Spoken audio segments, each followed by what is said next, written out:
allowed into the courtroom, but the court is live streaming the hearing for that public access. So just to clarify one point, as the trial goes along, I don't mind doing exigent hearings. These things come up and we'll do them. However, there still needs to be, whenever possible, a motion filed so it can be lodged in the case, even if it's just a quick one-page motion notifying the parties in the court of what the topic will be. So we did this based off an email received, but it's a request from the defense to reconsider a ruling that was made last week on evidence as it related to the defense request to bring in testimony or evidence relating to Joe Ryan. The court made a ruling last week that it was inadmissible as being irrelevant, and Mr. Pryor, I understand you wanted to get a further either clarification or another opportunity to argue that point. Is that something you want to argue this morning? Judge, I would like to argue it. Judge, would the court prefer I go to the podium or can I argue from here? I think it's best if you just stay at council table so Okay. the microphone will pick that up. And may I, Judge, proceed? Yes. Judge, it's really a two-prong argument. One, I wanted to make a record of the fact that the court had ruled that the evidence relating to Joseph Ryan and that Alex Cox had committed an aggravated assault to felony on Joseph Ryan, and that Mr. Ryan feared for his life. That was in 2007. Judge, I have a probable cause affidavit from that particular jurisdiction relaying the facts of that particular incident. I would point out, Judge, that part of our argument is that Alex Cox's modus operandi was to protect Lori Vallow whenever there was any sort of discernible threat towards her or any kind of threat towards her. Alex Cox would come to the rescue and engage in this kind of conduct. As an example, Judge, this is our position is that's exactly what happened with Charles Vallow. That's exactly what happened with Brandon Boudreaux. And those occurred in, I believe, 2019. Approximately 12 years earlier in 2007, the same modus operandi. And the difficulty, Judge, and the relevance in my mind is that we are looking at a third husband. The third husband, this was just not some random act. This was a third husband of Lori Vallow who was subjected and put in a position of fear. And then the fourth husband from the defense, and I think the state would agree, Alex Cox perpetrated a murder upon the fourth husband, Charles Vallow. And the modus operandi, Judge, and that's where I think this comes in, is that Alex Cox is a protector of Lori Vallow. And I realized that the state had got a transcript of my opening statement. I didn't recall seeing a motion or an order requesting that they be allowed to do that. But lo and behold, I was provided a transcript of my opening statement, and I did adhere to that, Judge. And I don't think it was something that I have to file a 404B to ask permission to do that. Quite to the contrary, 404B requires a prosecuting attorney to file motions, and it's at the end of 404B that's required. The state does, or the defense does not have the burden to do that. And in my mind, this was relevant, and it was relevant to Alex Cox's behavior, modus operandi, in how he took care of, and he was the protector, or whatever adjective you want to use, of Lori Vallow. So at this point, Judge, I just wanted to make a record that that's what my position is. All right. I'll hear any argument from the state on whether or not the court's previous ruling excluding that evidence should stand or be reconsidered. Thank you, Your Honor. The state agrees with the court's previous ruling. We don't think that this set of facts meets the 401 test that of relevancy. It has no tendency to make a fact more or less probable than it would be without the evidence in this case. The reason for that is that this is so attenuated by time. I believe this was a 2007 incident dealing with an individual who, other than being the father of one of the victims in this case, has no other connection to this defendant. So you have this this very long section of time in between that creates this attenuation. We don't believe, we think there's going to be a foundational issue as well. I don't think a PC affidavit in and of itself comes in. We believe that's hearsay. There needs to be a declarant to talk about it. And so based on those two,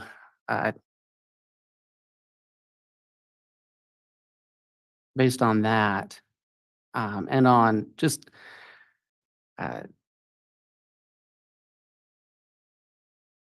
there's a case, Pomrenke versus State, 169 Idaho 474. And I think it applies here. The holding there is that proffered evidence is irrelevant if it tends to disprove or disprove a fact of consequence only through speculative inferences. And I think that's where this is speculative inferences, that because Alex Cox may or may not have done something to Joe Ryan back in 2007, that he is somehow that somehow removes this defendant's guilt in this case. So we do not think it passes the 401 test. And again, we think there's a foundational issue. So we'd ask the court to just affirm its previous ruling. And Judge, if I could respond just Yes. ever so briefly. Judge, there is no time limit on bringing up these allegations that I'm aware of that limits these allegations or says they're not relevant because they occurred a certain number of years ago. This is a co-conspirator. And that's what's very important here. That's what's extremely important, is part of the case that the prosecutor has to show is that Mr. Daybell, Chad, engaged in a conspiracy with Alex Cox and Lori Vallow, and then other unknown or unnamed co-conspirators. However, if Alex Cox took it upon himself to engage in conduct at the bequest of Lori Vallow, or not at the bequest of Lori Vallow, to protect her or to inflict harm on another person, it's not a leap to say at this point, Alex Cox previously acted on his own. Alex Cox acted on his own with Charles Vallow. Alex Cox acted on his own with Brandon Boudreaux. And if the state has to prove that Chad Daybell was involved in a conspiracy with Tammy Daybell, JJ Vallow, and Tylee, it's absolutely relevant that Alex Cox, in his previous behavior, his modus operandi was to act on his own and to lash out and do things on his own. I couldn't think of something that's more relevant in this regard. And I just felt very strongly, Judge, that the court had not thought this through. Now, I understand we're all under the gun, and I agree there's been a number of motions filed, and we are scrambling, and that's not unusual given these circumstances. And the court had to make a decision very quickly and was under the gun. But I just felt that I wanted to give the court an opportunity to hear out my argument and put it on the record so the court could look at this and say, okay, this is how I feel about this. And that was really the purpose of this, Judge. And if the court needs me to file a motion, Judge, to reconsider, I can do a one-page motion to reconsider just so we have a clear record of this, Your Honor. All right, thank you. On that last point, I won't, on this issue, require a motion to be filed, knowing that it's on the record now, brought up, and will be noted in the court minutes as a motion heard this morning. So the court has reviewed the defense request that information relating to this 2007 incident be brought into this case. It gets into 404B type issues. I don't know that it actually is 404B, which, as pointed out by the defense here, really has some notice requirements and things that seem to be exclusive to requirements of what a prosecutor needs to do under 404B. The notice provision does specifically indicate what a prosecutor is required to do in order to provide notice. So there is one, and noting subsection 2, in a criminal case, the prosecutor must, and then it's got an A and B on notice. So without determining here, because I don't think it's necessary, whether or not the defense would be required to provide the same reasonable type of notice as a prosecutor. The real issue at stake is whether or not, in this case, this 2007 incident has enough relationship to the charges at hand to become relevant or admissible evidence under Rule 401. The court would note that there is a conspiracy charged in multiple counts here involving Alex Cox, and the dates that are alleged in the indictment are alleging a conspiracy that occurred on or between October 26, 2018 and the year 2020. So the earliest date the state is alleging is 2018. This would be an incident that was approximately 11 years before, I should say, to clarify, Mr. Pryor, but 11 years beforehand. And I do have to look at how attenuated that is from the facts here. While there may be some relevance, the real question is under 403, is this relevance that is more probative than unfairly prejudicial? The state's raised questions on foundation. How does evidence come in of this event that happened now 17 years ago? Who would lay the foundation to really get any of that evidence in if it starts coming in and the state wants to challenge the defense theory? Also, while Alex Cox is a named co-conspirator, Joe Ryan's not listed as a victim in the case. And the court just finds that under looking at 403 balancing test and rule 401, I'm going to maintain the ruling that this is simply too far outside of the scope of the charges, too far outside of the scope of the alleged conspiracy, would be more prejudicial than probative, and without adequate time or even possibly way to establish a foundation to allow a response from the state would be unfairly prejudicial as well. So having considered that, then the court is going to maintain that previous ruling that the incidents alleged as they relate to Joe Ryan and Alex Cox will be inadmissible during the trial, and that will be the court's ruling. So Mr. Pryor, I'll ask you to refrain from further references to that based on this evidentiary ruling. Any questions on that, Mr. Pryor? No, Judge. All right, any questions from the state? No. Okay, thanks, counsel. We'll go off the record here momentarily then. While everybody gets ready, I'll step off the bench. We'll let the public come in and we will let the jurors in. I'll let everyone know we do have all 18 jurors returned today. They've each signed their affirmation, so they are good to go to hear evidence this morning. And as soon as the public's seated, let me know and we'll come back on and get started with evidence. Let me just ask the state, who's the witness that's going to be coming up today first? The first will be Vince Kaaiakamanu. Okay. All rise.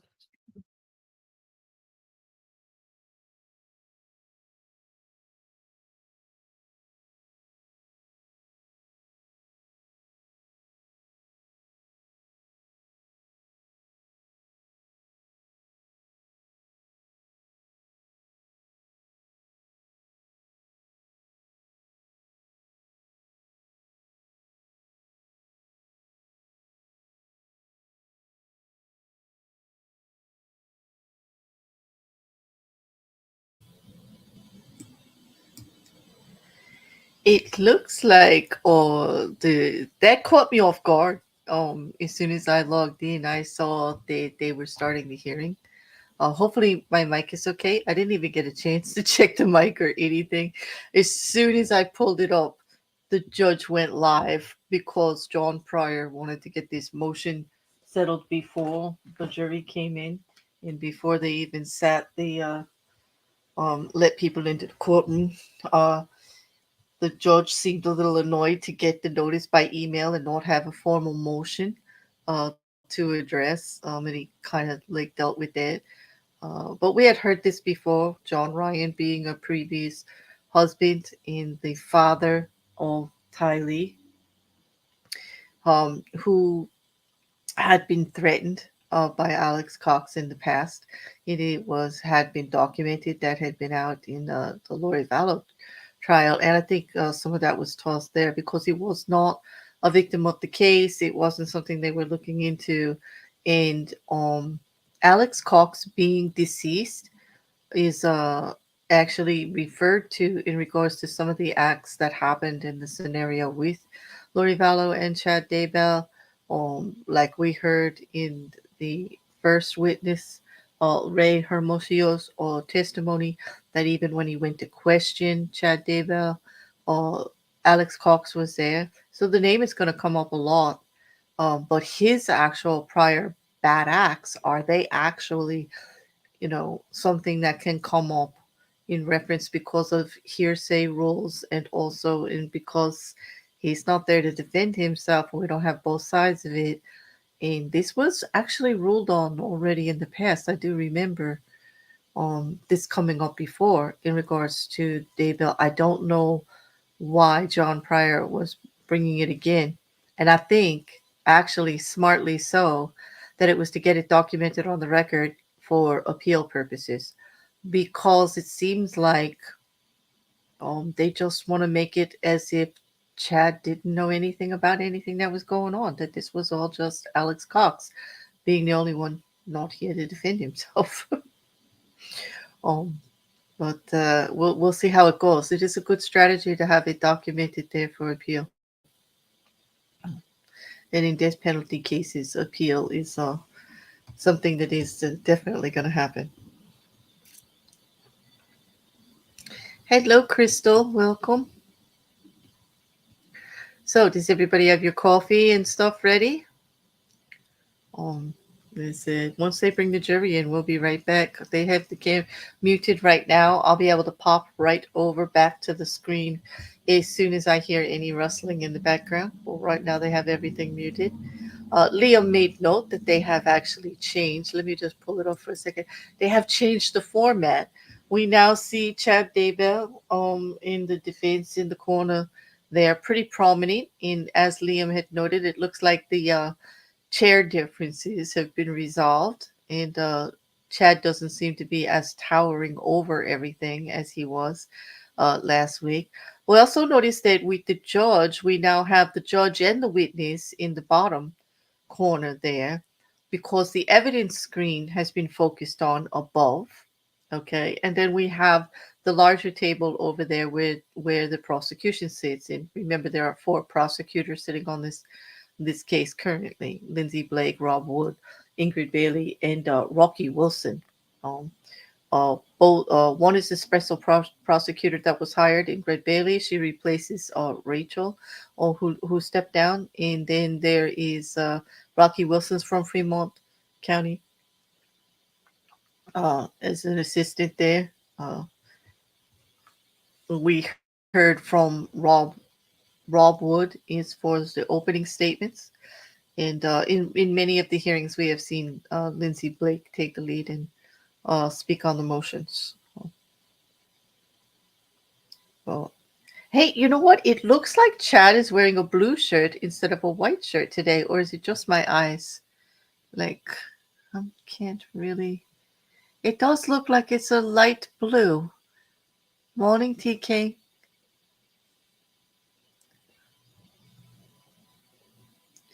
Yeah, I'm just drinking my first cup of coffee.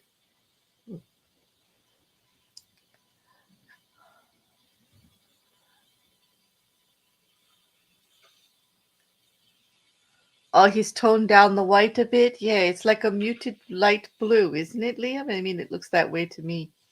Instead of that, like, big white billboard white, like shirt he had before. And it's a yellow tie.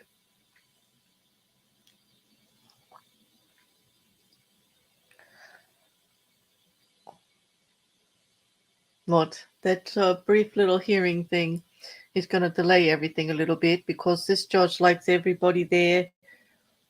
As far as the attorneys there sharply at 9, and he likes to get that jury in by 9:30 and get things started. Well, 8:30 rather. Court here is 8:30 to 3:30. I keep forgetting it's 2 hours difference, not like an hour. They were there bright and early. That judge had the stream up and ready to go at for 8 o'clock. And as soon as I pulled it up, he was speaking already about going to go over this motion first thing before they brought the jury in. He sounded annoyed.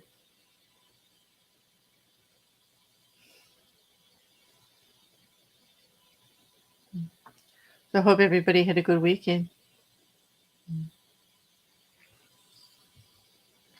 I have pinned the live trial bingo card to the top if anybody wants to amuse themselves during the trial with it.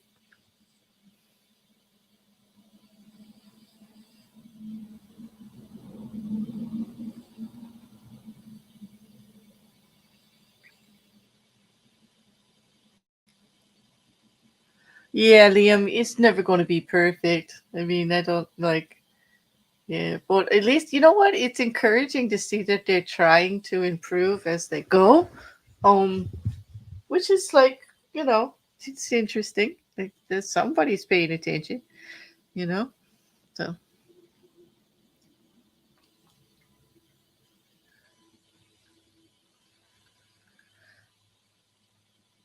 And I agree with you. John Pryor's whole thing is just a hypothesis, no evidence to back it up. He's got nothing on that theory there in regards to Alex Cox and Chad Daybell. There was kind of a big fail with the first witness when he tried to put doubt there that the target of the paintball incident was Tammy Daybell. Steven Deputy Boyce today. And we are sitting our jury. Thank you. Please be seated.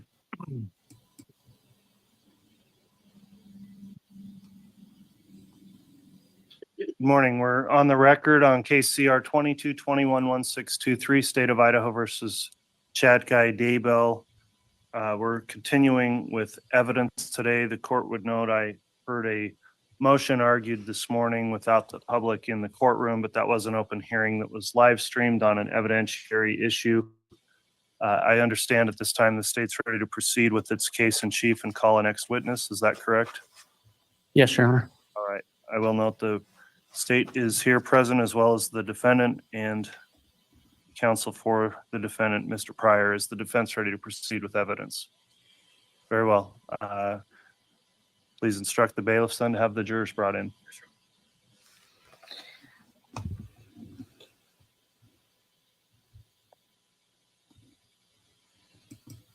Okay, I'm not going to mute or come back up until. How is that little emblem there in the corner there with the prosecution? It doesn't interfere with the prosecution's table. Let me just see. The only thing I'm blocking is the podium, the bottom part of the podium, I think. You could still see whoever's standing there. Good morning. Look at the trees. How are you?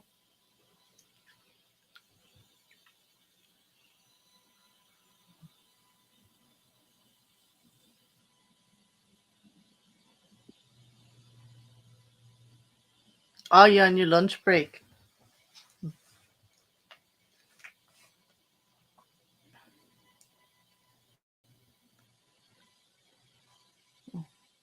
It's nice of you to join us for your break.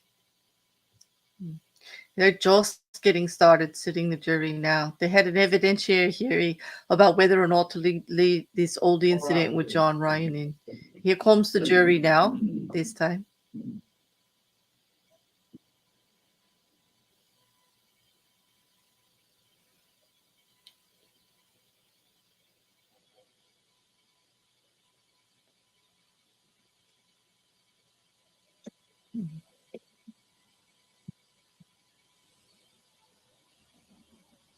I'm going to leave this set up this way until everything gets All right. going. Thank you, Mr. Bailiff. Please be seated. May switch it after, but here we go.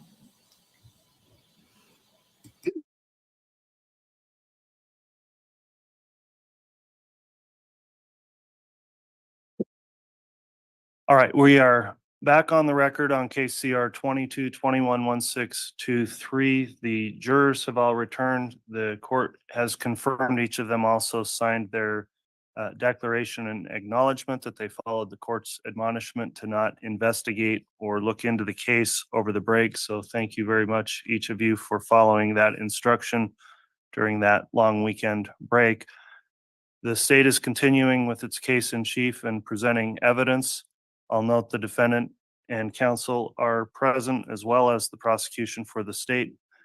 And I'll also note this hearing is being live streamed today. As I mentioned last week, if we do run into any technical issues with that live stream feed, we'll instruct tech to try to let us know how quickly that may be fixed, but would likely proceed with the trial if we do run into any issue causing a delay with that. So at this time, then, I understand the state has a next witness to call. Is the state ready to proceed this morning? Yes, Your Honor. All right. Is the defense ready to proceed? All right. Then the state may call its next witness. Thank you. The state calls Vince Kaaiakamanu.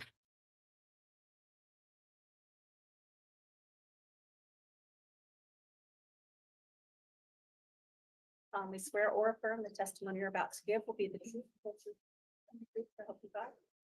Thank you.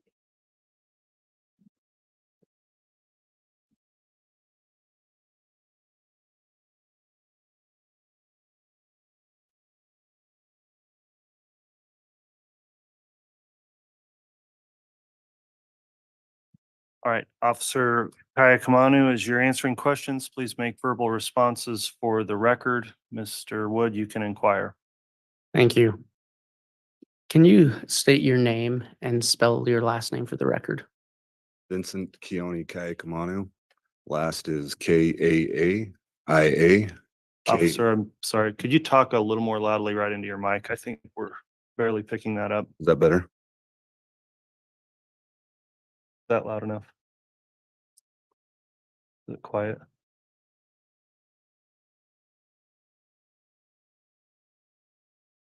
If you'll give us just a sec, we'll make sure that microphone's adequate.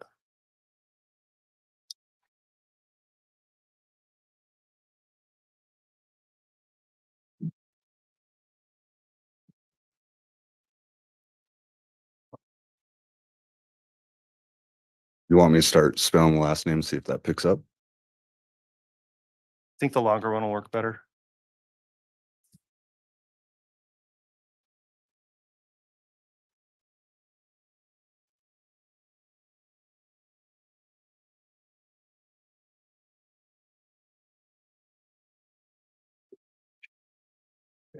Anna.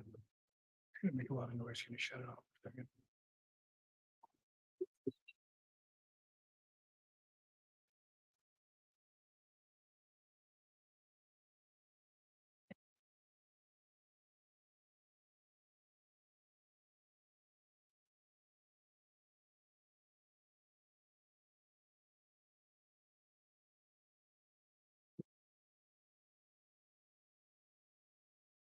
Can you say something into that? Just to test it? Yes. I think that's definitely better. Thanks for that. Mr. Wood, go ahead and just restart if you would, please. Thank you. Can you state your name and spell your last name for the record? Vincent Kaaiakamanu. Last is Kaaiiakamanu.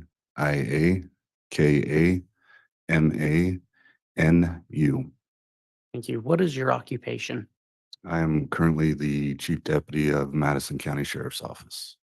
How long have you been in that position? I started with Madison January of this year. So 2024. Correct. What was your occupation before you took on that position? I worked with Fremont County Sheriff's Office. How long were you with Fremont County Sheriff's Office? Approximately 18 years. Have you ever worked for any other law enforcement office? I have not. Are you post certified? Yes.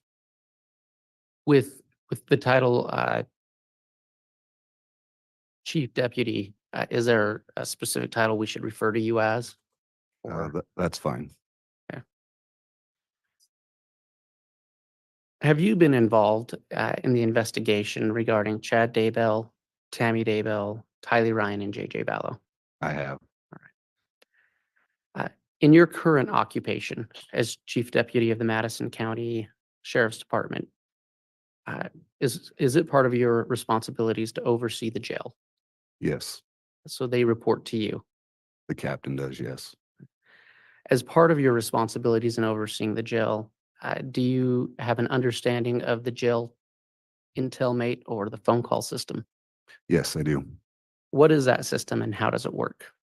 The Telmate system is a phone system that the inmates, while in jail, can make phone calls or FaceTime visits with their family, friends outside of the jail.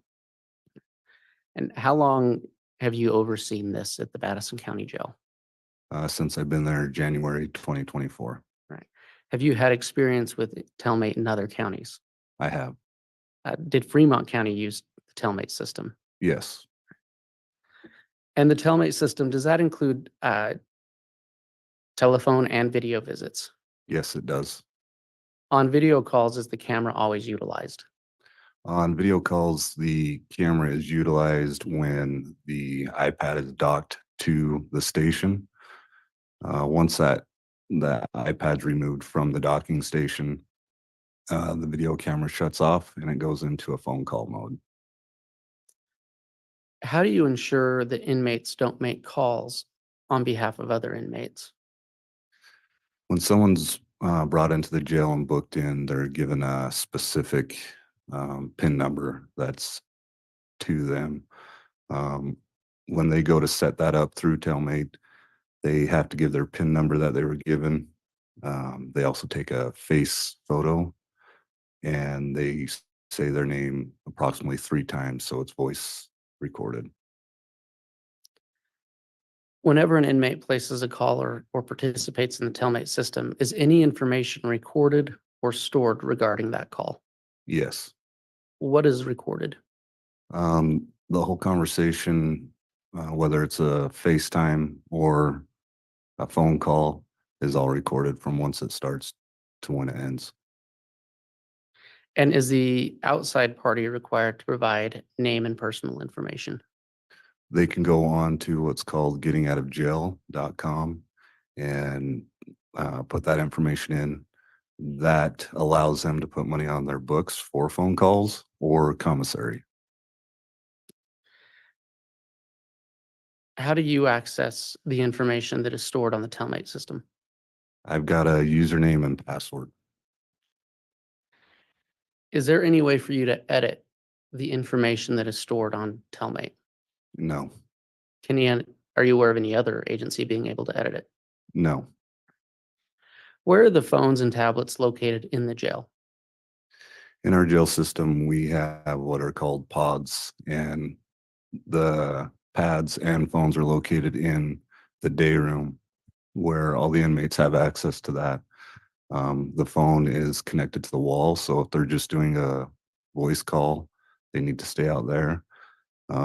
Like I testified earlier, they have that pad there and they need to stay there to do a face-to-face or FaceTime. But once that pad's removed, it blacks out and they can take that into their cell and talk, but it's only a voice talk. How do you know the date and time of each call? The calls are time stamped. Now, we've been talking about Madison County, correct? Correct. I want to call your attention to June 9th of 2020. At that time, was Lori Vallow Daybell an inmate at the Madison County Jail? Yes, And to your knowledge, Chad Daybell was not in jail at that time. correct. Right. Your Honor, I'd ask that the witness be handed State's Exhibit 33. Very well.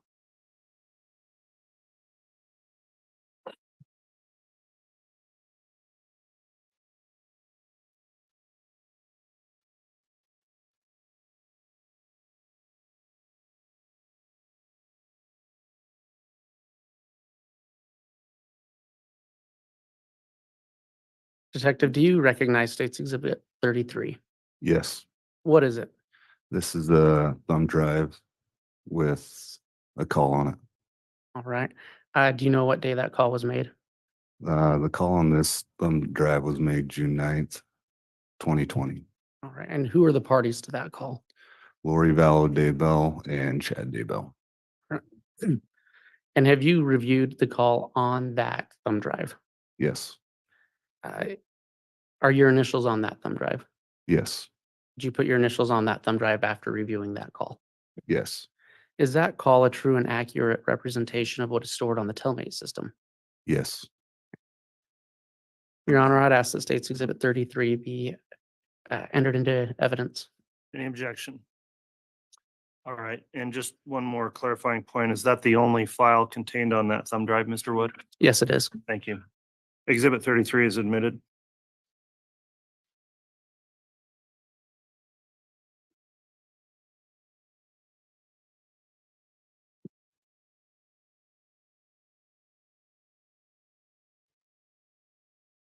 Just real quick, Detective. When was the first time you heard this phone call? June 9th, 2020. Where were you when you heard it? I was at the property of 202 North, 1900 East, Chad Daybell's residence. Were you there for the search of Chad Daybell's residence on June 9th? Yes, And so you accessed this phone call from that location. correct. Your Honor, may I publish to the jury? You may.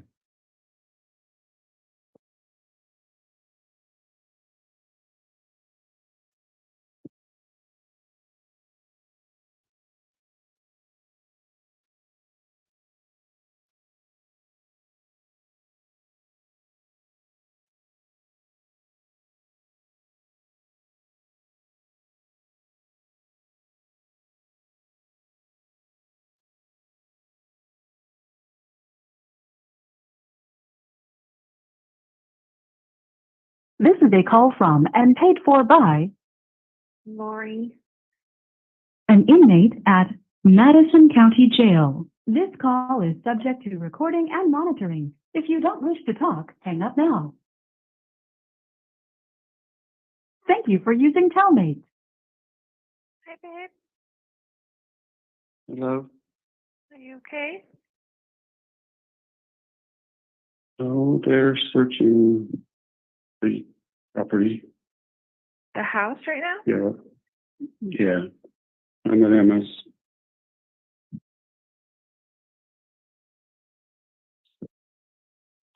Mark means we'll be talking to you. Okay. What, are they in the house? No, they're out in the property. Are they seizing stuff again? They're searching.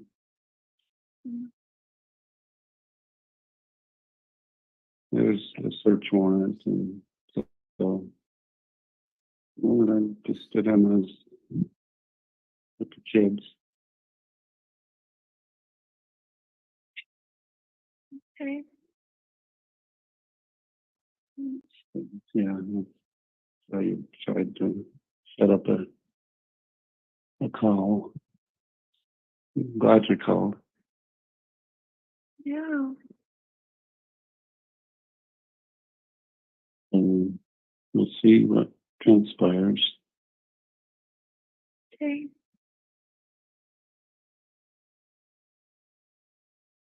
Yeah, I don't. What do you want me to do? Pray. What? What do you want me Yeah, to pray. Pray. Yeah. Okay. What can I do for you? I'm feeling pretty calm.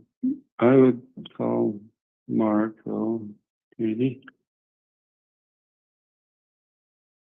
And just talk with him. Have you talked to him already? I did call him, yes. So he knows what they're doing? Yeah. It's like a call from somebody else I need to talk to. I love you so much. Okay, I love you. Should I try to call you later? I don't know. I don't know. You can try. Yeah. I'll answer if I can. Okay. I love you and we'll talk soon. Okay, baby. I love you. Okay. Love you. Goodbye.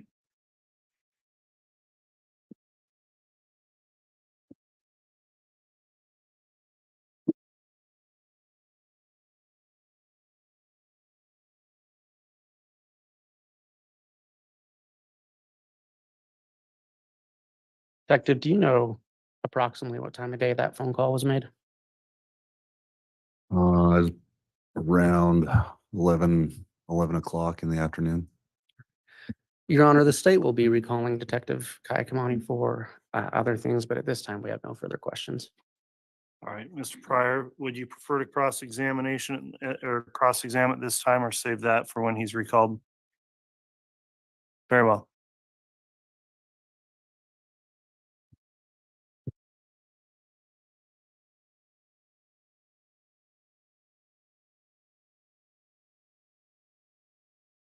And officer, you've also are coming back. You've got a subpoena from my office as well to show up, and we've made arrangements for that. Is that correct? Correct. Thank you.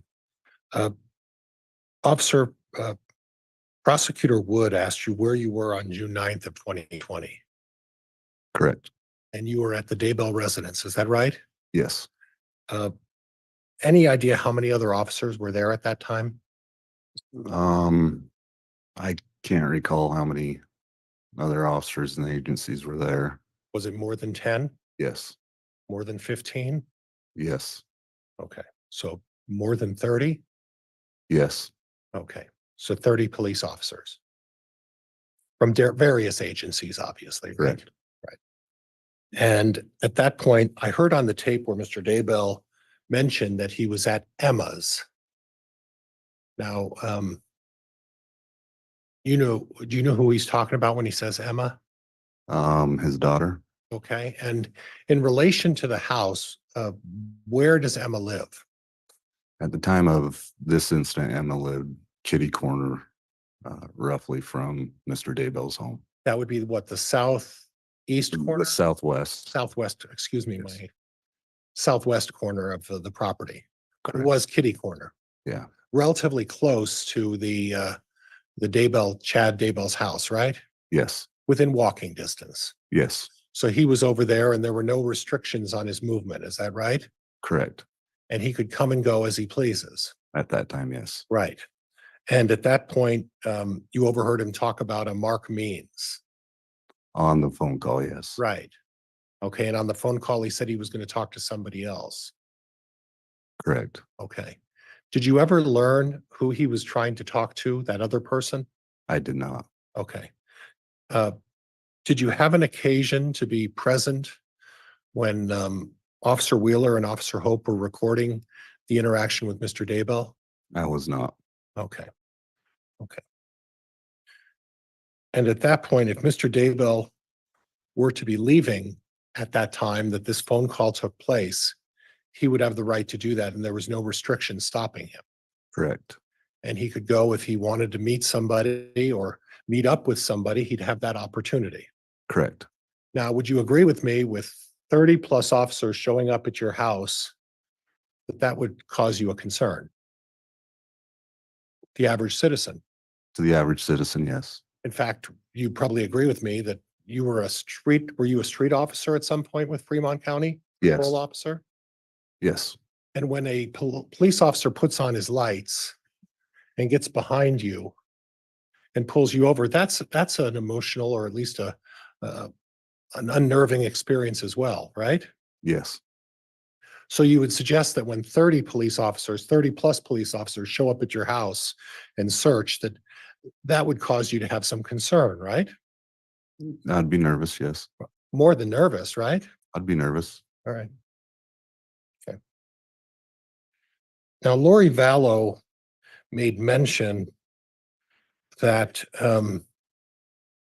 search again. And you're nodding your head. Had you been out there previously to search the Daybell property?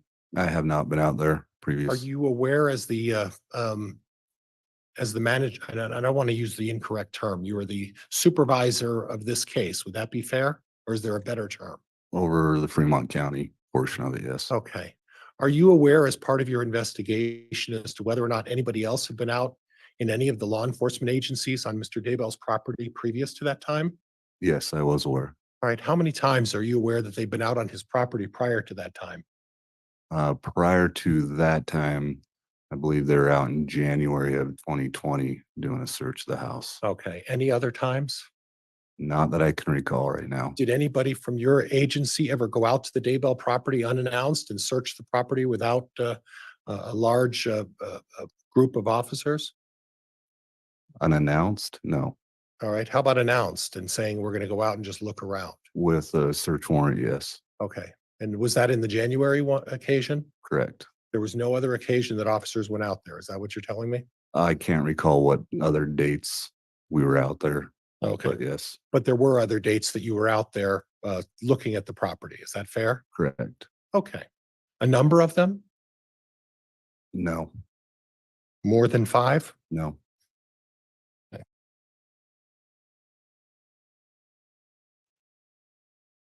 Now, as part of your investigation of this case, you've interviewed a number of witnesses in this case. Would that be fair? Correct. You've interviewed Melanie Gibb Correct. several times. One time. Okay. Regan Price, Yes. how many times? One time. Zaluma Pastenes, Approximately 3 or 4 times. I'd have to Okay. check my notes. and then Garth Daybell, Chad's son. You've interviewed him a couple of times. One time. Okay. And where was that interview? That was done at Rexburg PD. Okay. And in that occasion, you showed up at Garth Daybell's house. Is that right? Or did you show up at the school? We went to the school. Yes. Okay. And at the school, it's where Garth was working. Is that right? Correct. I wouldn't consider that an interview. Okay. Well, we'll get to that in a minute. Okay. But at some point, you approached Mr. Daybell, and who was with you at that point? Special Agent Ricky Wright. Okay. Anybody else? No. And at that point, you took Garth and asked that he go down to the police station with you. Is that right? No, not at that time. Okay. But you mentioned that you approached Garth Daybell at the school Correct. and that the interview, or at least what you said may not have been an interview, took place at the police station. So there was 2 different times. Oh, okay. One time we talked with Garth at the school to advise him of the findings of his mother's death. Okay. That I would not consider an interview. Okay. The second interview was done at Rexburg, or the first interview that we brought him into Rexburg PD. Okay. And when you say brought him in, where did you first have contact with him on the day you brought him in to the Rexburg Police Department? That we made contact with him at his home. And at that point, did he have a choice at that point, or were you taking him into custodial care at that point? At that time, it was custodial care to come in and talk with us. Okay, so he didn't have an option. He was going to go to the Rexburg Police Department. Is that right? Correct.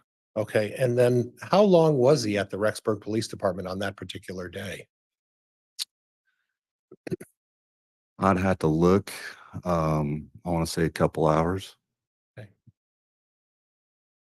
And at that point, did you ever talk to him? Small talk until his attorney got there. Okay, Got him some McDonald's, some pop. okay. But at that point, there was nothing in terms of the interview with Garth on that particular day. Is that right? Not until his attorney got there. Okay. Okay. And do you have a recollection of how long it took for an attorney for him to get there?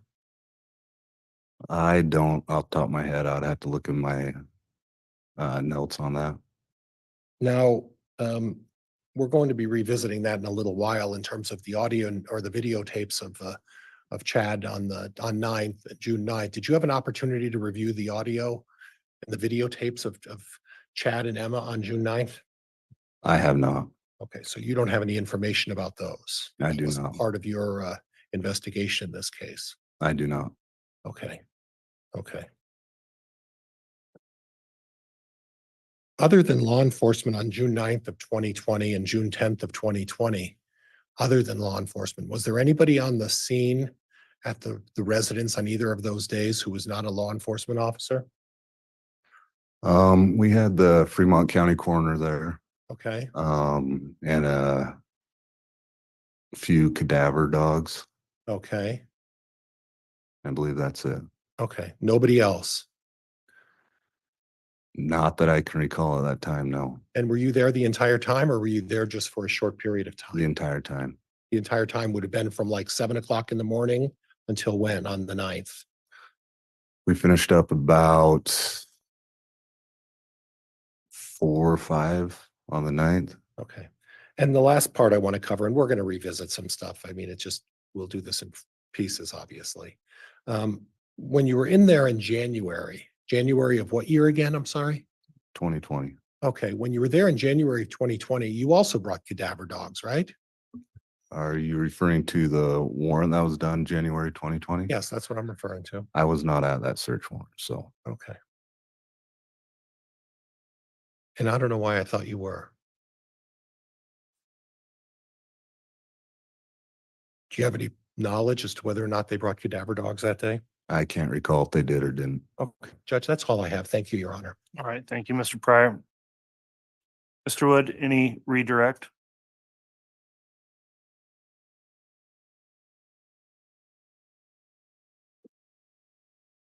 Just briefly, Your Honor.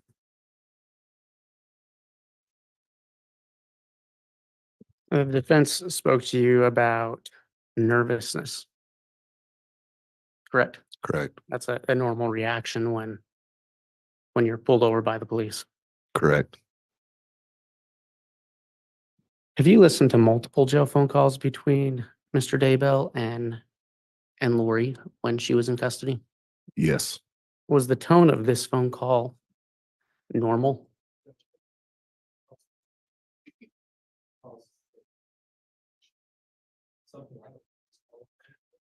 I would require some additional foundation for that, Mr. Wood. Okay. So I'll overrule the objection at this point. Has it been a regular part of your investigation to listen to jail phone calls between Chad and Lori? Yes. And you've listened to many of them. Yes. And in listening to those, would you say that the phone call on June 9th, that the tone of that phone call is different than their average phone call? It's overruled with additional foundation. I will permit any recross just on this issue as well, though, Mr. Pryor. Go ahead, Mr. Wood. Was it a different tone? Yes.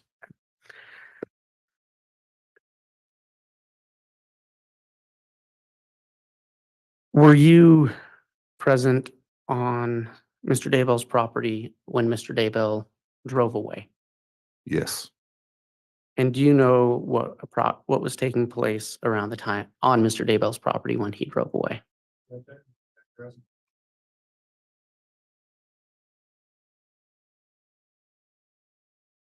Could you repeat that into your microphone, please? I'm an object, Judge, on the basis of foundation. Well, he indicated he was on location when this happened, so that's overruled. Repeat that, sorry. Are you aware of what was happening on Mr. Daybell's property when he drove away from the area? Yes. What was happening? We were looking for 2 bodies on his property. All right. And are you aware of when he drove away if one of those bodies was being discovered? Yes.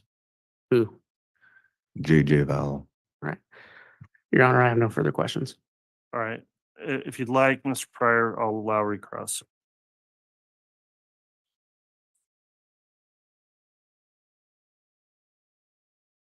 But limited in scope to those 2 issues. All right, thank you, Judge. So you talked a little bit about the tone of the phone call was different. Is that right? Yes. And we talked a little bit earlier about the fact that there were over 30 police officers on a piece of property that day, correct? Yes, So you would expect that there would be a little different of a tone when 30 police officers at 7 o'clock in the morning arrive at your home. And would that be fair? that would be fair. Okay. And then as far as what was going on when Mr. Daybell left, are you aware that Mr. Daybell was going to see an attorney that morning as he was leaving Emma Murray's house? Objection calls for speculation. I asked him if he's aware of it. It's overruled. Are you aware of that or not? I was not. Okay. And again, you didn't have an opportunity to review the tape from the videotape of Officer Wheeler or Officer Hope on that morning. Is that right? Correct. So you don't know the circumstances or the reason for why Mr. Daybell left his daughter's home kitty corner from the house and drove off, do you? I'm not aware why he drove off. So to suggest that the fact that they found a body on his property and that was the reason for him driving off, you don't know what the reason Mr. Daybell drove off. There's another reason, or it could be another reason. Would that be fair? There could be another reason, yes. Right. All right. That's all I have, Judge. Thank you. All right, thank you. So for this time, that will conclude the testimony of Officer Kaaiakamanu. He is the state's designated agent, correct, Mr. Wood? Yes, Your Honor. All right, I point that out because the exclusionary rule does not apply for this particular witness who will be recalled, so you can go ahead and return and continue to observe the trial proceedings as well.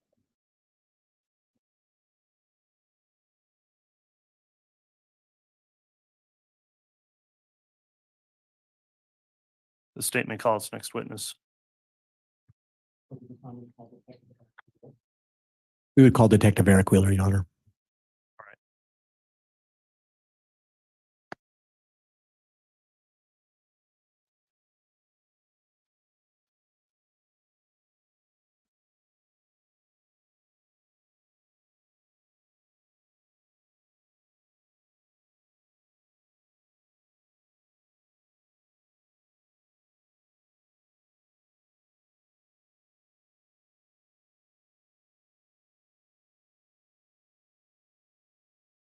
Or affirm the testimony you're about to give will be the truth, the whole truth, and nothing but the truth, so help you God.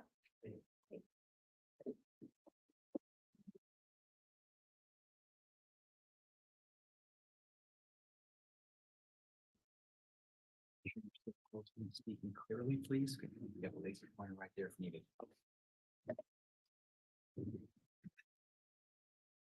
All right, before we begin with testimony, let me just confirm with Detective Wheeler here, who's now under oath. The court does have an exclusionary order in this case in effect. Have you observed or listened to any of the trial testimony that's taken place in this trial?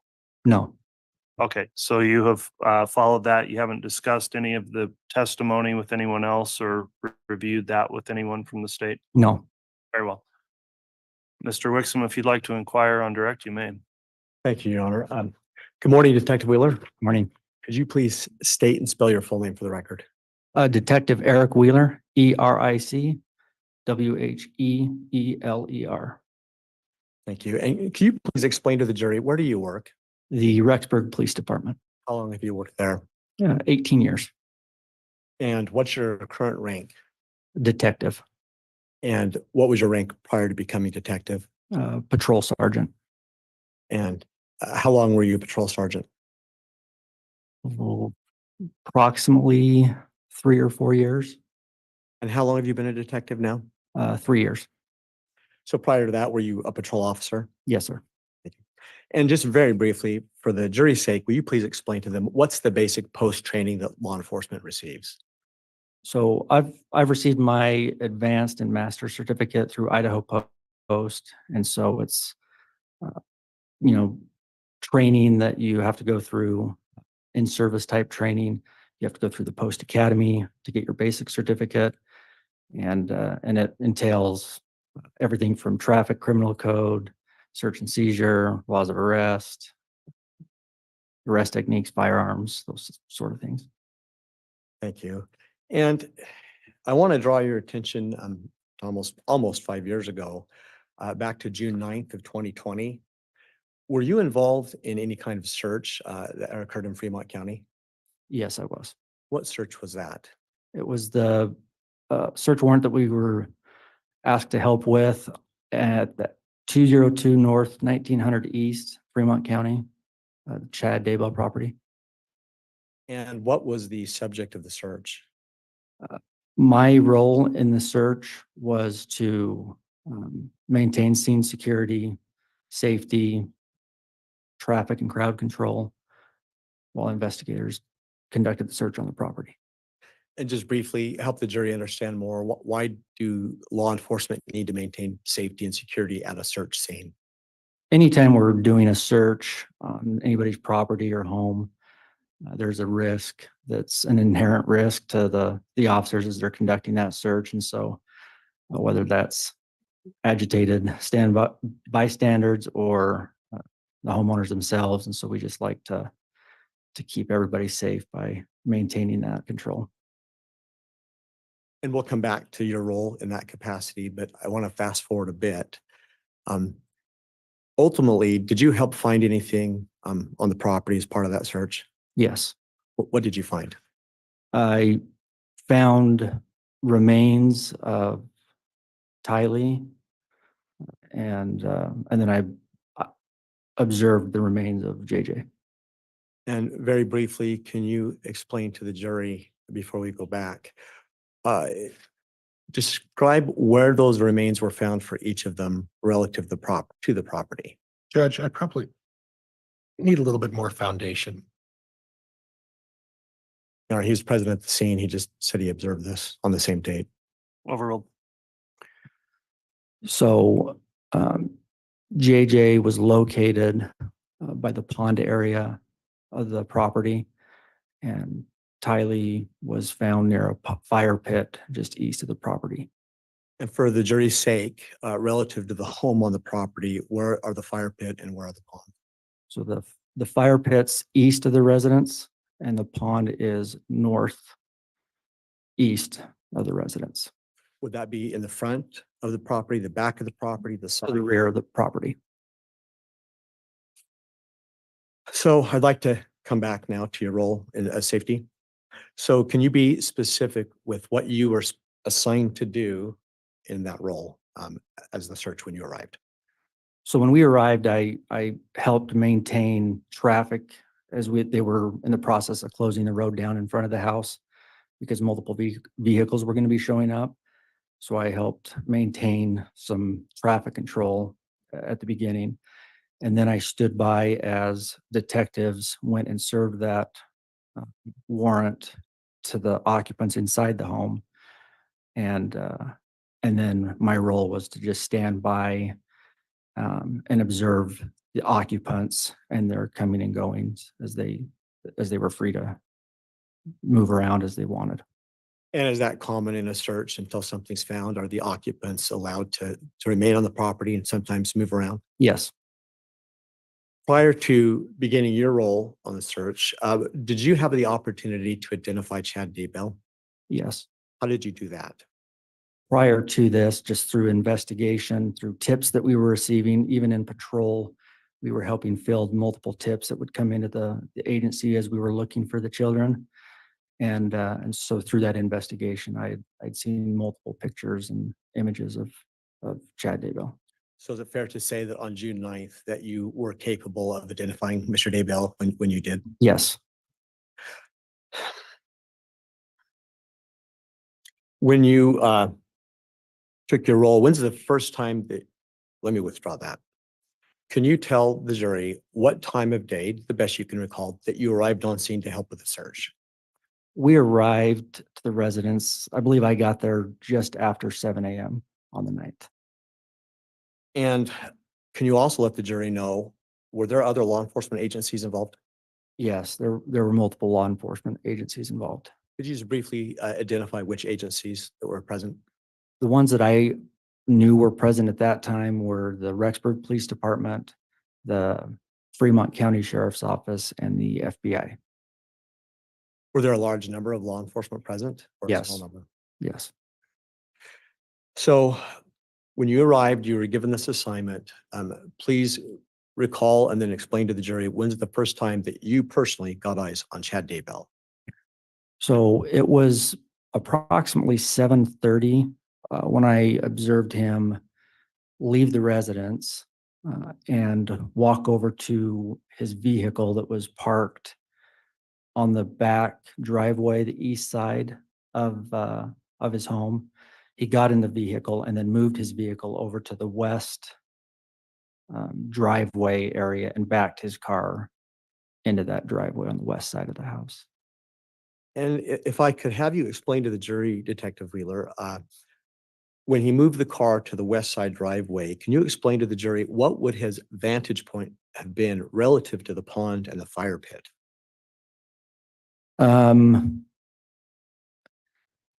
He may have been able to see the pond area a little better from that west front driveway where he moved the vehicle to. And so once he moved the vehicle, what, if anything, did you observe him to do? He sat in his vehicle and was on the phone for quite some time. Just sat there in his vehicle. So as you saw him in the vehicle making phone calls, while he was doing that, what's the next thing that you remember he did? So I remember there were multiple times that I could, because I was trying to keep eyes on him as well as the west side, the front part of the house. And there were multiple times I kind of saw him awkwardly looking over his right shoulder towards that east or that northeast corner of the property where the pond area was. And that's at that time where some of the investigators and cadaver dogs were working. And you just used the word awkwardly. Can you explain to the jury what you meant by awkwardly and what indicated to you that he was awkward?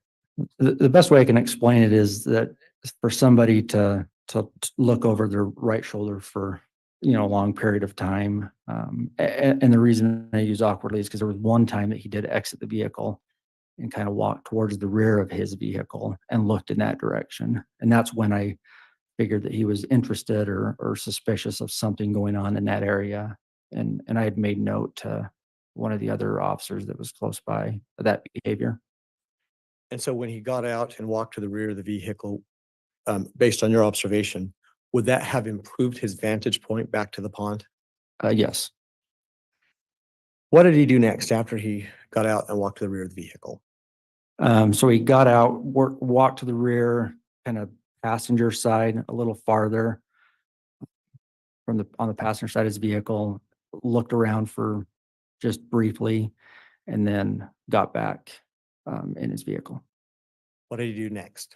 I believe he was on the phone for just a little bit longer, and then he drove over to Kitty Corner to his residence where his daughter was staying. Were you aware that that was his daughter's home at that time? Yes. Which daughter? I believe it was Emma. What did he do when he drove over there?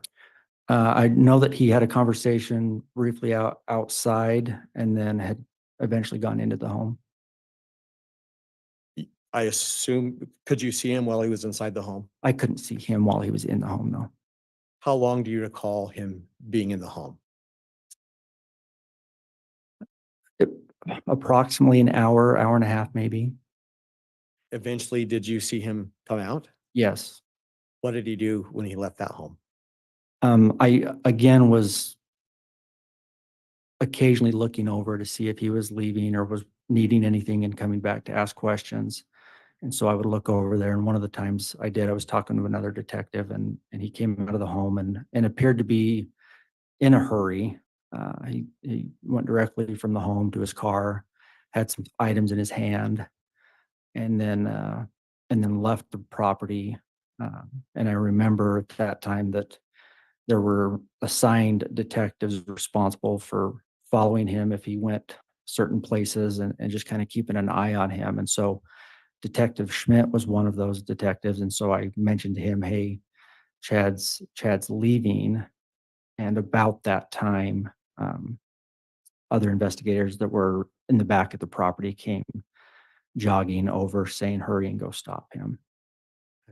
When you said leaving, did he leave on foot? Sorry. So he got inside of his vehicle and drove going south. And I do remember the accelerating, you could hear the acceleration. And I thought, is he trying to run? I remember that was a thought that went to my mind. And then when the other detectives said, hurry, go stop him, where I was in a marked vehicle, I responded to that request.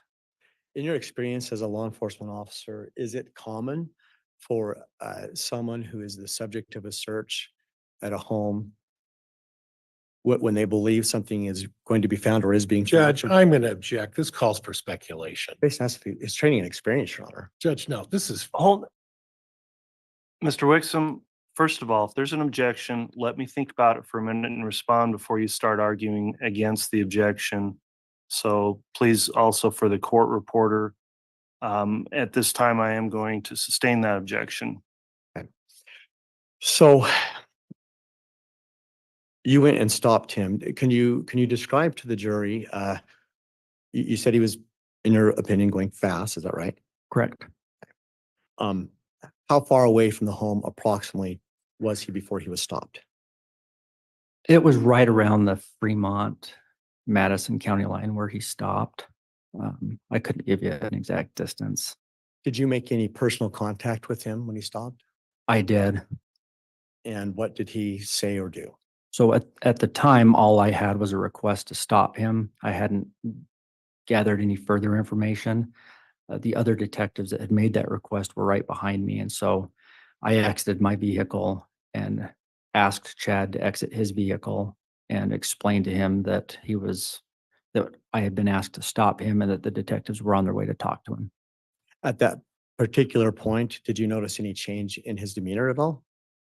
He didn't ask any questions, wasn't way shocked or surprised that he got stopped, and complied to the request that I asked of him. At that point in time, did any other law enforcement become involved in contact with him? Yes. Who was it that you recall? At the time, his rank was Lieutenant Ball and then Detective Hermosillo. And there were a few other officers. I don't necessarily know their names or who they were that were at the stop. Now asking you to recount for us, what was the first thing that you remember law enforcement telling him? So Judge, I'm going to object. Grounds It's hearsay. sustained. Judge, may I argue that? Go ahead. It's not offered to prove the truth, Your Honor. It's just the effect on listener, which would have been Chad. Well, but the point you brought up in the question, what was the first thing you remember law enforcement telling him? So I think it's just directly calling for hearsay. So it is sustained. Was there some interaction? yes, Once that interaction occurred, were you ever instructed or did you ever take it upon yourself to arrest Chad? I placed handcuffs on Chad. And what did you do with him once handcuffs were placed upon him? He was told that he was being detained right now, and he complied. I correctly put the handcuffs on, checked for proper tightness, double locked them, and then put him in my patrol vehicle. During that interaction, are you aware, was he ever advised whether or not there'd been a find on the property? Yes, What was he advised? that they had found JJ. So in your vehicle, do you have camera system? Yes, Is there any camera system inside of the vehicle itself? yes, we have 3 different cameras that are linked together. One is inside where we put our prisoners, and then one is the dash cam, and then the one we wear, which is our body cam. The one inside where you put your prisoners, what do you refer to that as? The in-car camera. Your Honor, at this time, I believe by stipulation, we have 2 proposed exhibits. One states 300A, the second is 300B. Well, first, just to offer to the court, they are a copy of the in-car patrol cam for this day for this officer, and then also the dash cam. I believe we have stipulation to their admission. All right. On 300A, it's been offered. Is there stipulation from the defense? Judge, there is for 300A and 300B, and as counsel correctly pointed out, one is the dash cam inside the vehicle. The other one is a camera that recording the same incident outside the vehicle by another officer, and correct me if I'm, Agreed. so both of those by agreement, Judge, are being admitted or proposed admission. All right, Exhibit 300A and Exhibit 300B are both admitted. Your Honor, with that, may I have permission to begin to publish 300A? You may. Thank you.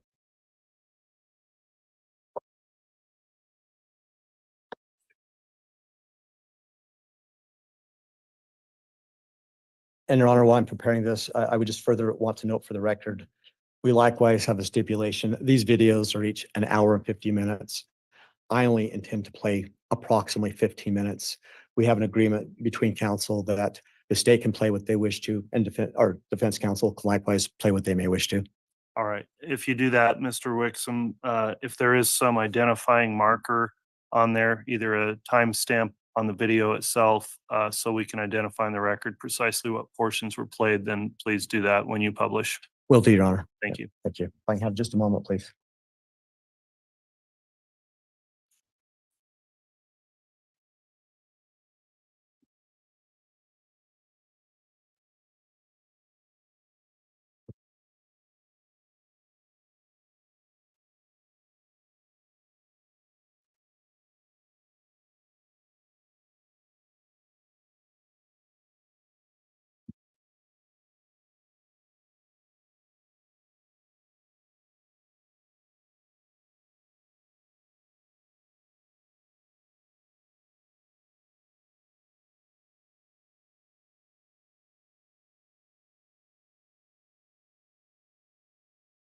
Your Honor, may I have just a moment? I'm just having a small tech issue.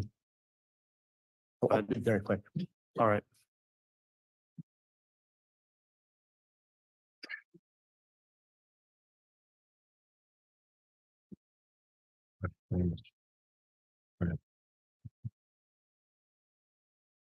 Your Honor, the problem I'm having is this particular flash drive, and I prepared multiple, is not pulling up the file. It was moments ago.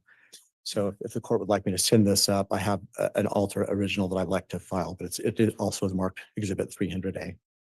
Okay, well, the one that comes in will be the one that's published. We'll put it that way. So whatever you publish, that very drive needs to be the admitted exhibit. Will do, Your Honor. Thank you. Very well. Judge, if we need to take a break, we can do that if you'd like. Cool. Do you think you can get that going at this time? I'd rather kind of push through and get that before the morning break. Judge, I'm optimistic that we can get this going.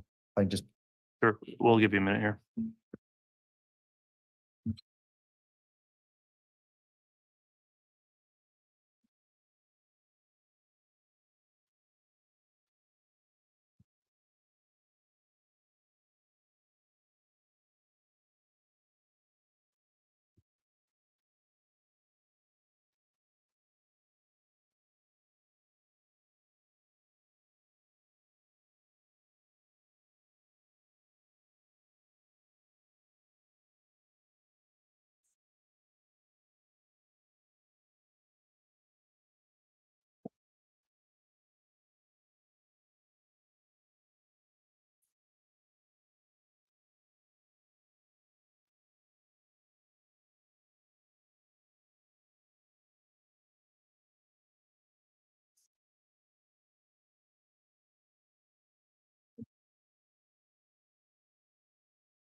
thank everyone for their patience, Judge. I think I've got it ready.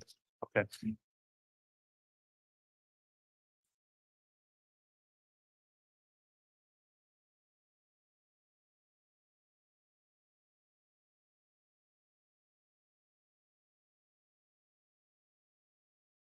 So for the record, Judge, I'm going to advance the video to 1 hour and 3 minutes and 3 seconds approximately to begin publishing that. Okay, and then when you stop the video, please just note on the record the timestamp of when it stopped also. Will do, Judge. Thank you.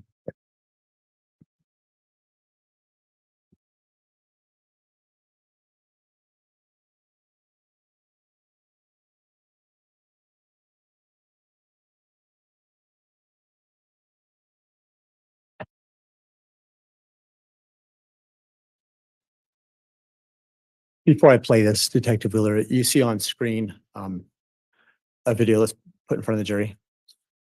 Yes, Can you just explain and confirm what that is? that's my patrol vehicle with Chad Daybell sitting in the back section where we have our detainees. And to confirm also, is this the day of June 9th, 2020? Yes, So this is all relative to the search that you've been testifying about already? yes. Thank you.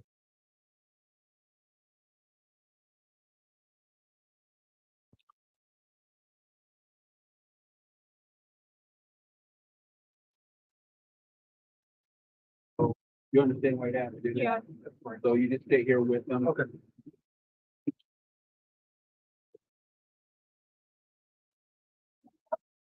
Hi. They said I could talk with you and I didn't want you to be alone.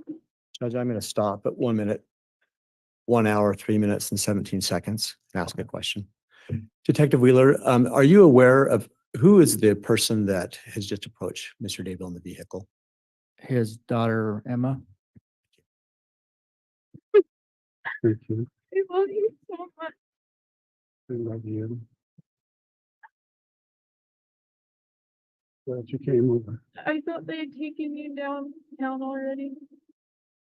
I got about to the Fremont County line. I saw it as soon as you left.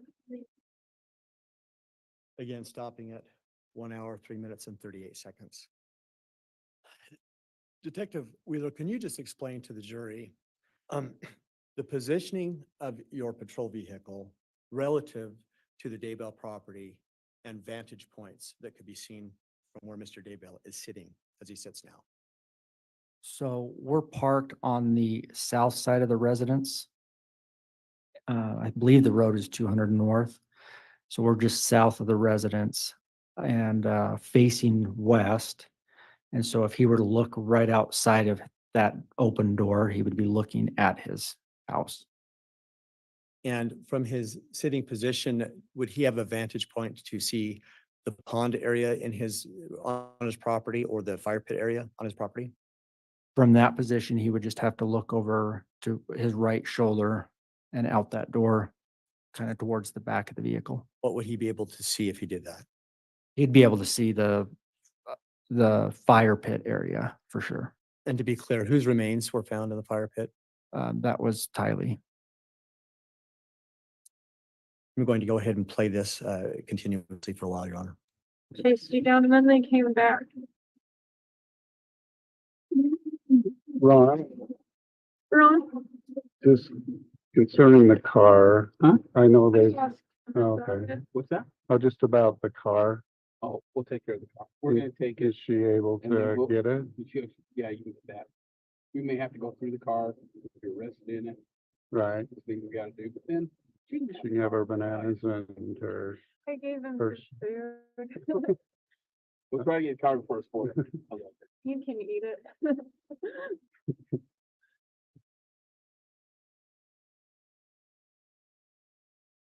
so Eric, or Ron, so like my wallet, will that be able for her to pick up or could I turn that over to her right now? Is that in the car, is that here? It's right here. That's up to you. I don't see, can I look through it? Just make Sure. They're going to get Mark. Lisa? No, Oh, so Garth. oh. Is there anything that you're gonna need in that? Well, she'll be running my finances, I suppose, so. That has a little money on it. You could, Okay, just, so these are credit cards, so you're good if she just takes them, yes. correct?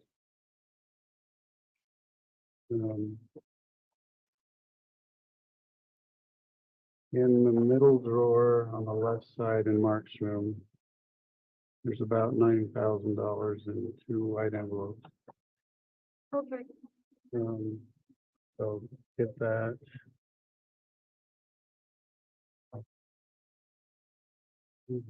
Yeah, so we'll talk more about car payments and stuff, but you have that password. I do. I believe the That's this one. First Hawaiian Bank, if you use that same password for this account, it's Chad Daybell. What else is in here?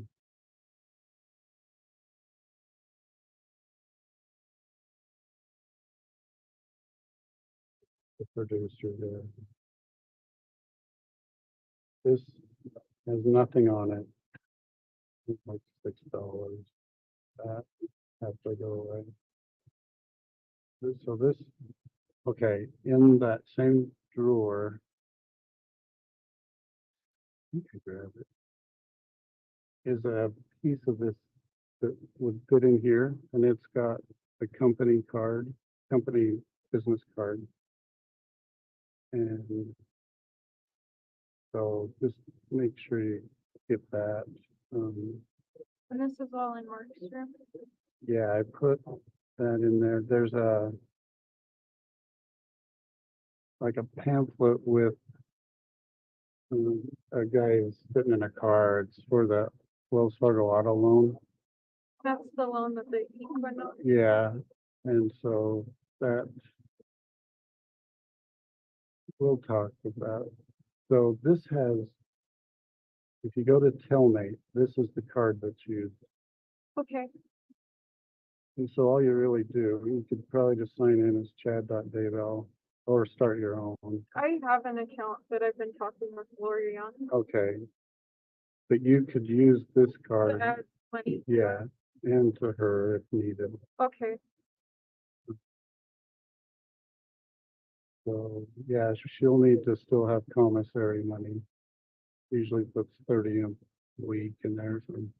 And you can probably talk to her too. Okay.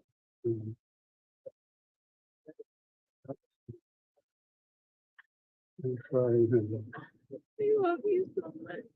Anyway.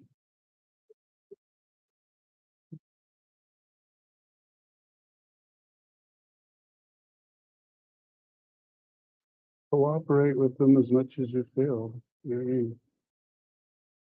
I'm stopping at 10758, Your Honor. Detective, based on your knowledge, at this point that day in the search, had law enforcement asked for any cooperation from Emma? I can't testify to that because I don't know the extent of that. Fair enough. Then narrowing it just to you, had you asked her to do anything or asked for any kind of cooperation from her? No. Thank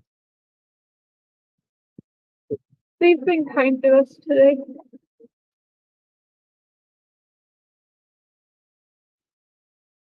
I texted John Pryor, so he has my number. He said thank you. Okay. And a lot of the company stuff that pays for the house should just auto pay still out of that company account. No, I left 5,000 in there. Okay. If you need some, come find me. Okay, thank you.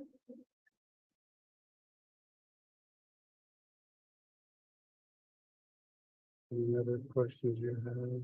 I think, well, it sounds like you're not gonna be out. for a little Right. while. So I think my landlord texted me just to feel bad for me. I think I'm gonna come over here. That's what I needed you to say, because, yeah, you and Joe, Stopping at 10904, Detective Wheeler, I just want to reiterate, we just heard that comment about he's not likely going to be out. At that point in time, you had not formally put him under arrest, is that right? Aside from placing him in handcuffs and detaining him, no. But you didn't advise him of potential charges or anything like that at that point? No. And as far as you know, had any other law enforcement advised him of any specific charges that he may be facing? Not that I'm aware of, no. Thank you. and whatever Mark wants to do, he should stay with either you or. Take care of Mark, and I'll take care of Lee. That's the card. I will, Dad. Hmm. And I'll take care of me. We'll But- take care of you the best we can. Sorry to interrupt. So keep paying the mortgage out of the company. Okay. No, you can probably set it up though. I'm trying to, it's the Wells Fargo. In that same pamphlet, Remember the password, I'll look, but but I've had a lot of success with mom stuff, just saying, will you help me? My mom died. I'm pretty sure, will you help me? My dad's in jail. It's the same. it should be paid through July 1st. Okay, And I think the car is paid through July 15th. So you shouldn't have any bills to worry about.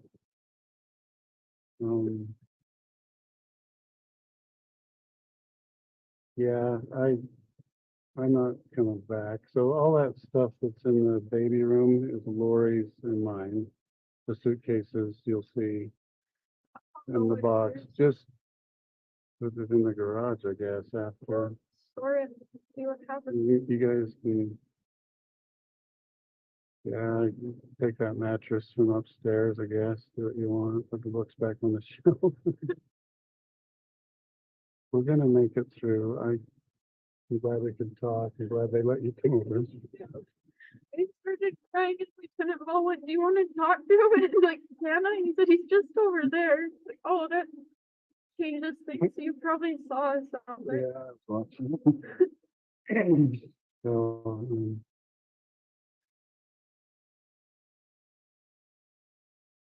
hopefully things will slow down for you guys and get left alone.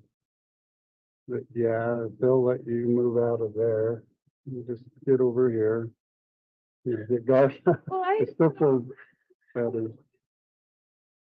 would be moving soon. That's what the spirit was telling me, but I didn't know how it all, I felt like I needed to learn more. Hmm. And now I get it. So yeah, this is essentially the house, and we'll talk to John Pryor about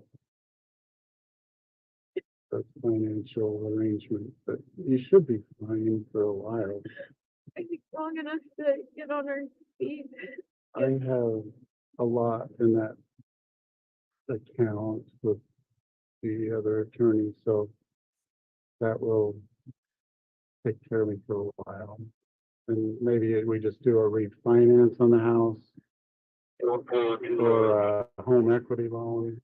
Does it, I don't think it's gonna break us. I think that might be an option there.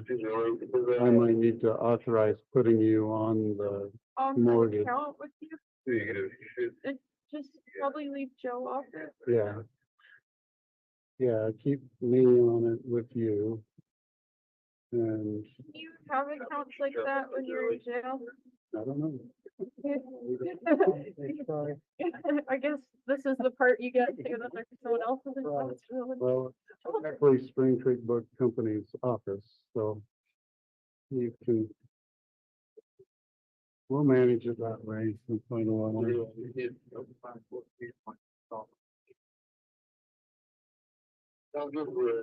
And you have you can send things through Amazon to the jail? Yeah. So like, I couldn't send you a package, but Amazon, if I ordered it through there, it could get to you. Yeah. I'll only do that as you ask for stuff. Lori would know the Amazon account. I'll talk to her. Yeah. Because I have like $265 or so in there as gift certificates. So don't pay. Yeah, I won't. We'll get it figured out. It's like Cholo 1105. James loves Elena at iCloud.com, I believe is the password. I don't know what they're gonna do with the computers. You could probably, it wasn't part of the search warrant. Are they, do you know, are they leaving the computers? Well, they were in my bag. They were in the car. With him? We'll probably hold on to those and try to get it. Okay, but things that are currently in the house will likely be left. I don't know what they're gonna take down. Okay.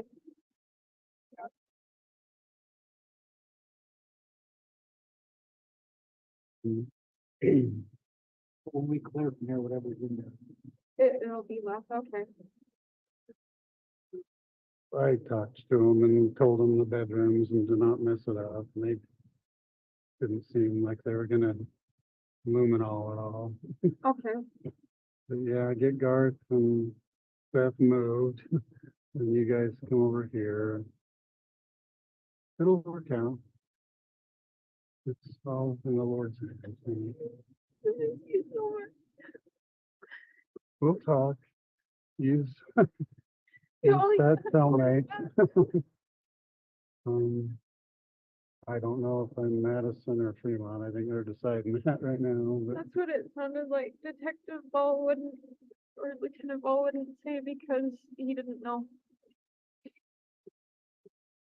I'm sure Fremont has a cellmate system. Well, at Fremont, when I went in to get fingerprinted to teach, I was like in there, like in the jail. I was like in my like teacher clothes, this little recent grad. So I don't know what they do. Sorry, all the neighbors are gonna be talking, but you They all just, they are. We're okay, Dad. well, I- We're okay. You raised us that we're independent now with your wallet. glad you got that We're not Colby. right. But yeah, get that money out of there. Probably just put it in your own personal account. Rather than have the cash laying around.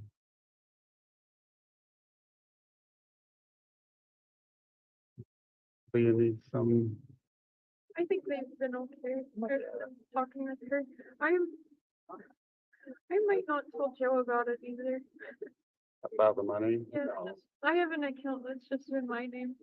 I'm just gonna put it in there. Wait, Well, Garth knows about that money. Garth doesn't spend this frivolously, Joe. The checkbooks are in that drawer too. If needed, but you shouldn't need them. If at some point you feel you need to clear out the Hawaii account or something. You can check my email. I have to pick that computer, but my email, that Rexburg password is pretty much Is that everything okay? for the bank or my email.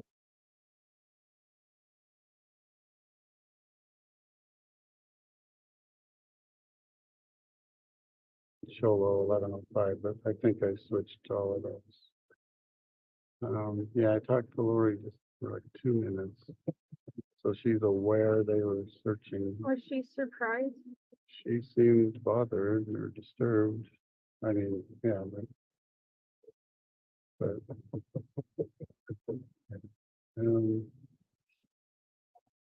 so yeah, I'll be fine. I don't know what they told you because I asked Lieutenant Ball, where did you find the human remains? That's what they told me, is that they found human remains. And I said, well, there are several dogs that have been buried there. And he said, respectfully, Emma, I can tell the difference of human remains. And I asked, where was it? And he said, over by the pond under that tree, that it was in the ground and had boards over it. Okay. But that didn't, Jason and I have walked all over there. Yeah. That, and I can see in your face that surprised you, that, because they asked, do you want to know what he's charged for? And then they went, well, actually, we don't have it. They said, we don't want to tell you something wrong. How they're gonna. And so he told me that what they're looking at is that they found one body with the probable cause. There's likely two. So I asked, are you gonna search the property forever until it's found? And he said, well, no, but we're going to look. And he said, because I said, what about, this is the home for my siblings and there's a baby. And he said, if you're not able to get back in tonight, we'll hook them up with a hotel. Said, you're not in trouble. I think they'll let them back. There's nothing in the house. They haven't.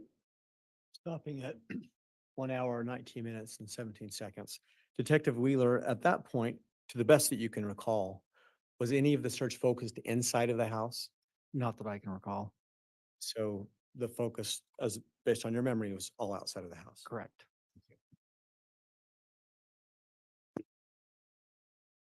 Focused on the house at all. We've kind of been looking in it in the yard. Yeah, I mean, Mark gets back, I wouldn't mind. Yeah, I think we're okay coming over. We just have to have law enforcement escort us onto the scene and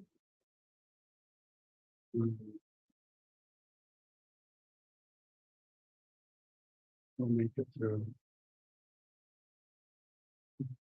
Mark deals with trauma weird that he just acts vaguely unimpressed. So I called him and said, Dad got arrested, and he said, well, I guess I should come home. Yeah, Mark, you should. Yeah.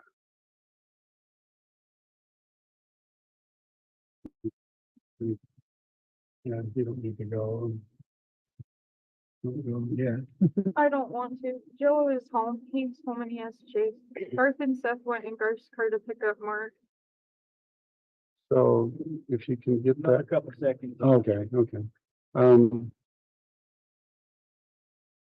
Yeah, just in the, let Mark use the Equinox or however you rearrange the cars. But yeah, it's all a matter of timing. It seemed to come together. But I love you. Love you very much. Thank you for letting me speak with him. Just, yes. Just when that cellmate, once I'm available to talk, we can talk. So, thank you. Love you. Now, stopping at 121:16. For the record, I'm going to advance to 121:39.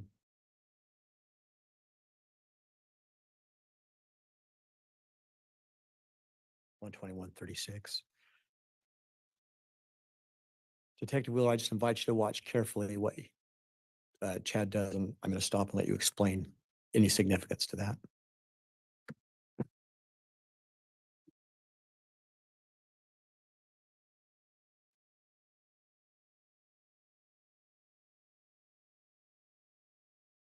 Stopping at 121:47.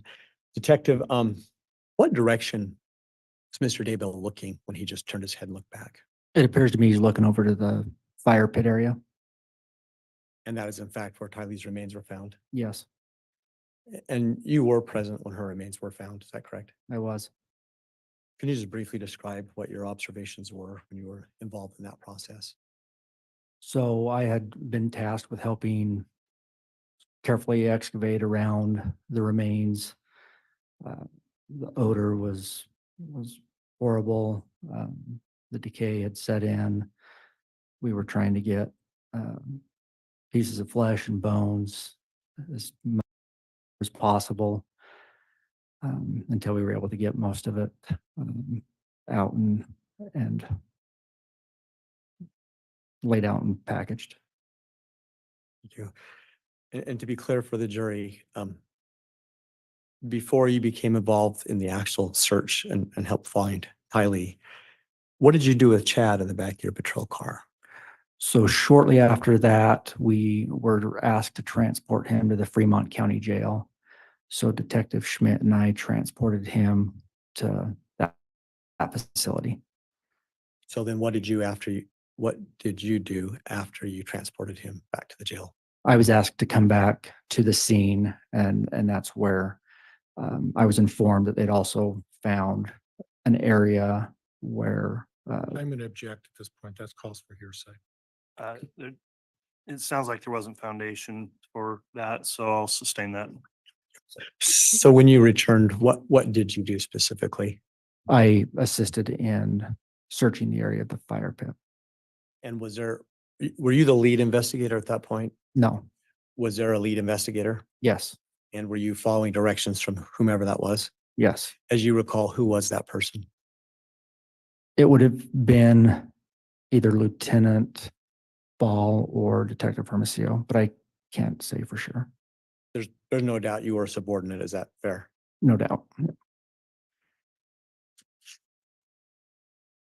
I think the last question, about how long were you back at the property in this process of recovering Tylee's remains?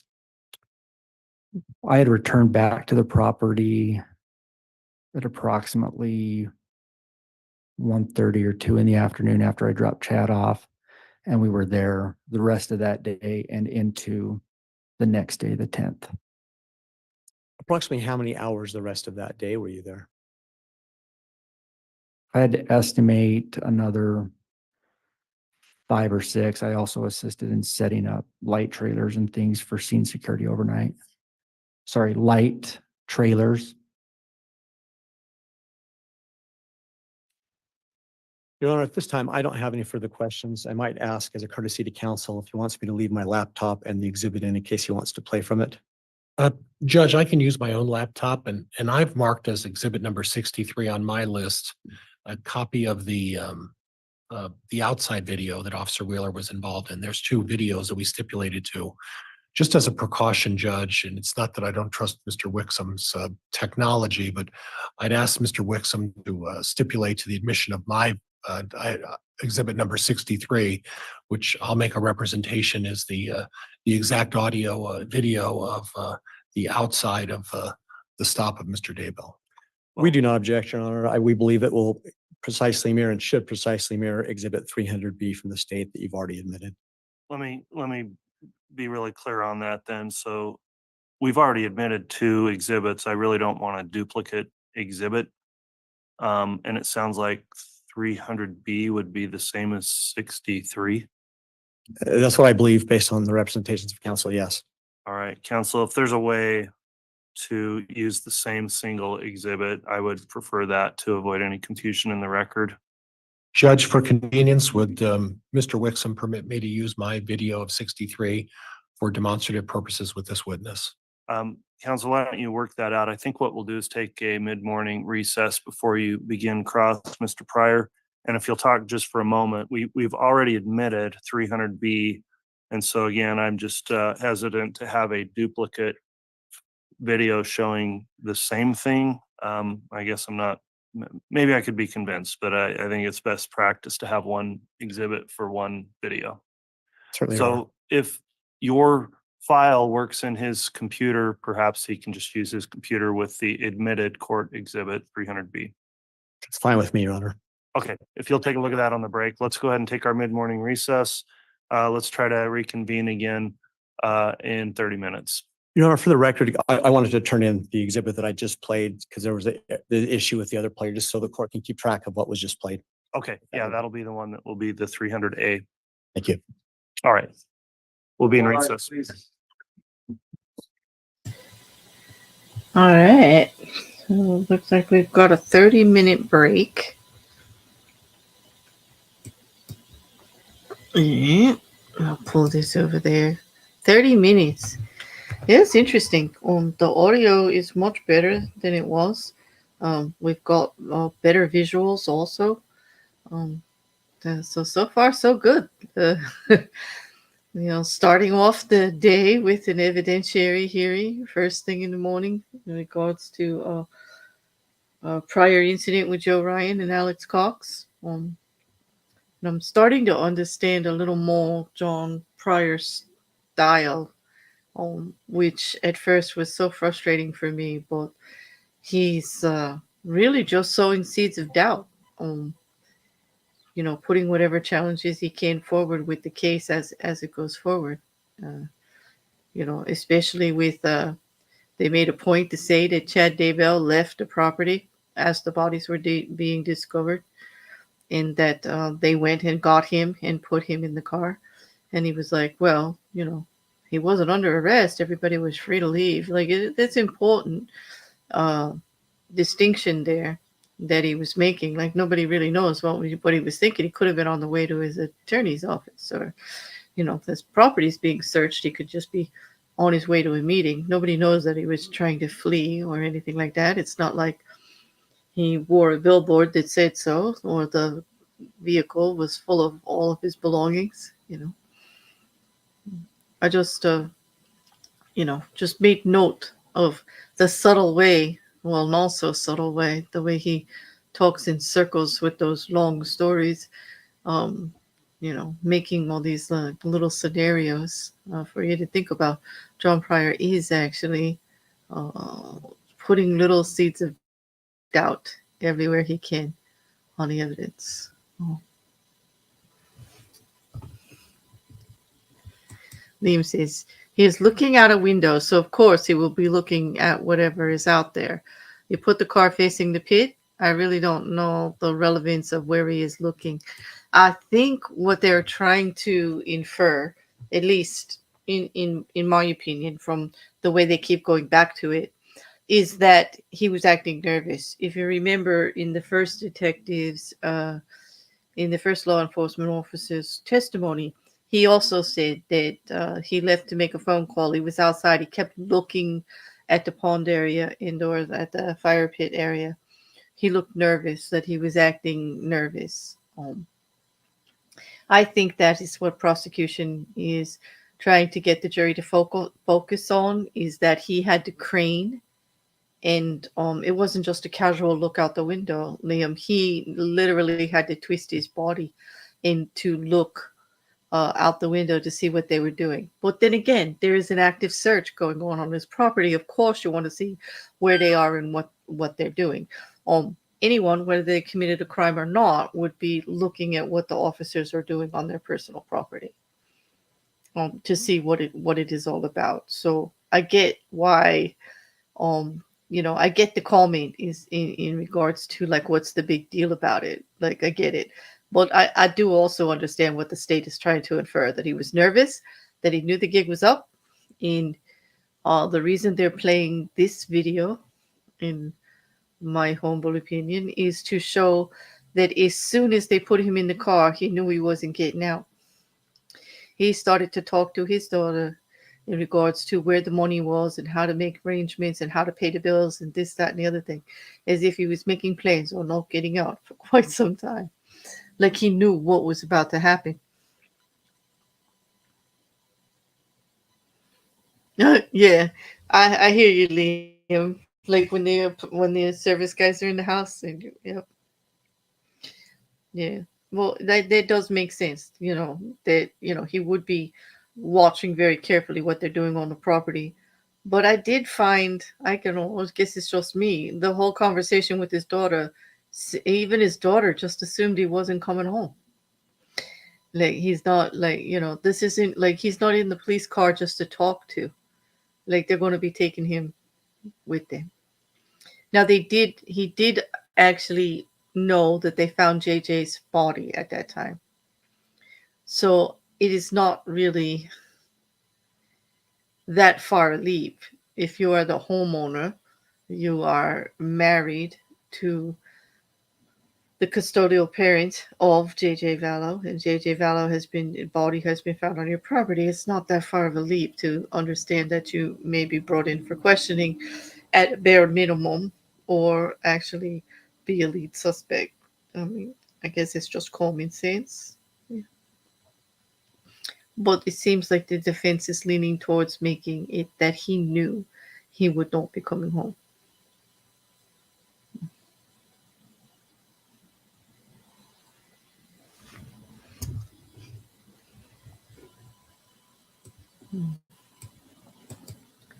Oh. He was giving her instructions about refinancing the house. Those are extremely long-term plans. Angela, thank you. Look, they really struck out to me when they started to talk about, that's a large amount of money. Like he's already got it in his mind, like how much he's going to need to get out of jail or what he's going to need. Like, yeah, those were long-term plans. And I think that was a little bit much. It's almost as if he knew what they were going to find, the rest. And I think that's where the prosecution is leading, or at least would like us to believe, Yeah.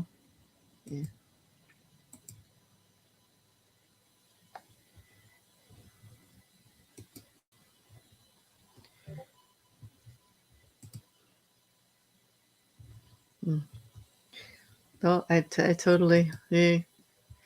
I get what they are trying to imply, but it is a reach from body has been found to conspiracy to put the body there. True. It's true. I see your point there, Liam. you know. And like I said, each side is just going to do. John Pryor will be now, you know, sowing those seeds of doubt in the same interview that we just watched. So it's really interesting. We get to see the same evidence from two different perspectives, you know. I don't know if it's like a reach. I would say it could go either way. I think there is something there with the way of his behavior. That's all part of law enforcement investigation, is the way that the person acts and what they do in response to their presence and even questioning, you know. Probably thinking bail money. He's probably, yeah, good. Good morning, Juju. We're on a 30-minute break. Started at around 1:48. And it's now 1 hour 56 into the stream, so we've got another 20 minutes plus. Like, we're just about.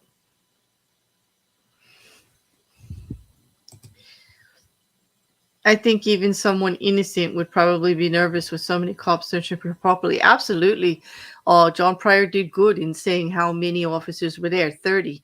He, you know, to try to justify the nervous behavior and all. And that's a valid point. Well, 30 people 30 officers show up and start looking all over your property. Of course, you're not going to act like this is just any other Tuesday or Wednesday or whatever day of the week it was. Like, it's not like you're going to be like, oh, well, this like happens every day. Like, absolutely not. Like, I see that.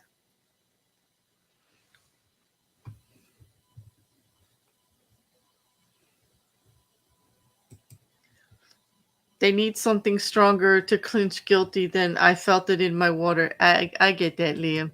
And I'm hoping that they do. I'm sure they do have more.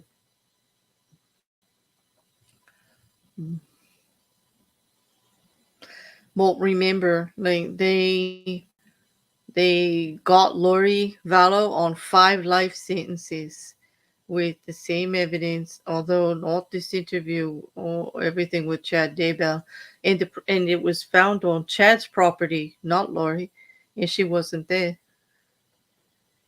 She was already in jail for not providing the whereabouts of the children, not obeying a court order to produce the children so that the searches could stop.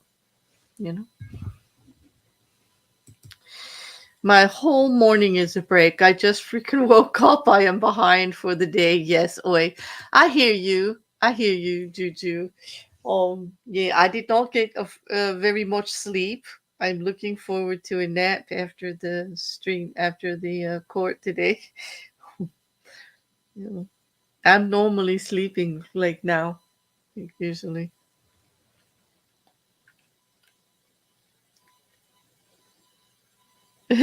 Are you being over exuberant, B? Like Jean? Yep. Good morning. And just an innocent person might be thinking, what the hell happened on my property that there's 30 cops here? They might appear nervous as well, but for different reasons. Exactly. Like both ways. I think both ways to portray it are actually valid from the different perspectives. Mm-hmm.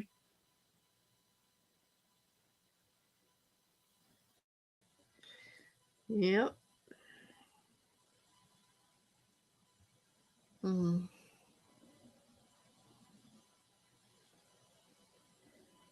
You know, good morning, Gropes. The best thing. Jen, thank you so much for making everybody so happy in the chat.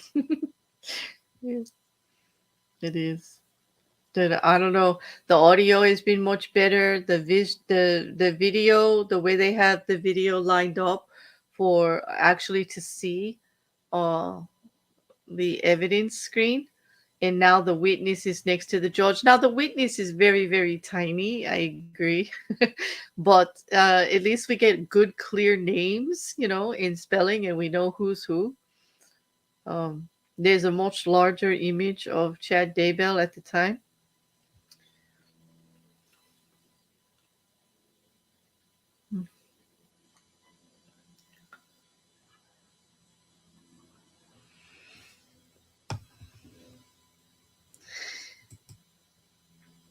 Rocket Cow says, probably thinking the worst. Like, if they do find something, are they going to pin it on me in regards to the property searching? I get that.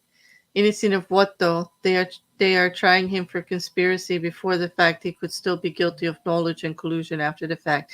Yeah, they're not only just trying for conspiracy, they are actually trying him for the murder. They got him on murder and conspiracy for all three. They're not just doing conspiracy on him. They are actually moving forward like active participation in somehow, based on the evidence that they found on the property. And I guess more of that will unfold. But the charging was pretty severe. And that brings up a good point, because Mandy had asked last week during the last day of trial, can they get him on murder in Idaho if they can't prove he actually laid hands on either of the victims? And yes, they can. It is the same thing in regards to some of the other laws that we looked at in regards to like levels of the charging, and it's basically the disregard for human life, number one.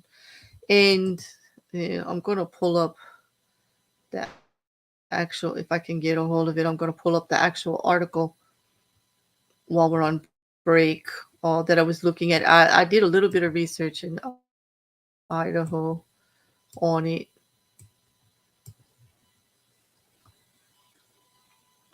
I want to grab that before they come back so I don't mess up with the feed.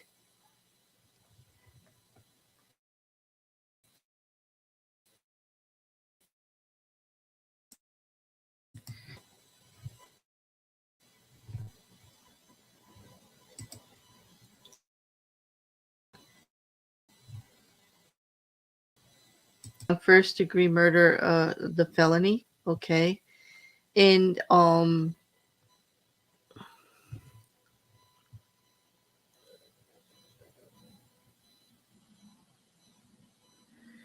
okay.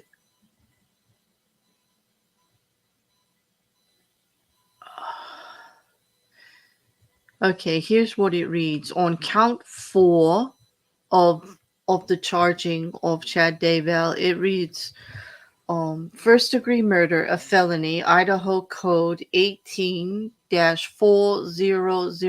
and 18-4002, 18-4003A, and 18-4004.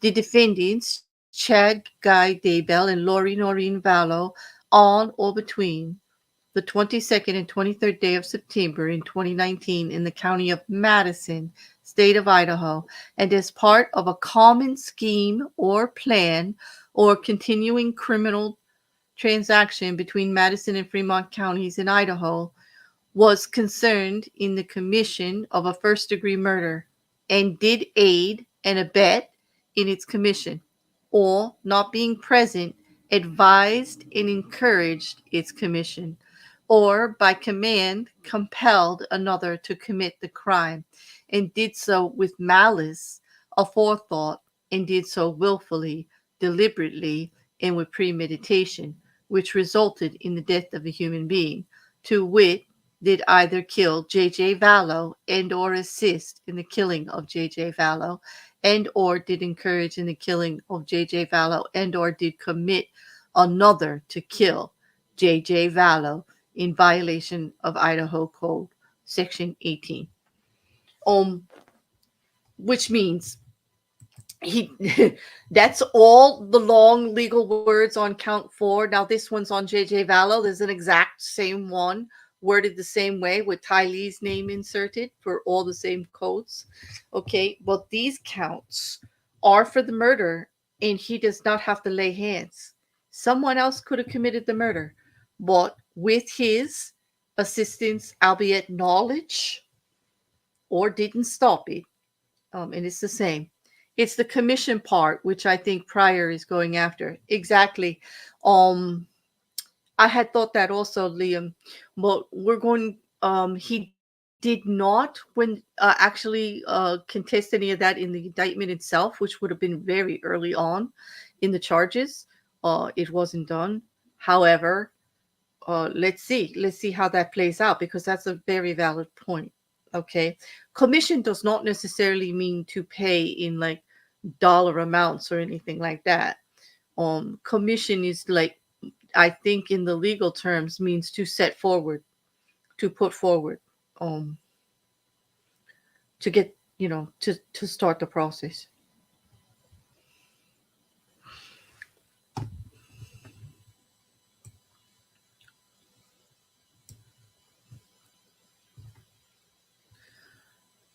Juju says, oddly, I have experienced cops on my property because a body was found. I wasn't nervous. I was in shock. Also, I was not guilty. So just spitballing here. That probably helped with my lack of nerves. True. You had nothing to do with it. Although it is quite unsettling to have them all there. But I would rather they were taking care of the body, right? Yeah.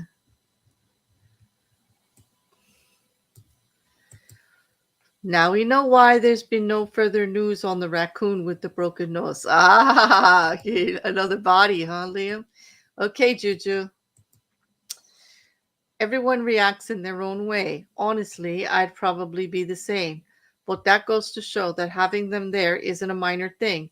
It's reasonable for people to be freaked out about it. Exactly. And I think, here's the thing. He wasn't freaked out.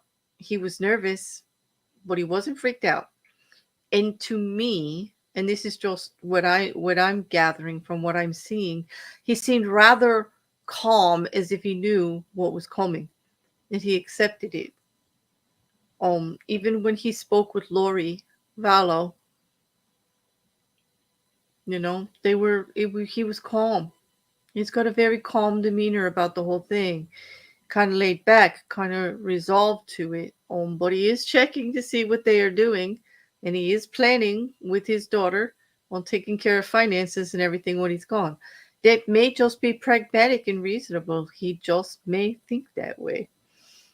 Common sense. Like, okay, this is going to take a while. There's 30 offices here. They're tearing apart my property. I could be away for a little bit while we straighten all of this out. Doesn't necessarily mean that he thought he was going to get arrested. It just may have been in questioning for a while. It is his property. Yeah.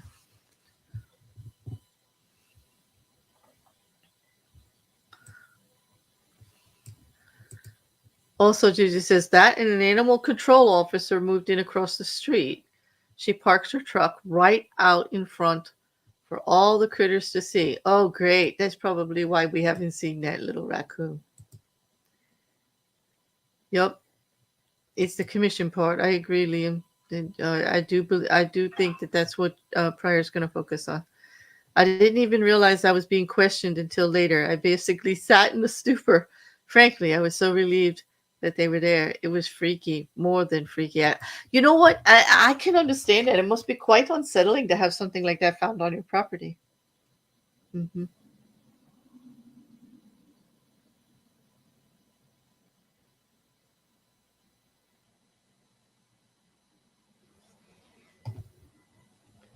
Juju says he had the gig is up relief. It could be. It could be the pressure.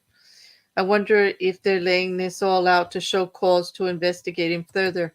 More than likely, because they do need probable cause for all of the indictments and all. And that was all laid out in his arrest, A lot of the investigators, they do go by body language and how they feel during an investigation and all. Look at with Sarah Boone. I mean, that was a really long interview, and how it twisted and changed, in how she changed her story, and like basically the investigating officers in recommendation to the prosecution for the charging, it was the twisting of the story and how things like kept evolving that actually led to her charges. They go mostly by conduct and the things you say. Look at how we all felt when we saw the interview with Alex Baldwin too, like, and his attitude about everything. It all comes into play, and where they go with it, the kinds of questions they ask, and what they think. But it's all speculative too. They don't know what he's actually thinking. None of us actually do. Like John Pryor pointed out, he could have been leaving the property to go to a meeting. It's not like he was running away. That's what he wants the jury to say, to think. He wasn't running away. He was just on his way to a meeting. Whereas prosecution wants you to think that he was acting guilty. He was acting like he had something to hide. The gig is up. I'm getting the heck out of here. Yeah. It's the flip coin.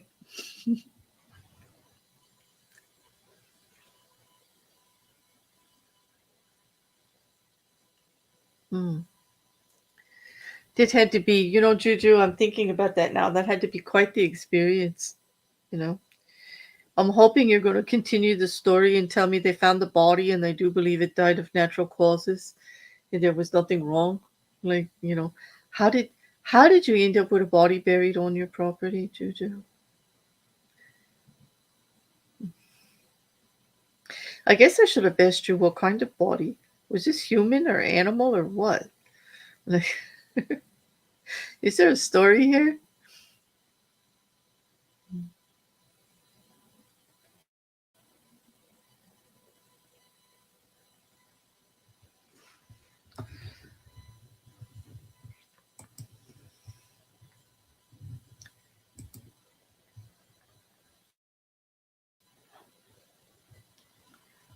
I'm trying to see on Idaho Code 4001 what they actually need. Like, I'm very curious on what they actually need to bring forward,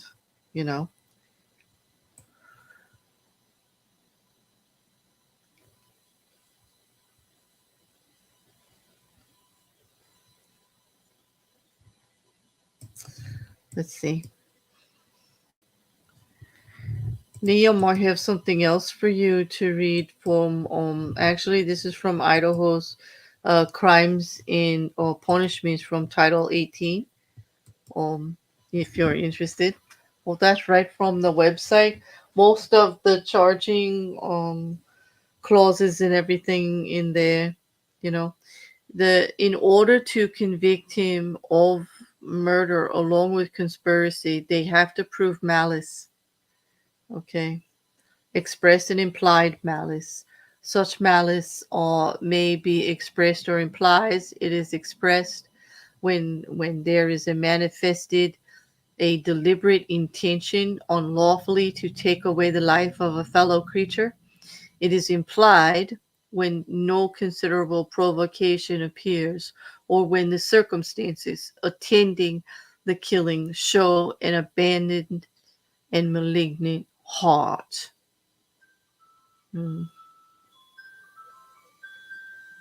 So then I found it interesting.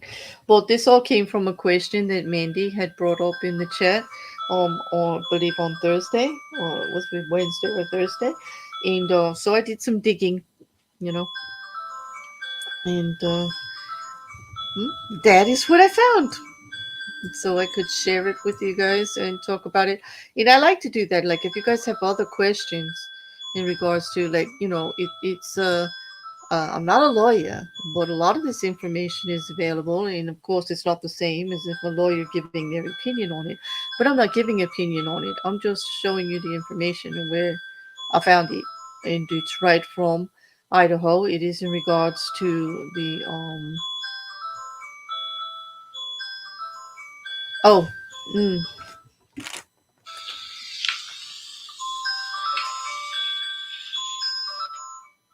sorry, that was my alarm. I'm sorry. Is that tinkling was me? I'm so sorry, Liam. It was definitely my phone. It's like an ice cream truck tinkling, isn't it? Like Juju, I know.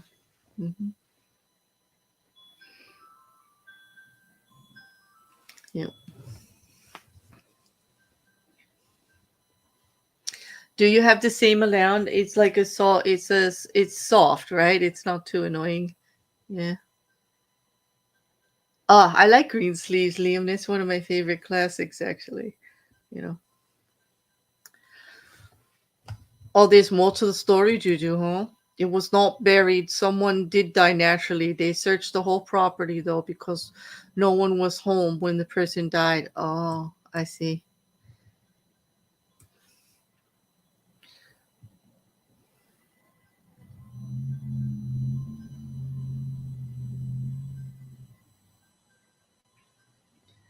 Yeah. I never realized how much that alarm does sound like the ice cream truck in the summer. It really does. Did you? That means the warm weather's here, Jean. The ice cream trucks are out and about. I'll have you know, it was almost 70 here yesterday. It was very odd. Yeah, the windows open and everything. It was like bizarre because it's been chilly.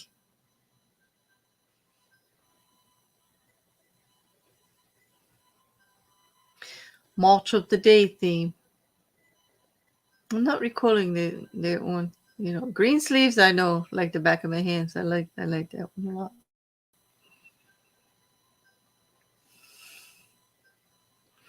Oh, they started last week in the rain. You know, spring. You know, summer's around the corner when the ice cream trucks start coming around.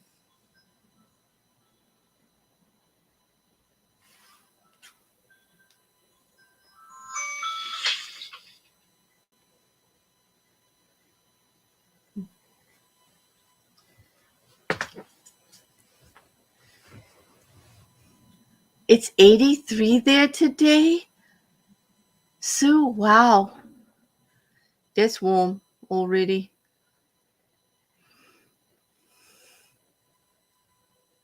Your ice cream truck plays Compton races and occasionally says hello real loud. Yeah, like ours has a loudspeaker on it also that the guy like says stuff occasionally, you know. And it's 77 there, Juju. I'm trying to see what it is here. It is 75 here today already. And it's like 12:30.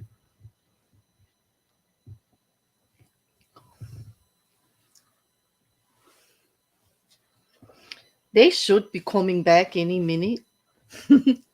Hopefully. They said 30 minutes, but like, you know, give or take.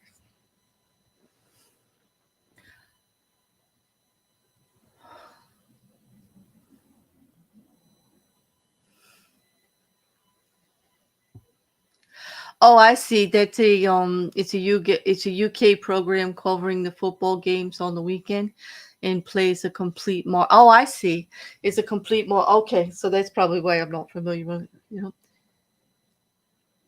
Oh, it's still cold there, Mandy. See, like it was cold here till like yesterday.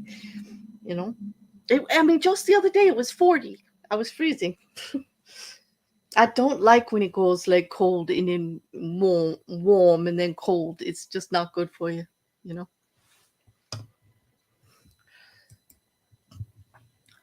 My friends used to own the ice cream trucks in the area, and that was awesome. They would show up in my drive and give me ice cream on a regular.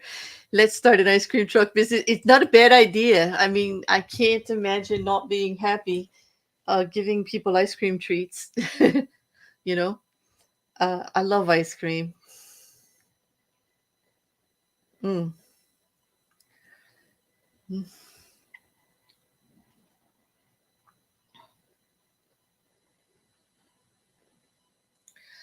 It is. It's still chilly there, Mandy. I feel for you. I'm sure it's going to be cold here either tomorrow or the next day, like because it keeps just going up and down. And it's tax day here in the United States, April 15th. I hope everybody got their taxes in. Oh, thank you, Liam. Thank you for posting that for me so I could check it out. I appreciate it. Yeah, we're going to all go hang out with Sue because like it's nice and warm there. Yep. You're going to bring snacks? Yes, Juju. I'm there. Yeah.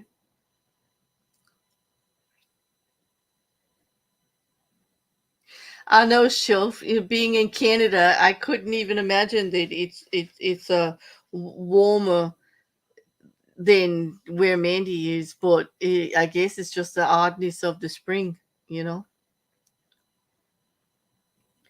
Oh, it's going to be 54 where you are, Jen, and he's in the Pacific West. The cloudy skies should stave off any possible sunburns at 54. Yeah.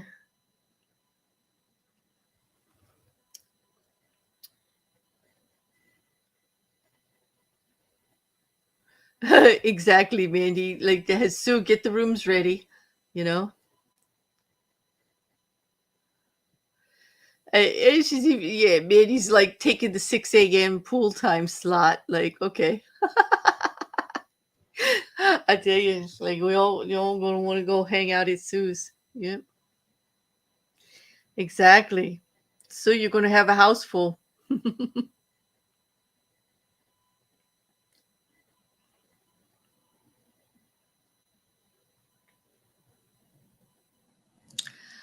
Yes, jury selection has started.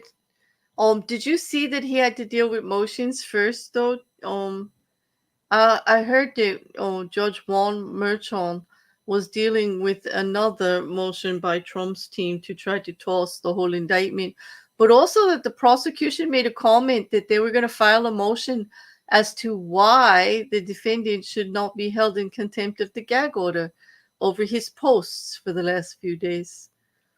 It could be quite interesting before they even sit that jury. Like they're going to be going, they're just wrestling in there already, legal wrestling on the first day. I heard it on, well, I can't say an actual news source. It came through on some posts from Katie Fang and a few who are watching the civil proceedings in New York. And I saw it on Twitter X from some of the reporters.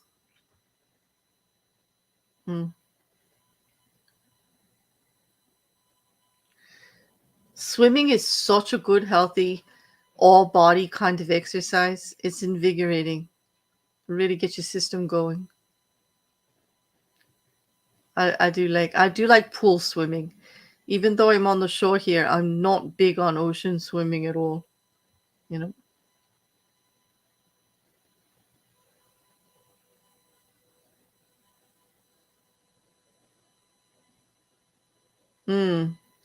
So you're gonna have, I hope you got like a whole big barbecue thing going on. You got a whole bunch of people heading your way because of the weather. Yeah. Good morning. Okay, Jacob.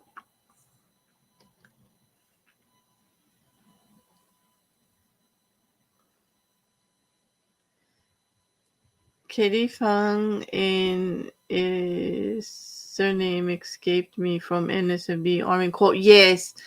Yeah, I know who you mean. Lisa Rubin, is it? Liam, is that who you mean?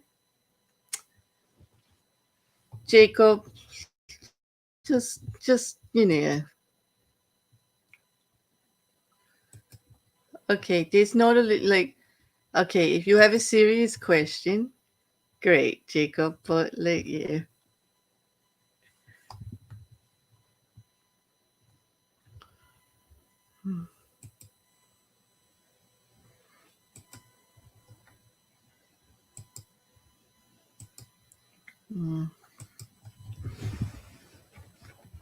Yeah, Lisa Rubin, and Katie Fang. Yeah, they were both. Nate Eaton from East Idaho News is also like in the courtroom, and he's doing live tweets as it goes. Like he's got permission to document, I guess, as he must have his phone with him. I did not think that phones were going to be allowed. I guess as long as they're not recording or doing anything like that, they're allowing them to do their reporting since it's an open trial. But the court is controlling, the feeds.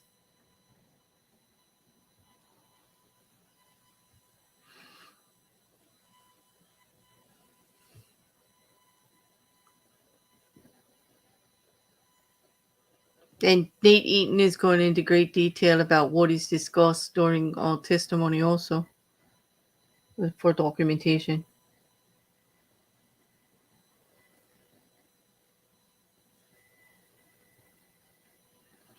You know, Juju, the ocean here on the East Coast is a bit rough and we have a lot of undertows. It's also cold. I mean, it's not until like the dead of summer, like really towards the hot days of August, that the ocean is actually warms up. So there is like a cold current that goes through the East Coast, lots of undertows. It's usually pretty rough, you know. So I agree. Ocean swimming is only if you're good, if you're in the Gulf, where it's nice and calm and warm and pretty. Yeah. You want to check all the updates after this, Liam? That's what I do during the breaks and all. I scroll to see like who's saying what and doing what. But there's so much going on with the courts right now. You know, we've got the New York criminal charges for Trump. The first time an ex-president has been put on trial like this in a criminal case. Like this is precedent being set. We also have Karen Reed this week. Oh, that's happening. There's quite a few active trials going on.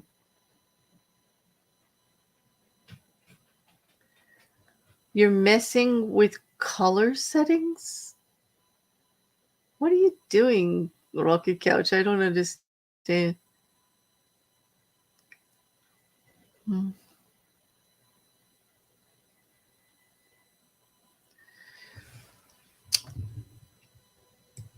Liam says, Mediterranean on the east coast of Spain is a fantastic place to have a morning bath in the summer.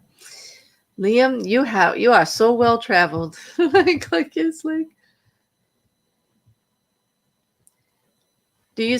Yeah, I was gonna ask that too, Juju. If like Mandy, do you swim every morning? Because like that sounds like the best way to start a day. Oh, bingo is in dark mode now. That's what you mean, Rocket Couch. Oh, you're messing with the colors on the thing. I gotta see now. No, open up. Oh, I love it. It looks so cool. I like it, you know. And this right here, the first thing that caught my eye was the cardigan of incompetence. Bad, lazy lawyering. Wow.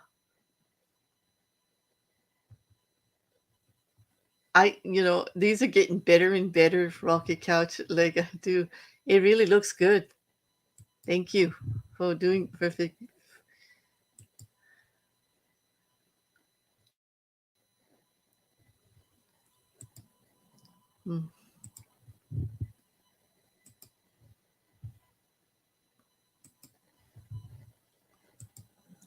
They should be back soon. Let's see. It says 228 and it was 48. They should be back already. This is that's a little past 30 minutes, don't you think? Or am I just coming up on it?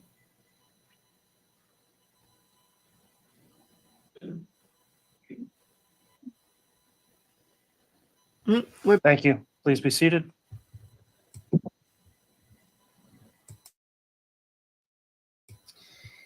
I do not think the jury is here yet, though, so there'll be a few minutes.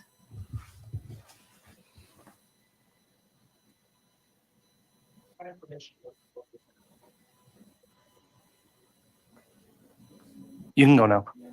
And then we'll have the jurors brought in, please.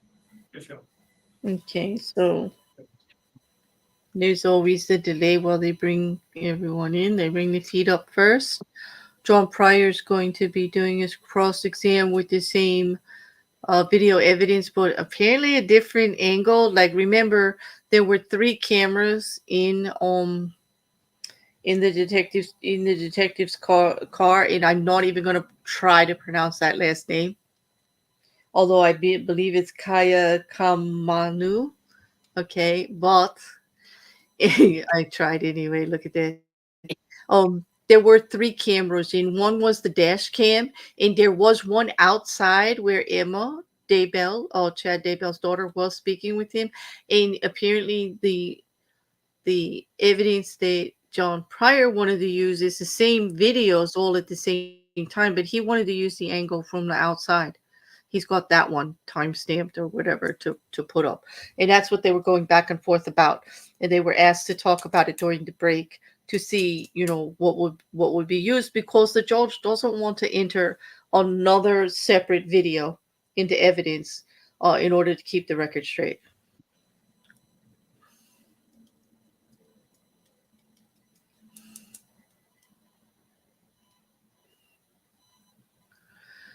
They moved her from the podium to in front of the judge. I see. They probably moved her closer to the witnesses and all, like so she could hear better, maybe.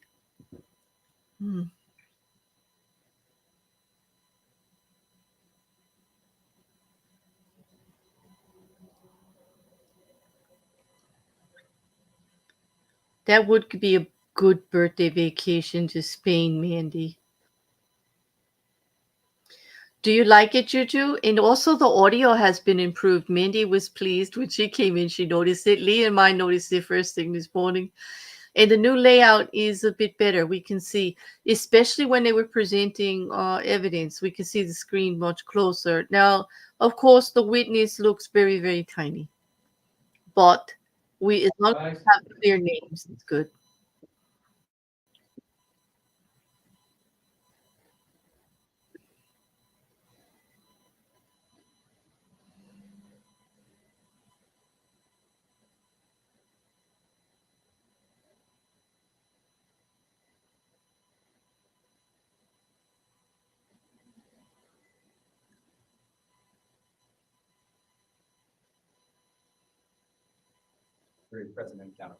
All right, thank you, Mr. Bailiff. Please be seated.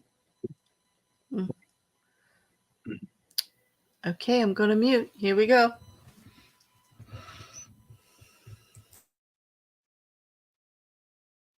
All right, we concluded our mid-morning recess. At this time, then, Detective Wheeler still on the stand, still under oath for his testimony. And this will be the time for cross-examination. When you get to any exhibits, we did discuss those in the sidebar. And Mr. Pryor, you can just move for admissions of any exhibits you have with this cross-examination. So, And Judge, by stipulation of the parties are stipulating to Defense Exhibit 63, which represents the body cam of Officer Wheeler, which I don't think has been brought up yet. all right, Exhibit 63 was clarified. It is not the same as what we previously said was 300B. So 63 is a new exhibit, and I understand the state's reviewed that. Is there any objection to Exhibit 63 being admitted? All right, Exhibit 63 is admitted then. Mr. Pryor, you can commence with your cross. And Judge, at the appropriate time, I'll ask permission to publish when I get to that point. Very well. Officer Wheeler, I just want to clarify a couple of things if we could. Yep. I want to clarify your role from the morning when you arrived at 7 a.m. and your testimony is you did arrive at about 7 a.m. Is that right? Correct. Okay. And then what was your role immediately at 7 a.m.? So I assisted in securing the front roadway that goes in front of the property, 1900 East. And then just assisting with any crowd control and traffic control at that intersection in that road. Okay. Was there a significant crowd there at that point? No, there had not been right at 7. Okay. And approximately how many officers were there at the time?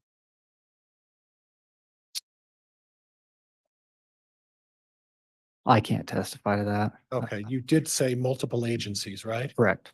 Those agencies would include the FBI, Yes.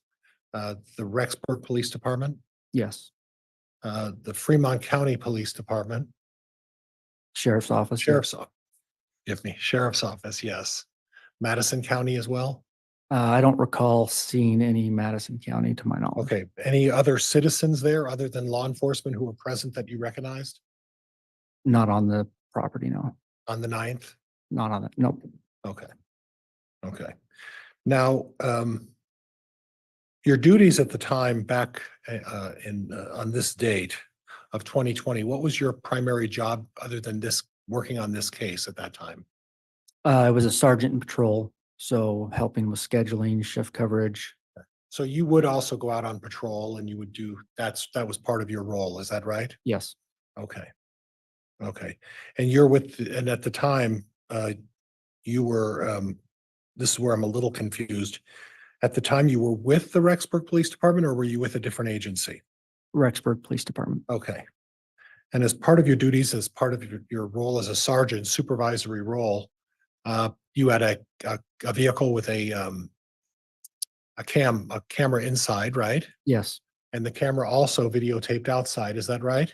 yes, And as part of your role in a supervisory position with the Rexburg Police Department, you also carried a body cam, is that right? yes, Okay, and it was standard for you to carry a body cam as part of your role as in a supervisory position, is that right? for patrol, yes. Okay, okay. Now, in describing Fremont County, that's a rural part of town out near Mr. Daybell's place, is that fair? Yes. Okay. Now, from 7 o'clock until what time did you leave your role as your supervisory position in overseeing the comings and goings of people going onto the property? I would say when I was asked to make the traffic stop. So in other words, you were there at 7 a.m. And when you made the traffic stop, and again, what time was that? Believe it was approximately 11:20 a.m. Okay, so you were there for approximately 4 hours and 20 minutes. Your role was to supervise the outside of the property there and obviously keep an eye on Mr. Daybell, right? Correct. Okay. And from 7 o'clock until 11 o'clock, again, tell me where Mr. Daybell's whereabouts were? So initially, he got into his car, moved it to the west side of his home in the driveway. Later took it over to the house kitty corner from his property and then left southbound on 1900 East. Okay, so from the time he parked the car in the driveway, how long did he sit in the driveway? This would be an estimation, Oh, that's- approximately an hour, 45 minutes to an hour. Okay, so and I'm not going to hold you to this. Yeah. 7 to 8 o'clock is fair for him being in the driveway. He didn't exit the house till 7:30 Okay, 7 to 8:30 in the driveway? approximately. And then you saw him get in his car. And you said that the tail end was backed into the garage, right? At his property, yes, So the tail end of his vehicle was to the back where the garage is. correct. And how far from the back of the garage was Mr. Daybell's bumper? Can you tell me? I couldn't. Was it close? Was it far? To the garage? Yeah. Back bumper to the garage? Yeah. I know you could walk between it. You could walk between it. Yes. So there wasn't 30 feet, but it was closer to just a couple of feet to get behind. I can't testify to that. You don't remember? I don't remember. exactly. Okay, that's okay. So then approximately about 8:30, you saw the car exit and he drove over to Emma's place. Is that right? Yes, Okay, did he have any contact with law enforcement up until that time? he had. He had? Yes. Do you know who spoke with him? I don't know everybody that spoke to him when they made contact inside the home originally. So at some point, he was advised that they found remains on his property. When did that take place? That didn't take place to my knowledge until he was stopped on a traffic stop. Oh, okay.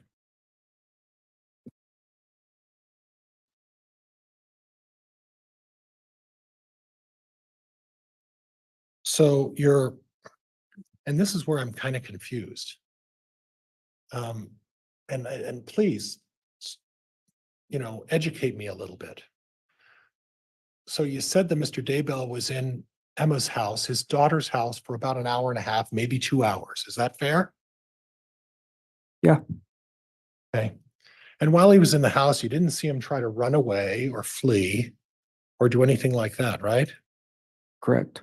He didn't have any knowledge of anything going on out on his property other than there were multiple police officers out there, right? I can't testify to that. I don't know what he could see from that home. Well, as a patrol officer, you understand, and as a sergeant, you understand that when someone is stopped for a traffic ticket, there's a certain amount of anxiety with people when that happens to them. Would you agree with that?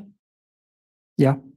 And would you agree then that if there are 30 police officers, 30 plus police officers showing up at your property and looking all over your property outside, not inside, but outside, would that tend to think that maybe you're a little curious about what's going on your property? It could. And that doesn't mean that you're guilty of anything.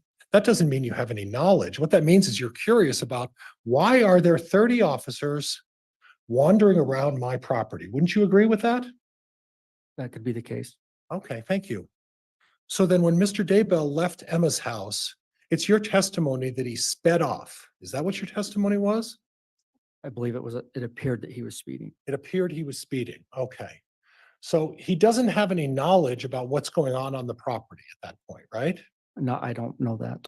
Okay, don't know what he hasn't been told by anybody from the law enforcement agency that that they found something on his property. Is that fair? Not that I was aware of. Okay. And then in your testimony, and maybe he wasn't speeding, maybe he was going fast. Is that fair? Yes. Okay, so he wasn't racing off then, correct? He accelerated quicker than, Okay.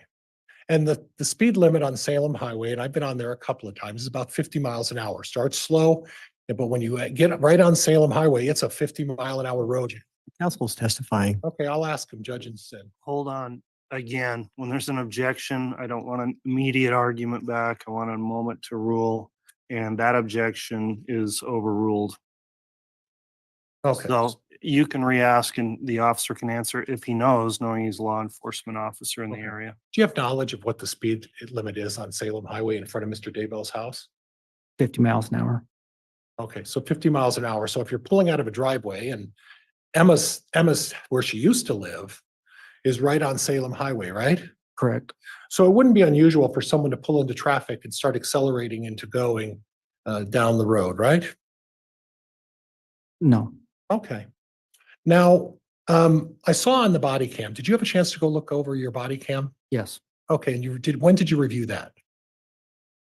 Couple days ago. I don't remember Okay, the date. now I saw on the body cam, and if we have to, we'll play this for everybody if you have trouble remembering something, but I saw on the body cam where you pull up and Mr. Daybell stopped in a vehicle and you get out of the vehicle. Do you recall that? Yes. And then you walked up to, it looked like there were about 4 or 5 officers there, right? I know that there were 2 unmarked surveillance officers that were there with me at that time. Okay, but Officer Hermosillo was there. He arrived shortly after. Officer Ball was there. Arrived shortly after. And as soon as they arrived and you walked up, there was a discussion to Mr. Daybell about where he was going. Do you remember that? I don't recall that. Did you have a discussion that he was going to visit somebody that morning? I did not. Did he have a discussion about having a meeting with his lawyer that morning? Not to my Remember that? Not to my knowledge. Okay. So you have no recollection of the discussion of anyone at that point pointing out to Mr. Daybell that he can't go see his lawyer, the lawyer can come to him? I do recall overhearing a statement about his lawyer. Okay, so now you remember the statement about the lawyer. So gleaming from that statement, you were to understand that Mr. Daybell was in the process of going to see his lawyer, right? No. Okay.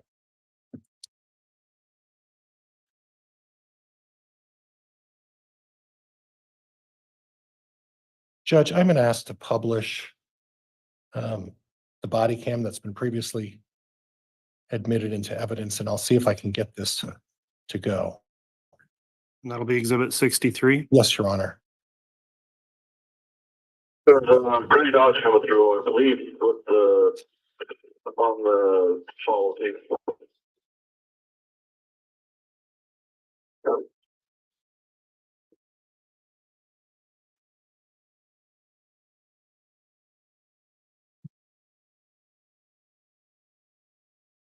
What do we got? Do we know what we have? I don't know what they want. They said, Yeah, go and step out here for us. They just asked us to stop you, so just come right here. They're gonna come and chat with you, okay? Just stand right here. You don't have anything on you? No weapons or nothing? Okay, Chad. We were JJ. So we're gonna detain you for a minute. We'll figure out what we're gonna do.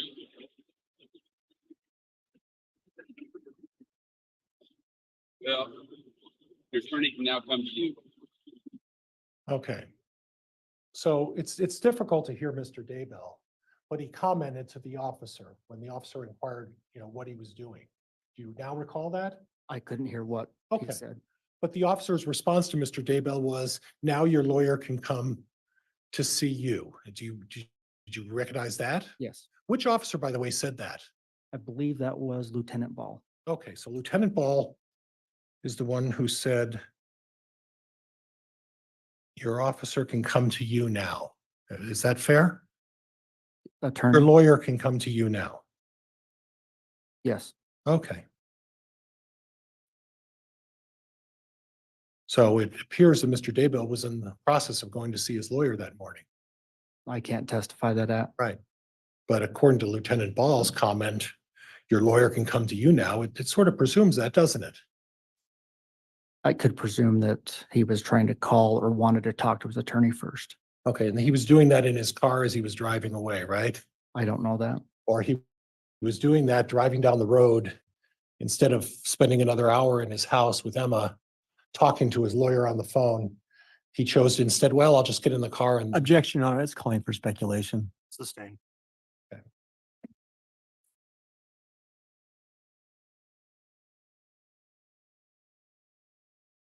And then after that point, you put Chad into handcuffs, right? Yes, Put him in the back of your car. yes, And that was the video that we observed with Mr. Wixom, correct? correct. Okay.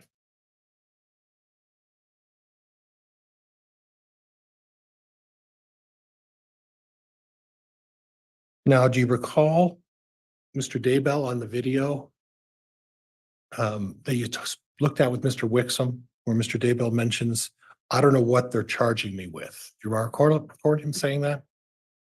Yes, Okay. Now, you also record him, or also recall him, excuse me, saying to Emma, cooperate as much as you feel. Remember Emma saying that? yes. Okay. At what point during that process was Mr. Daybell advised that they found a body on his property? Right prior to this clip right here. Okay. And at the point that he was having a discussion with his daughter, Emma, at that point, he didn't know what he was being charged with, correct? Not to my knowledge, Nobody told him what he was being charged with, correct? not to my knowledge. But it's a pretty serious allegation if you get put in a set of handcuffs and put behind a van, and then suddenly they say, we found a body on your property, right? Could you repeat the question? That's a pretty serious allegation. Yes, In your traffic experience, that's not something that happens every day, right? right. So at that point, Mr. Daybell is put in the back of the car, Chad's put in the back of the car, and Emma was allowed to talk with him, right? Correct. So we don't know what was going on in Mr. Daybell's mind, do we? I don't. Right. And we don't know what he's thinking, right? Right. But we do know that he's been told, guess what? They found a body on your property, right? Correct. Okay. And you're in handcuffs. Right? Correct. And then Mr. Daybell says, we're going to make it through this, right? Yes, sir. And he's talking to his daughter about financial, where he can come up with money, credit cards, business accounts that he has, things like that, correct? They were discussing those. Right. So the purpose of discussing that, we don't know whether he was doing that to try to figure out a way if he could post bond on a release after he's being accused of this, right? I don't know that. You don't know that, right? We don't know what the reason for him trying to get his financials in order, right? Right.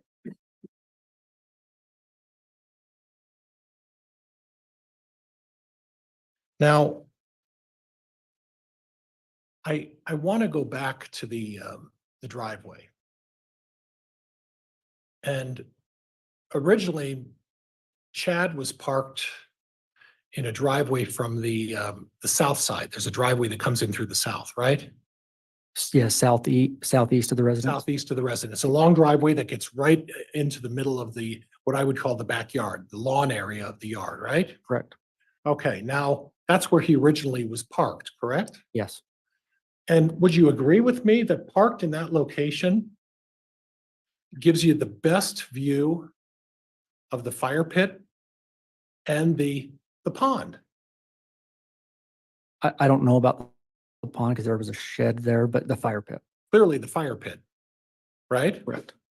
And you don't know about the pond because the pond is off back on a portion of the property set back a little further, right? Correct. And it's a distance to see it, correct? That'd be fair, wouldn't it? Fair?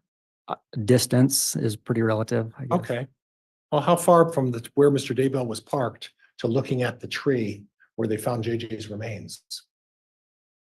I couldn't testify to an exact Okay. distance. All right, fair enough. It's a distance though. This isn't his backyard, right? You could see it easily, Okay, you could see it easily from that location where he was. distance wise, that amount of distance.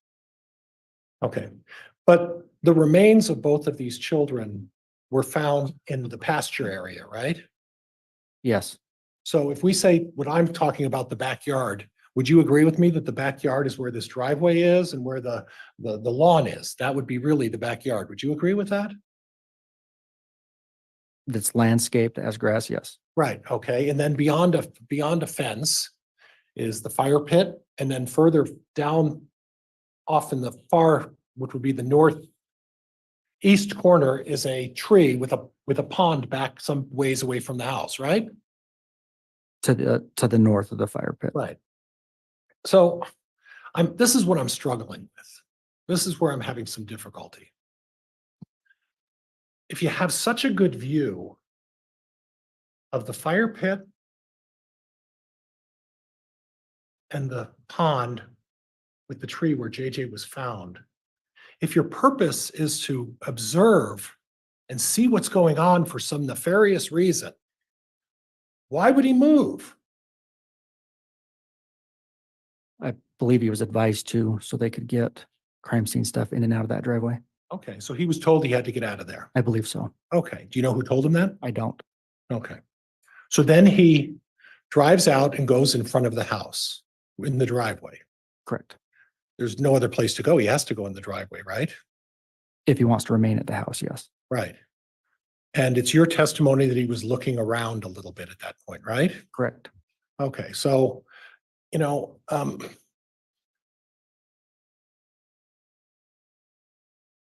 he wasn't emotional at that point, right? I didn't have a good vantage point to Okay. determine that. He didn't have a look of fear on his face at that point. Is that right?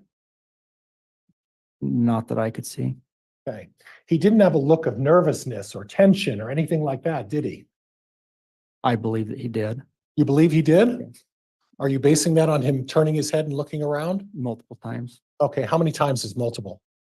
There was 4 or 5, and then him exiting the vehicle. Okay, okay. So if someone is on your property and there are 30 police officers digging around on your property, you don't think someone would be curious about what's going on your property? That's why I said that I believe he was nervous. Okay, he was curious.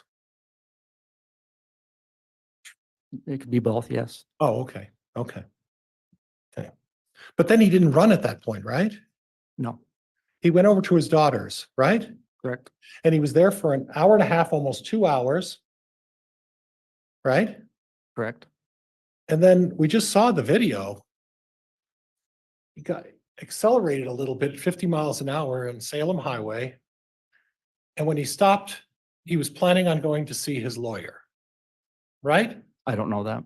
Okay. Well, why would Lieutenant Ball say he's gonna have to come to you. Was that? Calls just for what he- speculation, Your Honor. Sustained. Lieutenant Ball said to him, your lawyer's gonna have to come to you, right? Something along those lines, yes. So there was at least a discussion about going to see the lawyer, right? I don't know that.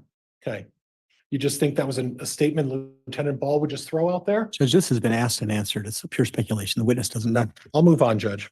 Well, again, I'd like to be allowed a chance to rule on that, and it is sustained as asked and answered. So do move on, Mr. Pryor.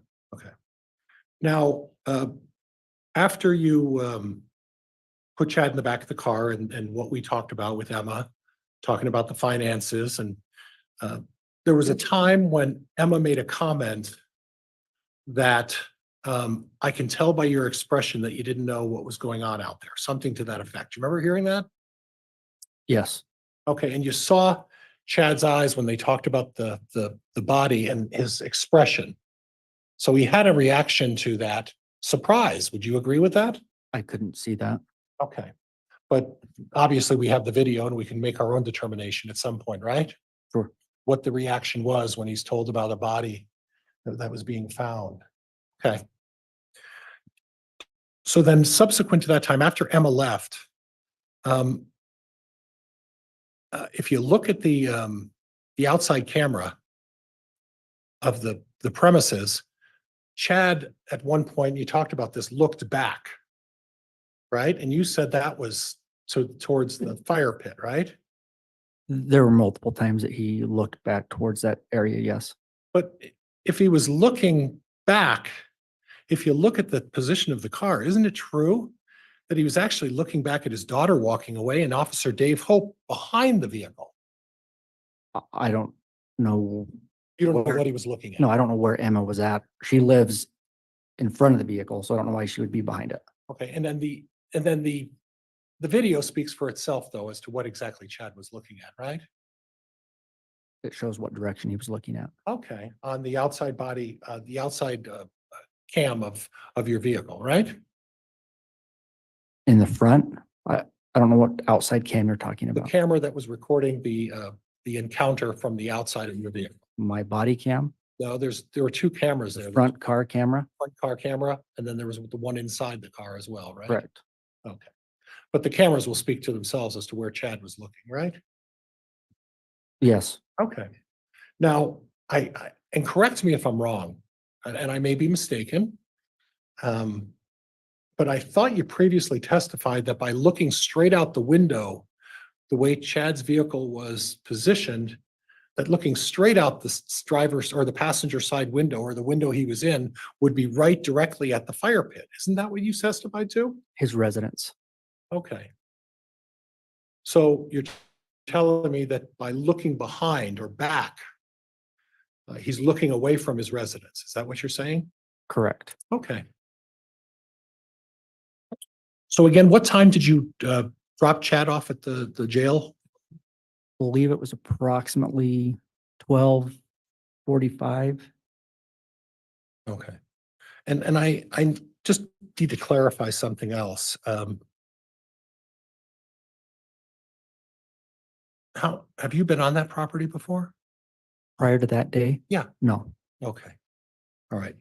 But you saw cadaver dogs there on that day? yes. Okay. And again, what time did you get back from after you dropped Chad off? Back to the residence approximately 13:30, 1:30. And for those of us who aren't in the military, Sorry, that'd be 1:30, right? approximately 1:30 PM. yeah. Okay. I can do that math, I think. And then you were there until what time at night? I don't recall the exact time until we decided to Okay. convene till the next day. And your primary goal at that point was excavation, is that right? After I had returned, they reassigned me to help with the property. Okay, and what role specifically? Were you at the fire pit or were you at the tree back behind the pasture there? Primarily the fire pit area. Okay, and do you recall who was with you at the fire pit? There were multiple people. When you say multiple, how many are we talking about? I don't even want to estimate. That many? There was people coming and going.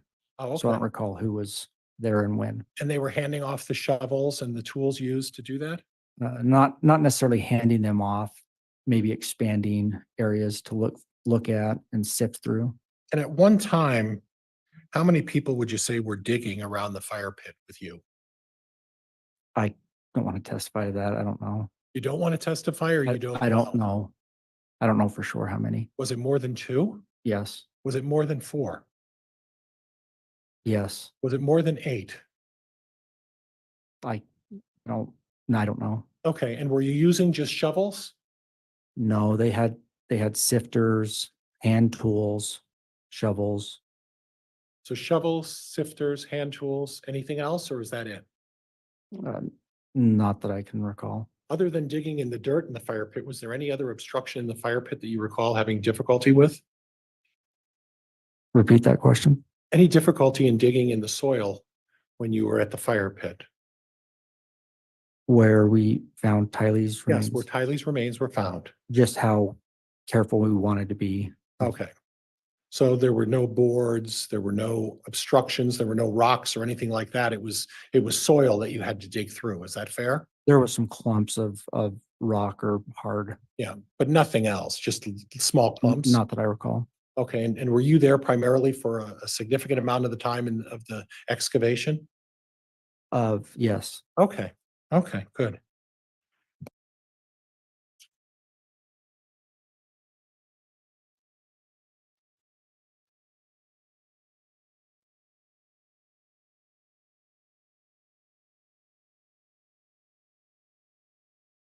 And Judge, I think that's all I have.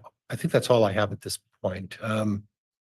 All right, if we could have the published exhibit removed from the screen there, Mr. Pryor. Did we note on the record the time frame stamp when that stopped? We may not have. 109, 103, it looks like, Judge. Okay, A thank you. minute 3 looks like when it was stopped is what I look like I have, Your Honor. All right, thank you.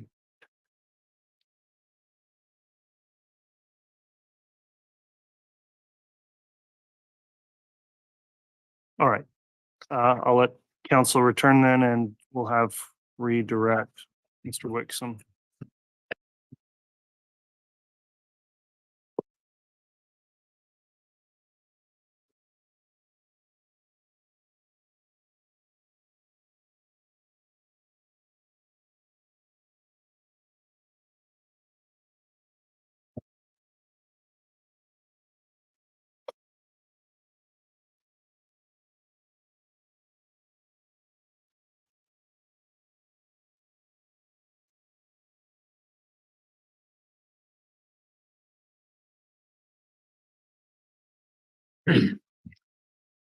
Detective Wheeler, you were asked several questions by Mr. Pryor about, in your experience, different reactions that people have in terms of levels of nervousness.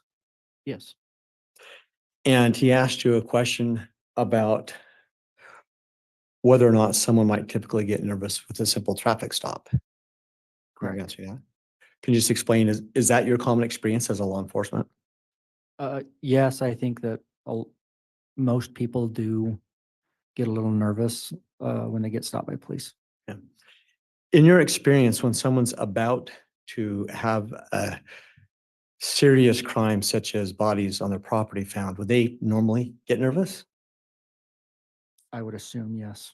Would they be curious and looking back at the property where the bodies were buried? Yes.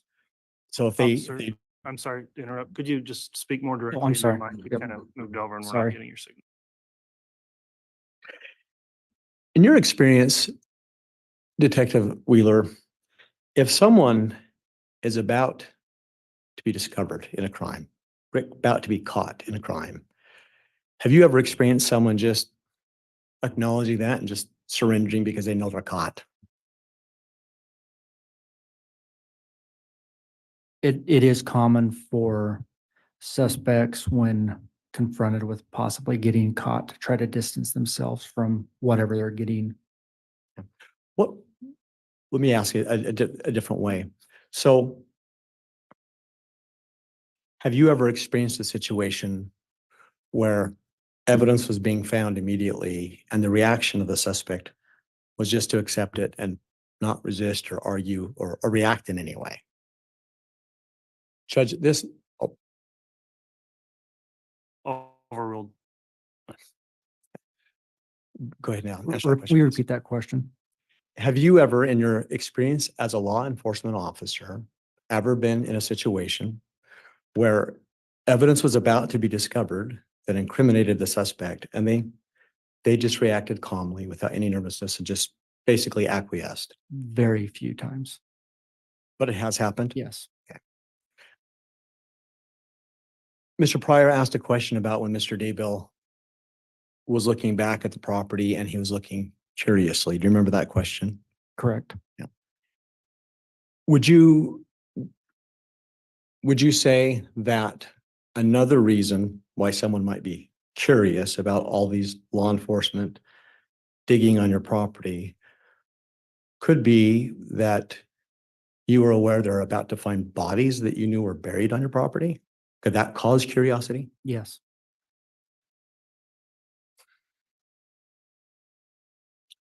Mr. Pryor asked you a question about the speed in the roadway in front of Mr. Daybell's property.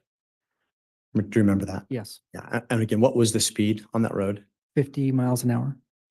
And I think you testified that it may not be abnormal for someone living on that street to drive out into the street and then quickly accelerate to 50 miles an hour or more.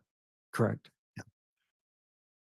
Would you disagree that someone who believed that bodies that were buried on his property might be a reason, in addition to that, why they might quickly get on the roadway and drive away quickly and accelerate like you've talked about? Yes. There's been some discussion as well. There's some questions from Mr. Pryor about the fire pit. And I just want to flesh that out a bit. You testified earlier that you were present when Tylee's remains were recovered, Yes. and you participated in that. Yes. We've talked about the fire pit. Are you familiar with what's been called a pet cemetery on that property? Yes. Overruled. Can you explain to the jury, were any of Tylee's remains found in the pet cemetery? So when I became involved, I don't know what the team had designated as cemetery and fire pit. So I can't testify to where exactly they had designated those points, but they were in that area that I assisted. Did you become familiar with at least generally where the team was, what they were calling was the pet cemetery? Sustained. Did you receive any knowledge based upon what the team effort was, what had been designated by law enforcement there as what they were going to call the pet cemetery? Mr. Wixom. Because I'm asking based on his knowledge simply if he knew what law enforcement designated as that area. Mr.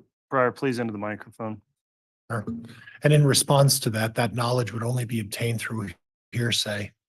Renew my objection, Your Honor. What would be the exception, Mr. Wixom? Judge, I'm not offering to prove it for the truth of the matter as to where the pet cemetery was. I'm simply asking this witness if he knew that area, generally speaking, as they were conducting their investigation for the remains, the area that they were calling that. But that's all. Judge, and it's absolutely being asked for the truth of the matter asserted. That's exactly why he's asking it. The objection's overruled. I find it as an exception to the hearsay rule, and the officer can answer the question. I was familiar with the area called the pet cemetery. And where was the pet cemetery in relation to the fire pit?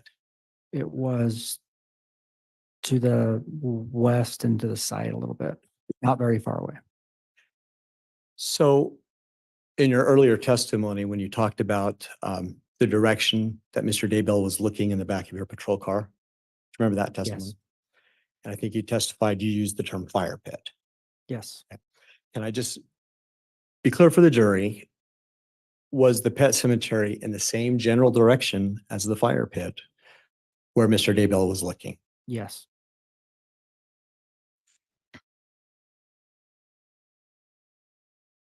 You were asked some questions about the use of shovels and tools in attempting to recover Tylee's remains. Yes.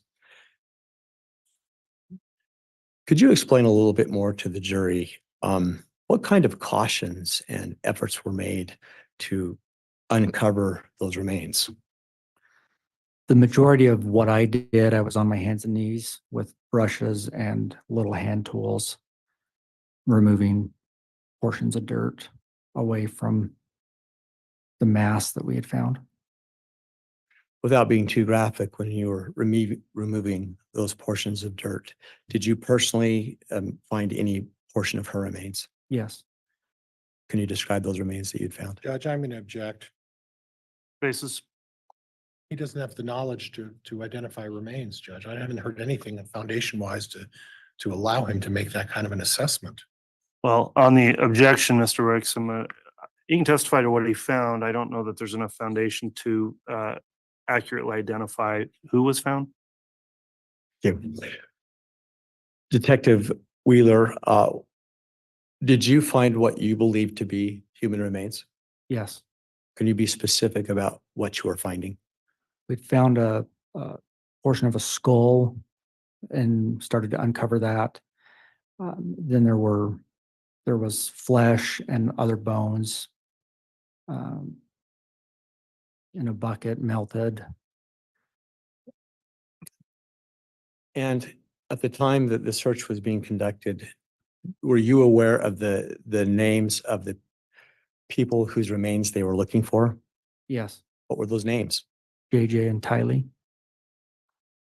At any point in time, besides the remains of Tylee and the remains of JJ, were any other human remains found on the property? No.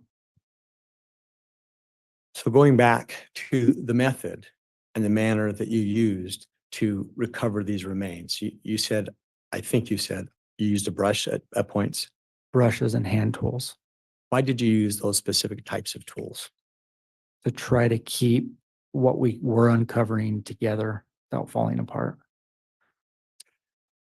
Not to be oversimplistic, but why is that important in this kind of a recovery in the ground of remains? Why do you need to do that?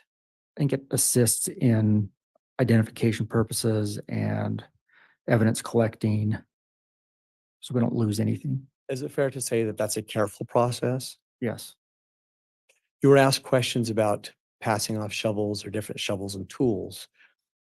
When you were engaged in this recovery of her remains and you observed other law enforcement, did you ever see anybody in any way haphazardly use those tools? Judge, objection, mischaracterizing the question and the testimony. Overruled. I didn't see anybody using them. I don't know the word that you used. Could you repeat the question? Sure. Did you see anybody using them in any way that was haphazard or not cautious? No. So at no point when the remains were being recovered, did you see any conduct by law enforcement that wasn't conscientious and careful? No.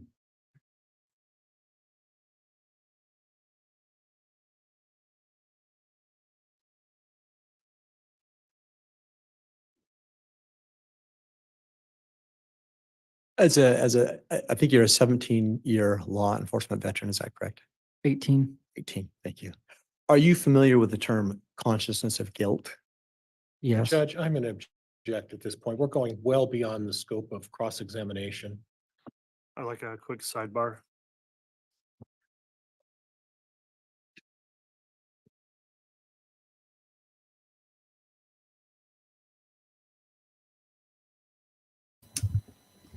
Yeah, did going beyond cross-examination. However, it should be noted that John Pryor actually brought this part in by questioning whether he's nervous or not and giving other speculation as to it could be this or it could be that. So why cannot the officer testify to the same?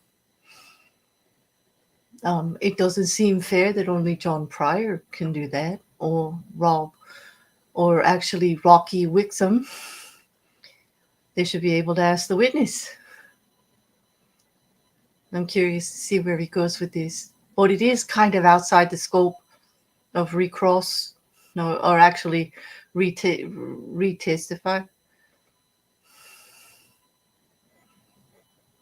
Well, if they do allow him to answer, they probably will allow John Pryor to recross again.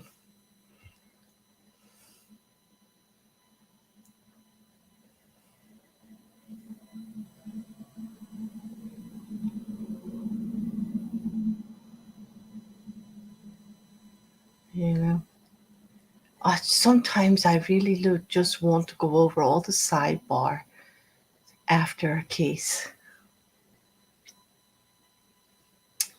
We're back.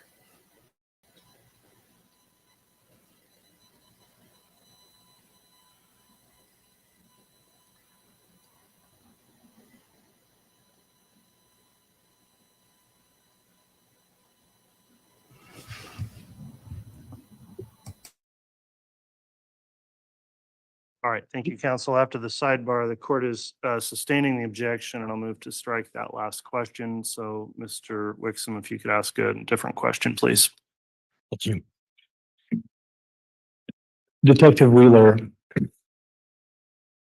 if someone gets in a car and flees quickly or appears to, what can that be indicative of?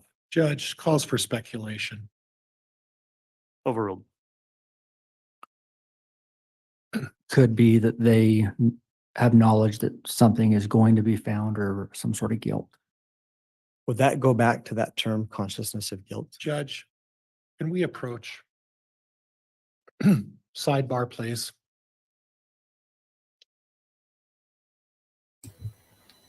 John Pryor is earning his money here, and this is actually very good defense lawyering. No one wants to hear the word guilt associated with their client in open court. The use of that term is prejudicial, and I can see why he's getting annoyed. Let us not use that term. However, watching body language and to see if people are acting nervous and all is actually something law enforcement does. It's part of the technique of investigation and everything that they're doing. So there's a very fine line here. And I'm fascinated in how Judge Boyce is trying to navigate it. He's allowing some and sustaining others.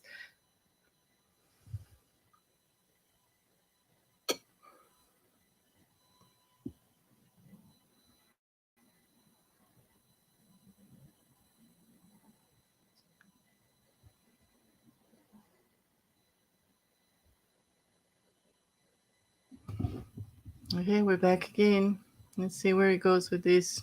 All right, after sidebar, the court is again striking that last question. Mr. Wixom, if you'd move on to another question, please. Certainly. Just a last couple of questions.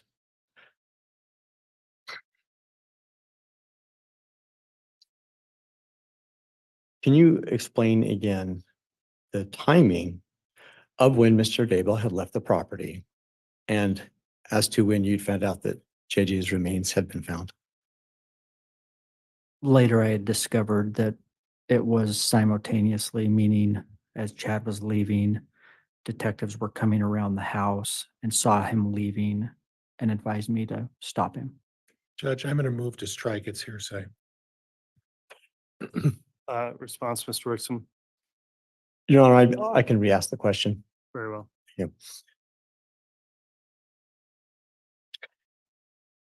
When you had stopped Mr. Daybell and had him get out of the car and come back to the back, you indicated that that's when he was met by the 4 or 5 officers, including Lieutenant Ball. Is that right? Correct. Yes.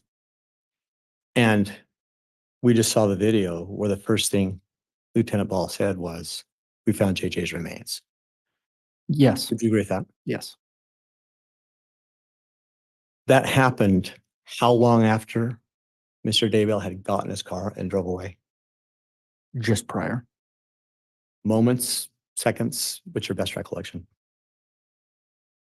I wasn't back there, so I don't know the exact time they located him, but I'm asking the statement from Lieutenant Ball to Chad? Right. That timing, how long? Was that statement made to him? How much earlier had he driven away? Oh, just within minutes.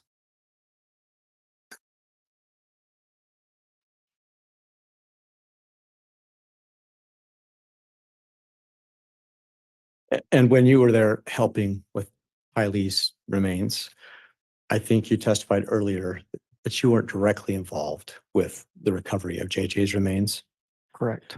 but you were on scene and you made observations about that. Yes. Are you aware of whether or not pursuant to that search warrant or the way the search was conducted, was law enforcement looking inside the house for remains?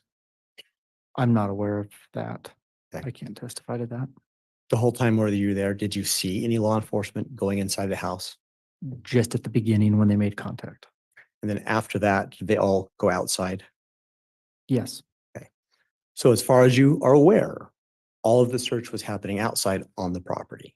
Yes.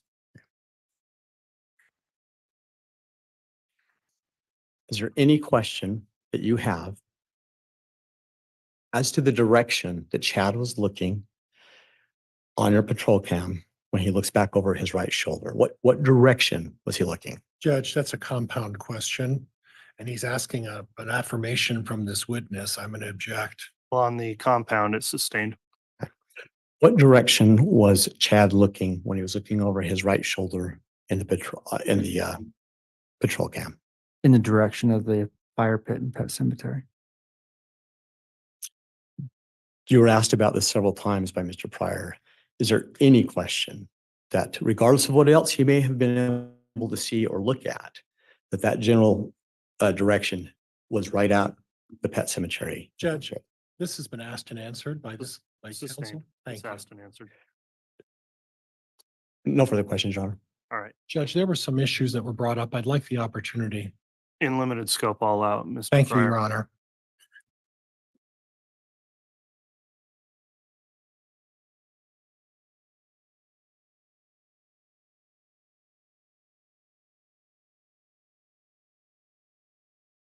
Now, officer, I heard an interesting comment from you. As you were testifying, you made a comment that I subsequently learned. Did you talk to anybody about your testimony at the break in this case? No, You didn't talk to any other law enforcement? no. So when you said that you subsequently learned, when did that knowledge come to you? What are you referencing? I'm referencing the fact that you subsequently, now I forgot what the context of that was. We're going to move on, Judge. And it may come to me.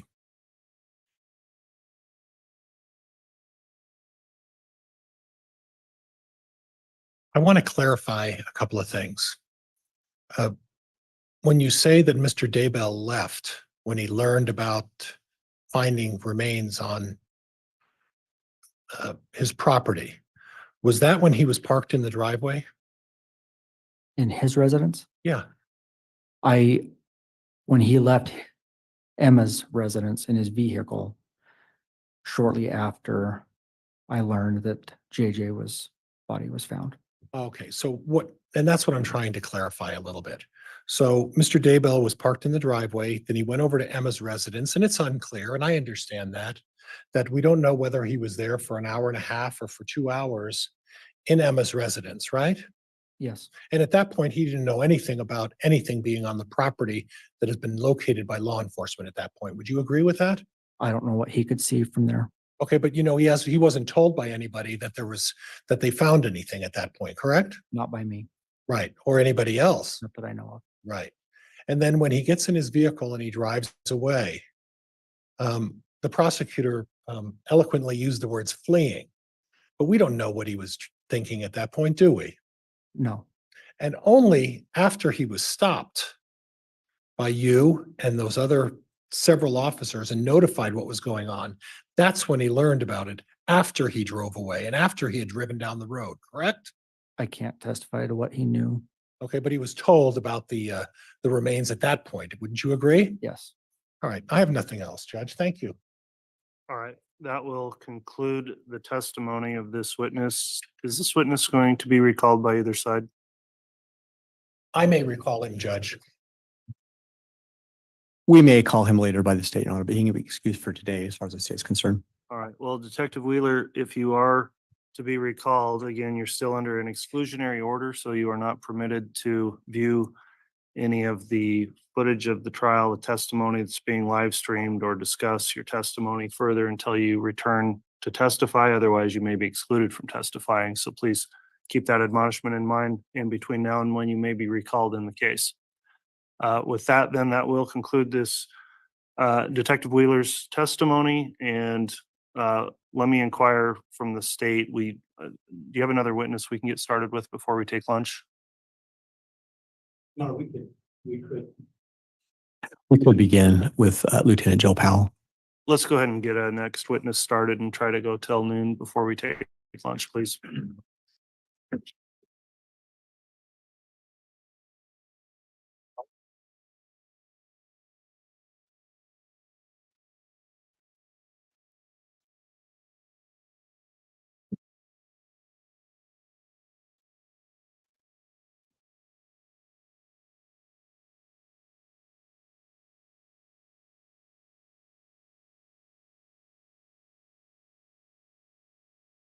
Do solemnly swear or affirm the testimony you're about to give will be the truth, the whole truth, and nothing but the truth, so help me.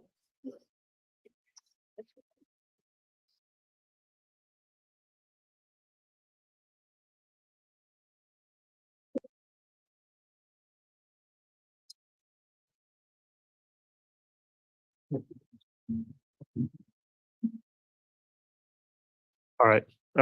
Lieutenant Powell's been sworn. Before we get started with testimony, let me just indicate again, there's an exclusionary rule in this case. Lieutenant Powell, have you been observing any of the trial testimony in this case since it started? No. Right. Have you discussed anyone else's testimony that's come before you in the trial?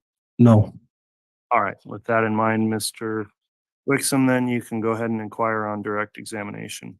Thank you, Your Honor. Good morning, Lieutenant Powell. Good morning. Will you please state and spell your full name for the record? Joseph Powell, Powell. And where do you work? Fremont County Sheriff's Office?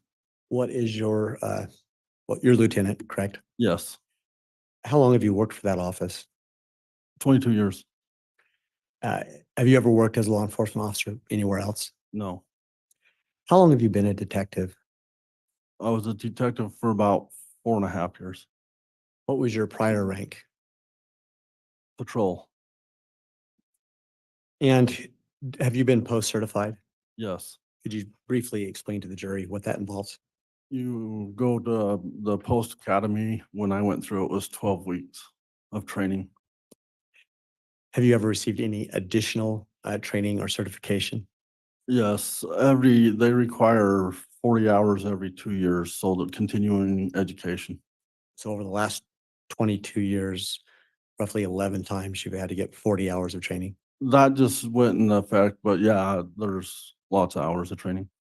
Did you get any specific training as a detective? Yes, And did you work as a detective prior to becoming a lieutenant? yes, How many years? about 4.5 years. I want to, well, first let me ask this. As a lieutenant, is it ever part of your role to become involved with unattended deaths? Yes. Could you just explain to the jury, what does that term mean, an unattended death? There's nobody around when they wake up, they discover somebody's dead. There's nobody around to know what happened. So why would law enforcement want to be involved and just look at that situation? To see if there's any foul play. I want to draw your attention back to nearly 5 years ago, back in October of 2019. Do you recall ever being involved in an unattended death of Tammy Daybell?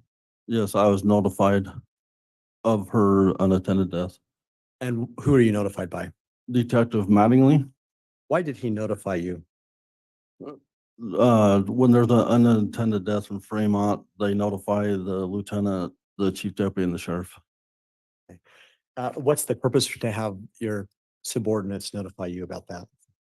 So if there's any questions or they need help with the part of the investigation, and so the sheriff knows what's going on in the county.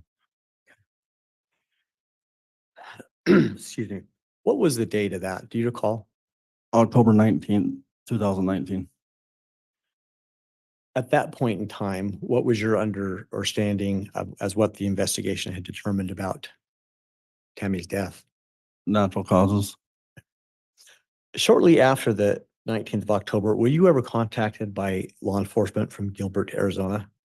Yes, And what date did that happen? October 31st, 2019. How were you contacted? Was it in person, by phone, email? How did, I was contacted by phone. and what did you learn from that contact?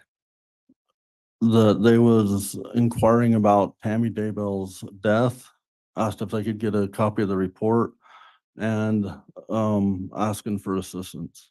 Okay. Do you recall, did they say anything else about Tammy Daybell's death and the reason for their request for the report? Judge calls for hearsay. Yes, sustain. After the phone call, what did you decide to do in regard to Tammy Daybell's death?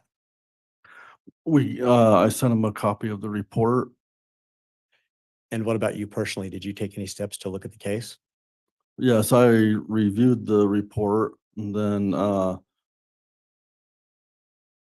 later on ended up getting her medical records. Okay. Well, we'll pause here. So Gilbert, Arizona contacted you about Tammy Daybell's death. Yes, Did they request any other assistance or help with anything else? yes, they asked to Judge, locate. objection calls for hearsay. Judge, a request isn't offered for the truth. Overruled. You can answer. They asked if we could help locate a 2018 gray Jeep Wrangler with Texas plates. Did you get any information as to why you were seeking to locate that? They believed that it was in Fremont County. Did they tell you why they wanted to find the Jeep? It was involved in an attempted shooting. Did they give any names in terms of that were in connection with that shooting? Yes, Alex Cox, Lori Vallow, and they believe they had ties to Chad Daybell.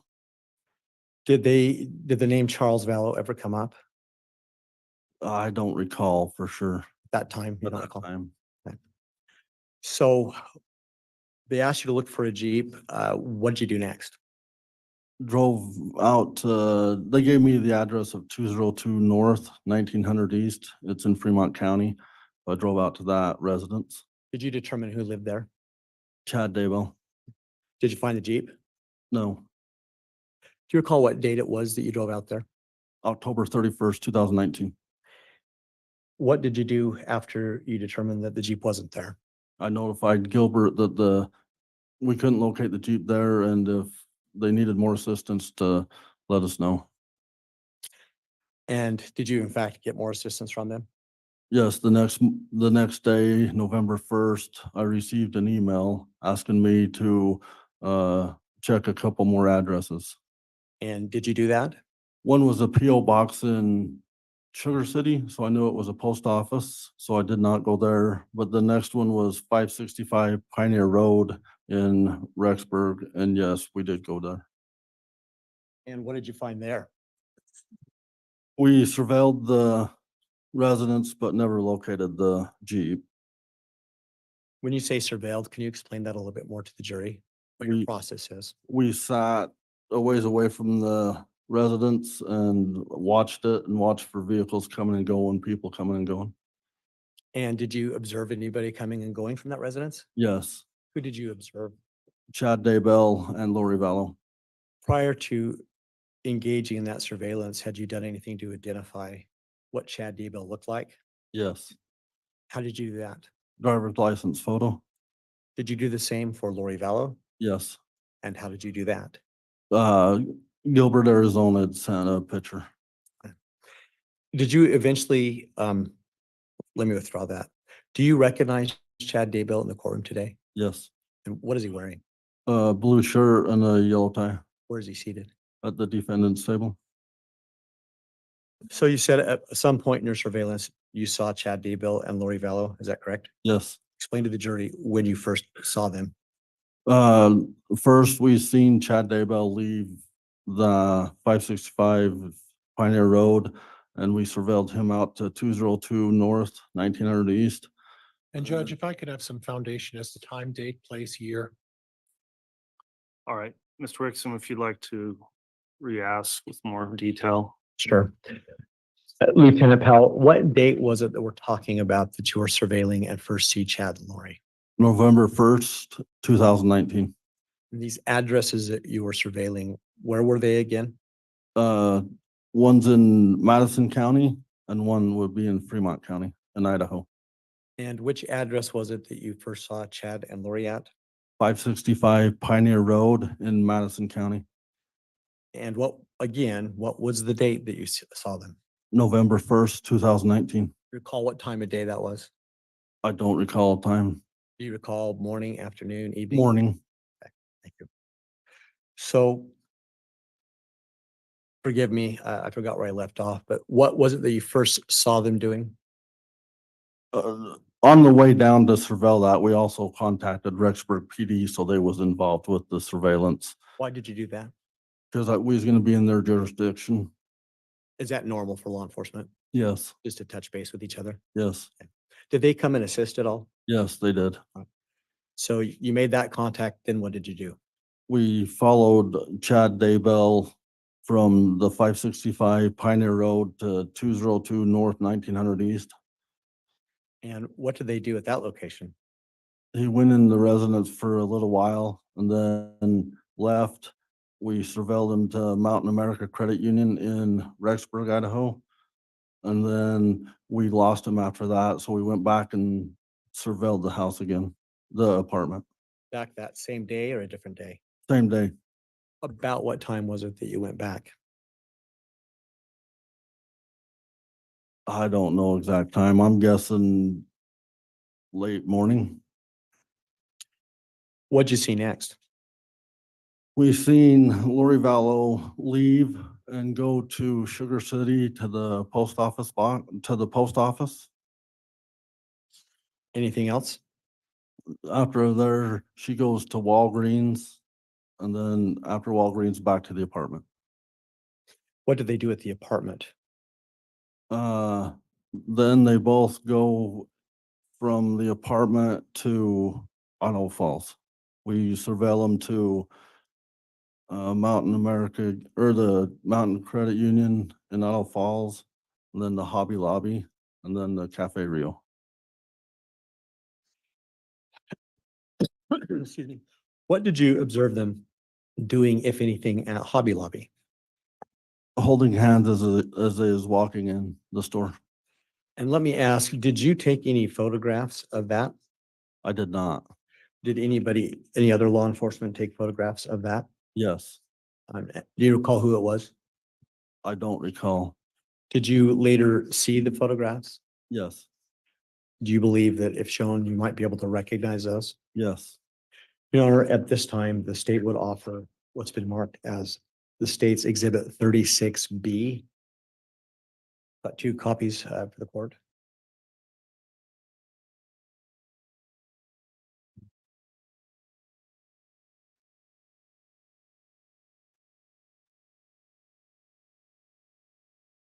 Judge, and I'm gonna voice an objection for relevance. I'm not seeing the relevance here. All right, if I could if I could view the exhibit, please, before I rule on the objection.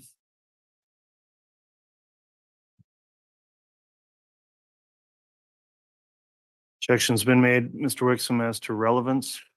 Judge, at this point, it goes to what's in the photo we believe shows the nature of the relationship, which isn't just relevant for this witness's testimony, but for the theory of the case overall. It helps to show the relationship between the two.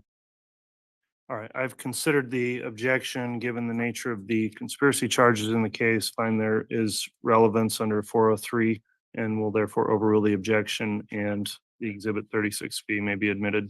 Thank you. May I ask to have those handed to the witness, please?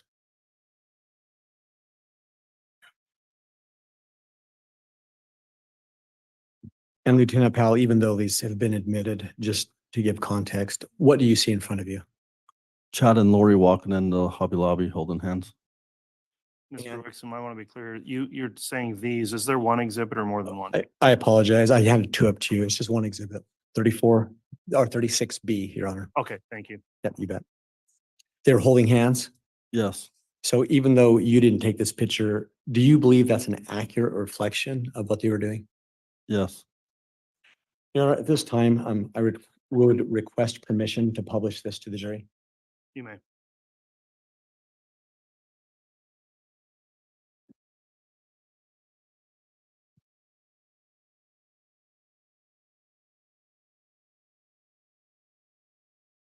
So Lieutenant Powell, if you'll please look at the monitor up there, this photo. Since we didn't all have your vantage point, will you just explain again what they were doing to the jury? They're holding hands walking in the Hobby Lobby. Were they holding hands the whole time walking in? Yes. Now, did you go inside the Hobby Lobby? No, we did not. What did you do while they were inside the Hobby Lobby? Waited outside. And how long do you believe they were in there?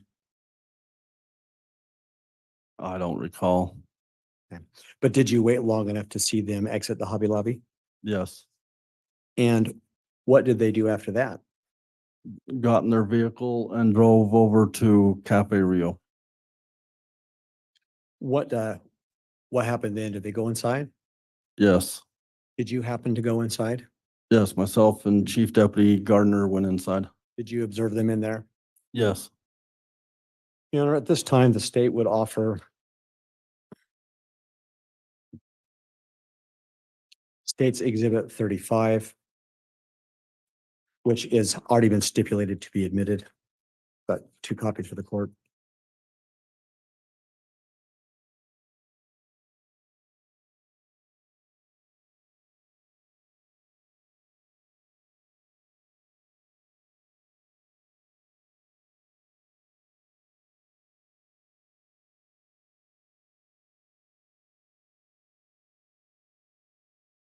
All right, I understand there is no objection then based on what Mr. Wixom has proffered on Exhibit 35. Is that correct, Mr. Fryer? It is, Your Honor. Thank you.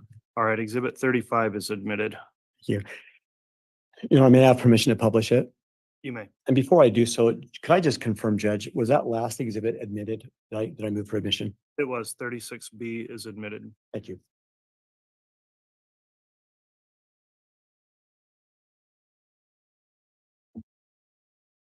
What is that a picture of, Lieutenant Powell? Chad and Lori eating at Cafe Rio. And did you observe anything else about their behavior or conduct together while they're at Cafe Rio? No. What happened after they left at Cafe Rio? We ended the surveillance. Why did you end it there? The time of night and prior engagements people had. Okay. Your Honor, it would now be an appropriate time to stop my direct examination, considering the hour. Yes, let's go ahead and take our lunch break at this time. We will try to do it in an hour, back on at 1, but we'll allow sufficient time for the jurors also to have their lunch and take the break necessary. So we'll come back on after the break. All rise, please.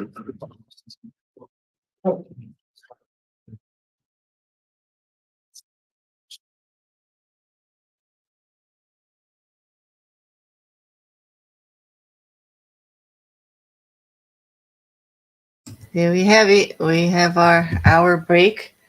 I'll stay for a few minutes, but then I'm going to take a break also. You know, I'll put some music on. I suggest everybody stretch, get something to drink or eat or take care of things. I do agree, it is quite tedious, this part of any trial, to where like when you start with the investigation and how things unfolded, can be quite tedious and boring. There's no surprises. There's no gotcha moments, basically just watching the different lawyers' styles.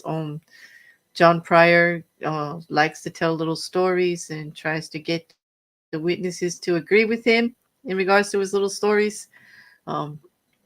He's, I find his style to be almost like he's testifying to what he wants to hear. And it can be very, very frustrating. Very frustrating. Well, it's kind of like right on the edge on what gets allowed, you know? It's just a difference in style there. I did like Rob Thompson Rob Wood rather, sorry. Rob Wood the first 2 days was very precise and very clear spoken. Rocky Wixom, not so much. Like his phrasing of questions has me troubled at times, like he's almost asking for an objection. He could do a little bit better there, but I don't know how long that he's been at this. He does look very similar to Rob Wood, so it can get confusing on the podium if you don't blow it up to look. But it was definitely Rocky Wixom today. And we'll see after lunch with more testimony of this witness. But this is our third witness of the day, which is moving a lot quicker than it was last week, which it was the same witness, for a day and a half.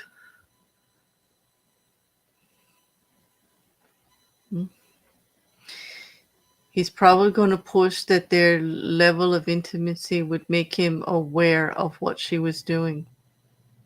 Yes, I would say.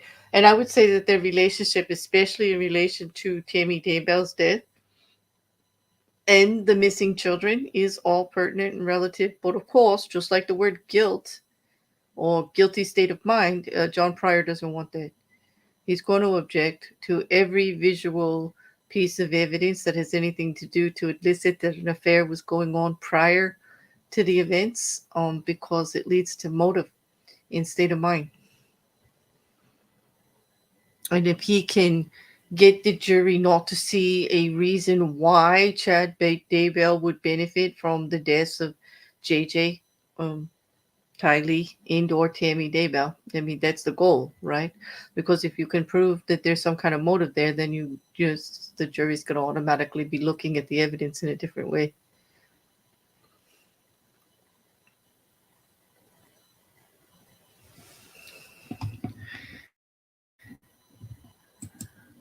The prosecutor needs to be fed saltpeter to make him mean. Yeah, he's kind of laid back. They are, Rob Wood was also, he was very just, kind of clear and spoke. We're a little spoiled, Aaron, with the flamboyant style of Creighton Waters. Like he was boisterous and a little bit too dramatic at times, but damn, everything felt like he was really laying down the foundation of the case. Very boisterous. It's entertaining. Have a good one, Shill. Whatever you got to do first, I understand. That's great. I'm glad you've been here, though. Well, enjoy the break. Enjoy the break,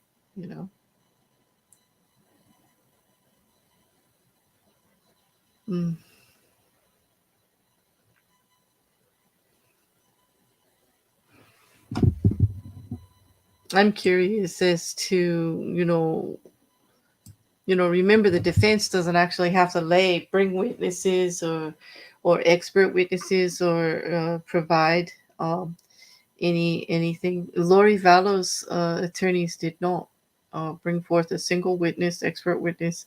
They just did their cross-examinations during the trial, and once the prosecution rested, they did not bring anything forward. John Pryor has another plan. He does have a witness list. He's got experts on there. We don't get to see any of the witness lists or anything because of the gag order, the non-dissemination order that Judge Boyce had put in, that he actually put in quite quickly after John Pryor's interview, prior to trial. No, I just think that Liam's like, people who eat together, kill together. Not all, but I think they're trying to lay the foundation that there was a relationship between Lori Vallow and Chad Daybell prior to Tammy Daybell's death. And that's important because it serves to motivate as to why Tammy Daybell may be dead. I think that's what he's trying to do. It's for, yeah.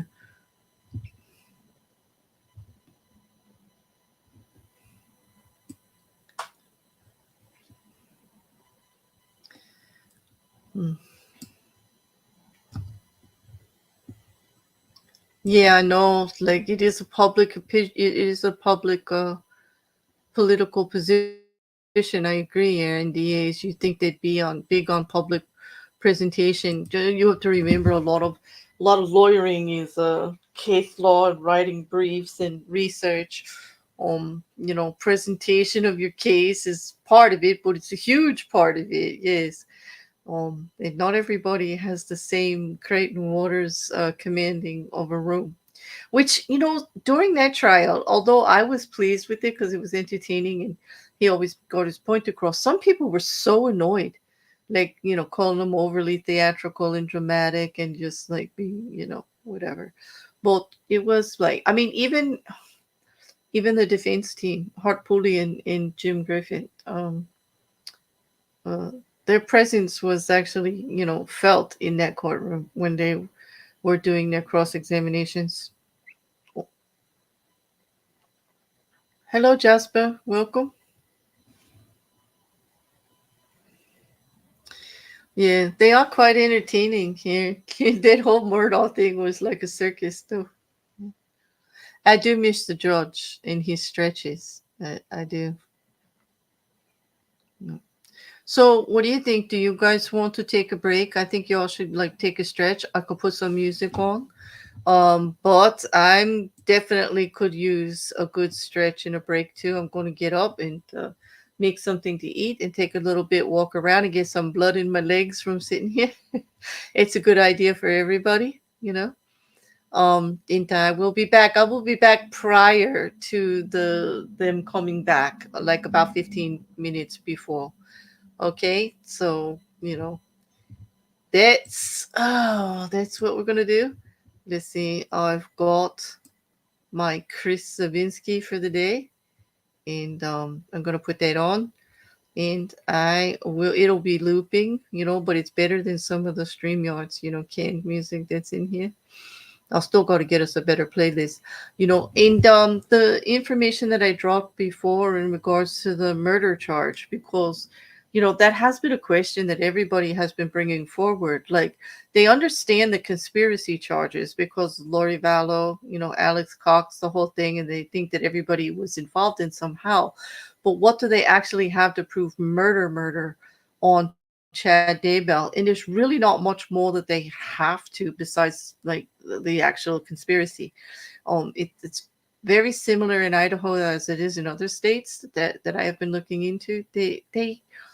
You need to prove the malice, disregard for life, that you were in the commission of or part of the planning, this, that, and the other thing, or didn't do anything to stop it. And it does seem like that's the avenue that they're going on, which is why he has both the murder and conspiracy charges, 3 of them, one for JJ, one for Tylee, and one for Tammy Daybell.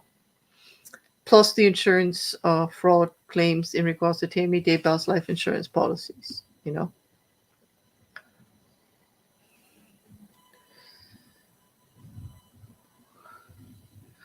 Hold on, what's that, Mandy? I haven't switched over yet. I just saw a question real quick.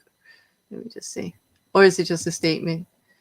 Good gravy. People at work keep asking me questions, and I'm trying to listen to this trial, people. I know you said that last week, too. I know. Isn't it funny how your day-to-day life is just getting in the way of your legal trial, you know, your love of legal and watching trials? Yeah, I know, Mandy. It's frustrating, you know. Hopefully, you know, but you know what? By documenting it this way, there will be a clear record of it that you could play when you get home if you need to. I'm going to be putting in the timestamps for everybody to make it quicker for you to go to certain testimony and things like that.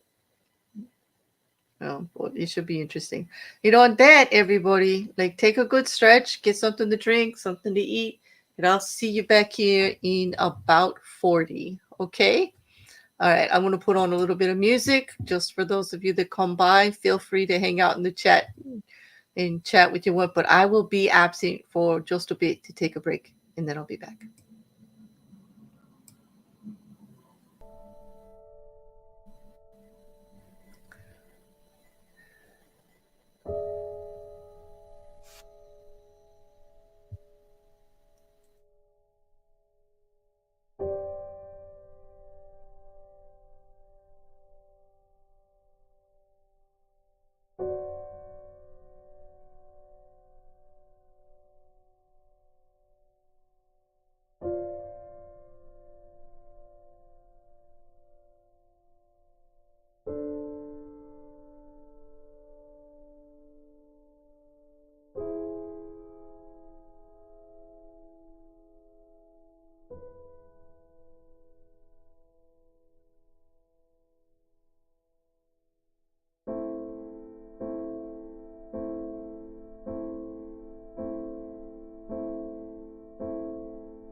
There was a good stretch. Not sure that anyone is back here in chat though, but I'll take the music off for a few minutes. Mandy. Oh, let me put this up. Yeah. I was just looking and I didn't find anything yet. I'm glad.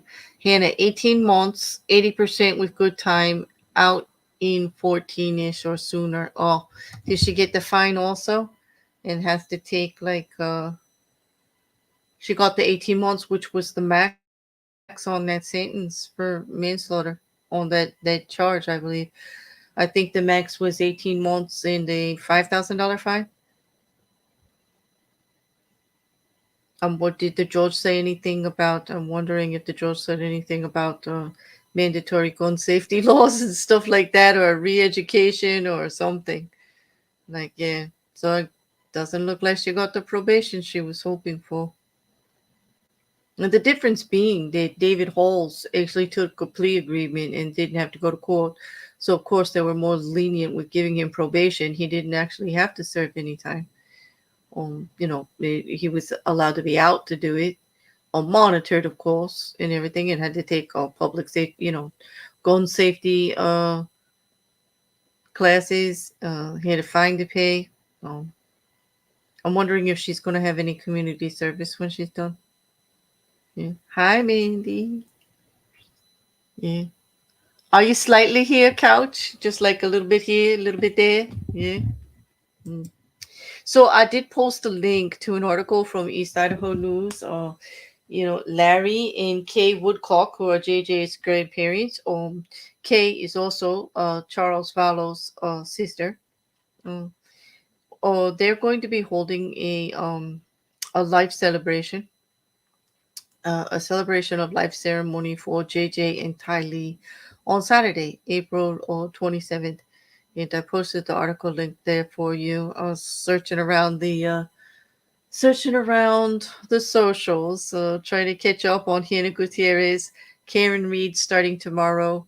Juan Merchant, Judge Juan, is having a hearing in regards to Trump's supposed violation of the gag order. It seems like the the prosecution has come forward and asked for a fine and came up with 3 posts, including one that was made during trial today, that they're going to discuss on the 23rd of April in a few days. He's not going to rule on it today. So we shall see. I mean, this just all makes it like such a circus. I don't know why they have to get so petty about this stuff. It's insane. But jury selection is supposed to start this afternoon. They handled all of the motions and everything this morning, and they should be going through with that process. They are also on lunch. Well, they should be back now, and starting with the afternoon. There's a lot going on in the courts.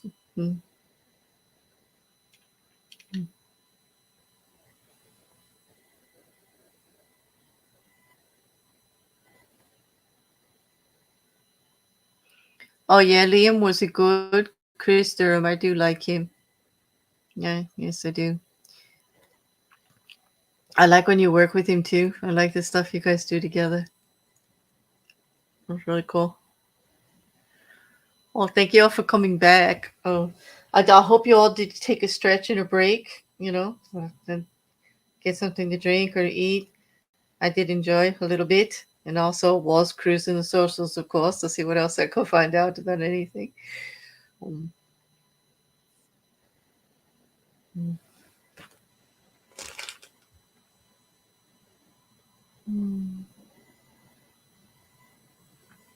Yeah. I say we got an afternoon left now. On Thursday, we finished a little bit early based on witnesses and stuff like that. I think today we're supposed to go until their court time 3:30, which would be 5:30 our time. For we got another 2.5 hours of court. Once they come back, he used the Rhodes piano for the sound for most of it. Yeah, and it was very good. I'll have to go and check it out after the stream. That would be cool. I do have him on my watch later list all the time whenever he puts stuff out. I'm usually end up listening to all of this at night before I settle down. I used to have time to actually go to the premieres. I used to like doing that, but I haven't been able to lately.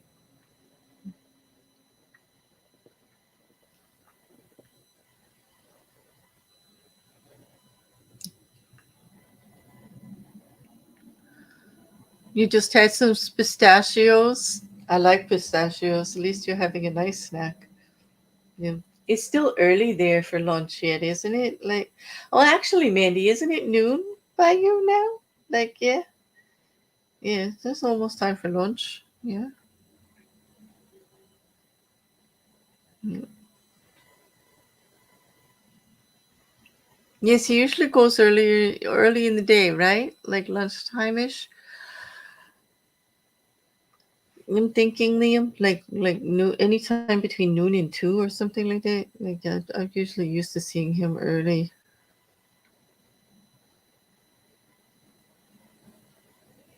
No. Well, I was telling Mandy, I do like the Chris Zabriskie instrumentals. I've used quite a bit of them lately when in doing the Hitchhiker's Guide series for the background music because they're relaxing and they have this ethereal feel. Some of it. Like I'm always looking for something that sounds a little like fantasy space oriented for the reads for this series in particular, the Hitchhiker's Guide, because it goes. I use a lot of Kevin MacLeod too.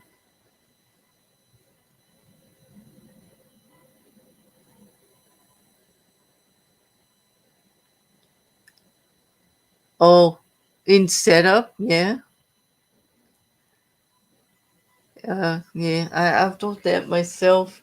I actually had somebody contact me, go like, "Are you really going to be getting up at 7 o'clock in the morning to stream?" And I'm like, "No, what are you talking about? You say your true crime series for 7 a.m. instead of 7 p.m." I'm like, "Oh man, like that would have been a 12-hour delay. People sitting there, because I wouldn't have showed up till 7 o'clock that night. It would have been pretty weird." It's easy enough to do.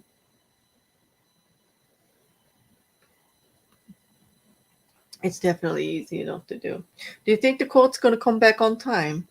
What do you think the odds are on that?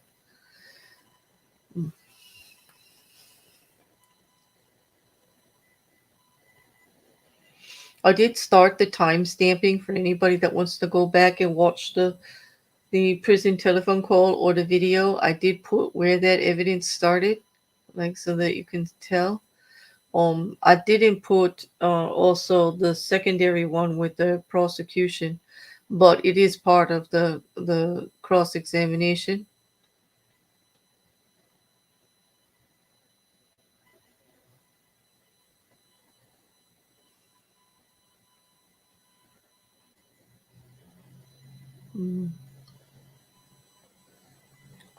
Mindy, if you're available, I was actually curious if the information that I found for you on in regards to the murder charge for Chad Daybell in Idaho, if that gave you any answers.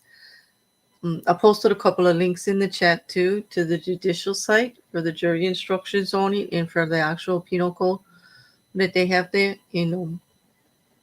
or the legislative charging codes.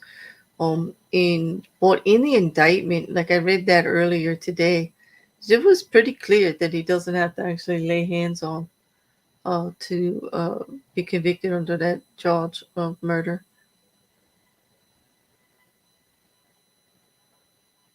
Like Liam said, John Pryor will be focusing on that commission where he's going to try his best to prove there was no conspiracy between Lori Vallow, Alex Cox, and himself for any of these acts. The best thing for the defense to do is to sever culpability by everybody responsible for their own actions, and that they, it's going to be up to the defense the state to prove, not just that it's likely that they were conspired all together, but that they actually did.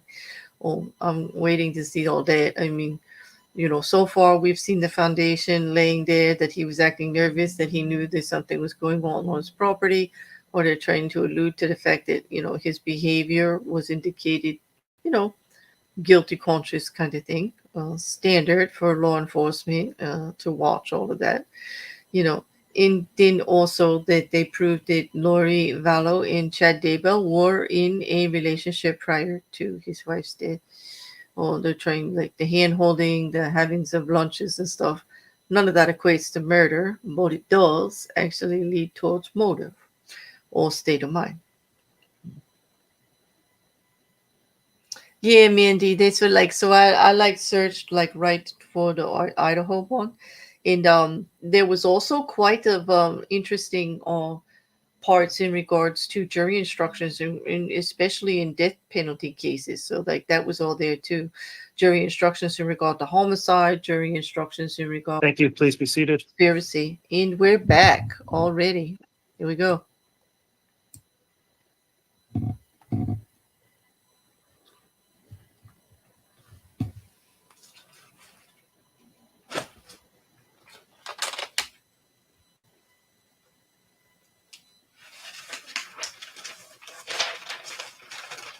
All right, Mr. Bailiff, if you could please have the jurors return to the courtroom.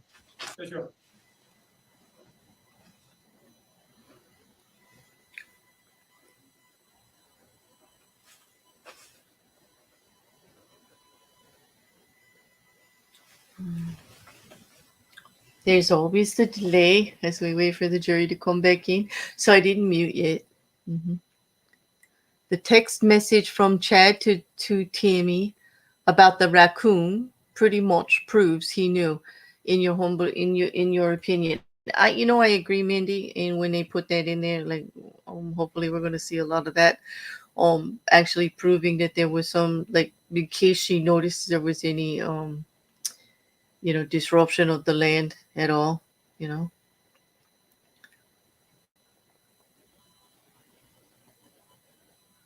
Match of the day, ice cream just rolled up outside. Awesome, Liam.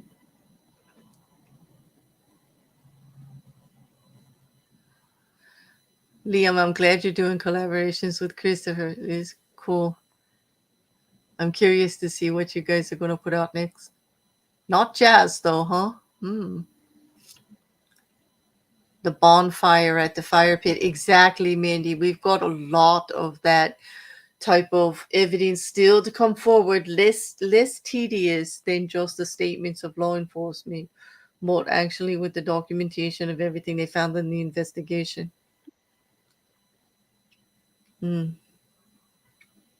All rise. Perfect timing. Hello, John. Okay, the jury is coming back in. We'll see where we're going to start now. I do believe the detective officer is still on the stand, right, Wheeler?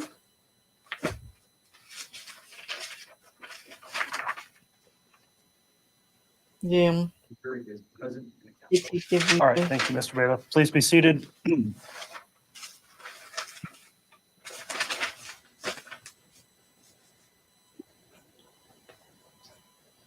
Back on the record on case CR 22211623, State of Idaho versus Chad Daybell.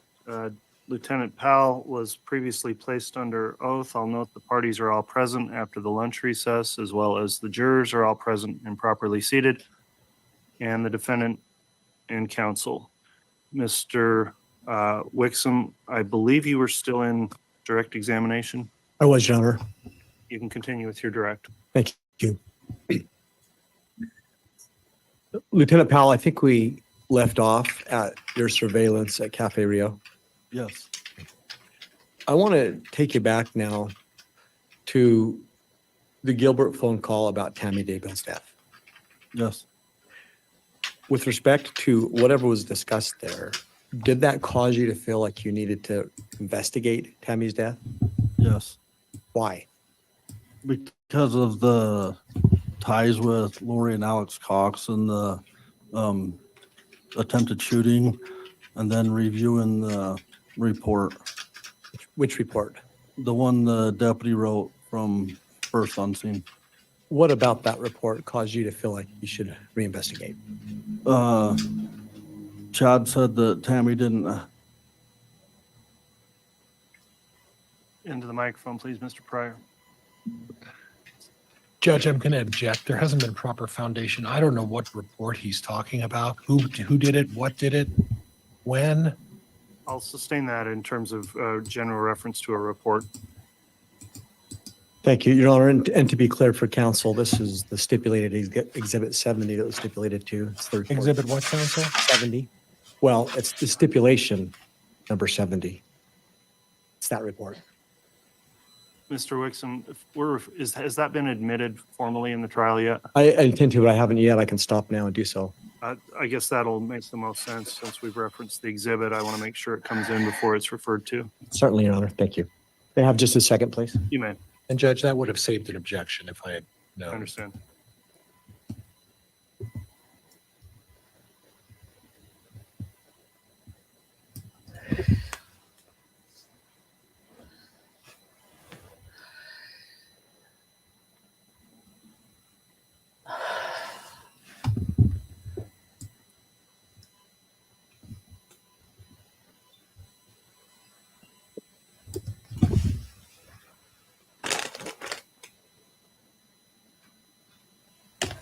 You know, at this time, I'd like to hand up to the court, after defense counsel reviews it, a copy of the report from Deputy Allison Greenhall.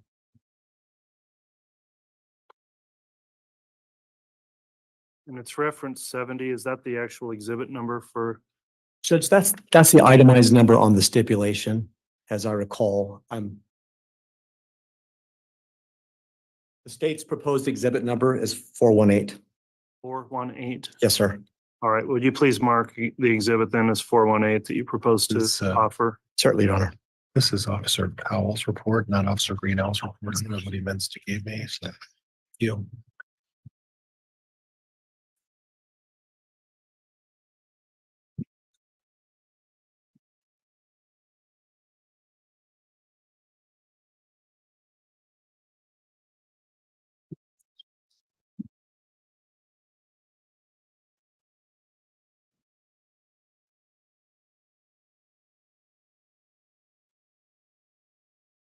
Thank you.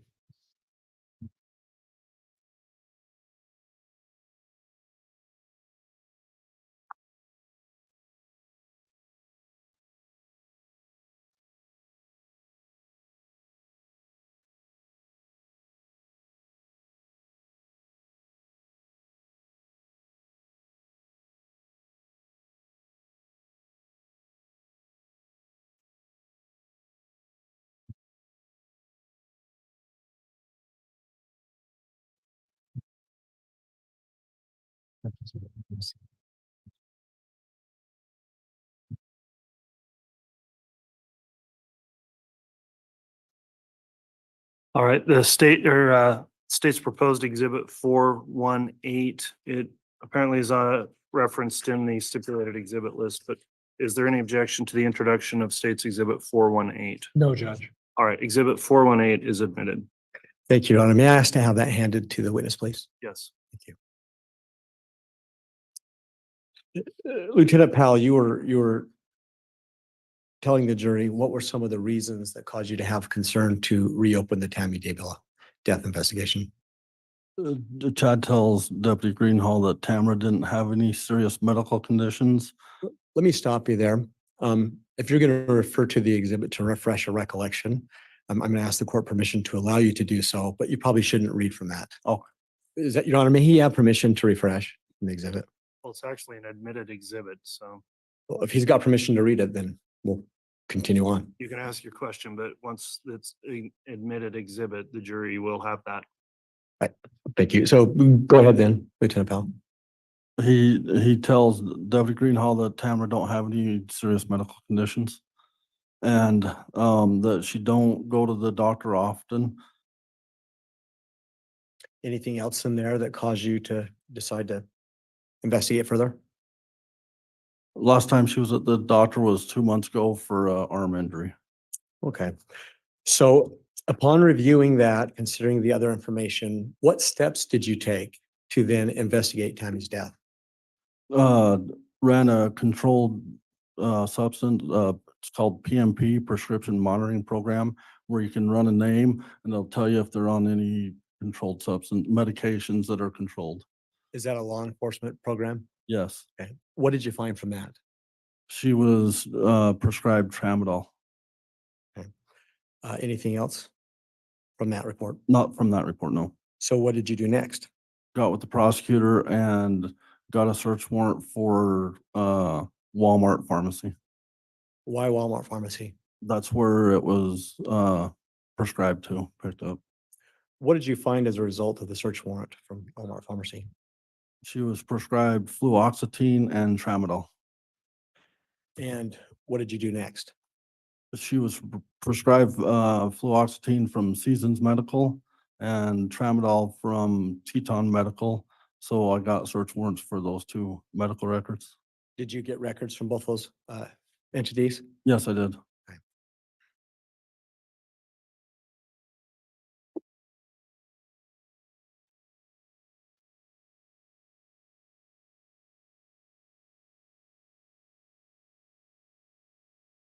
You know, at this time, the state would offer its proposed Exhibit 38 that likewise was stipulated to for admission, which for the record are the records of Teton Medical. And Judge, for the record, my exhibit number 21 should mirror their exhibit number 38. If there is any differences, I'll move for mine as well, but my 21 was stipulated as well as their 38. So there is duplication there. Okay, and to the extent it's the same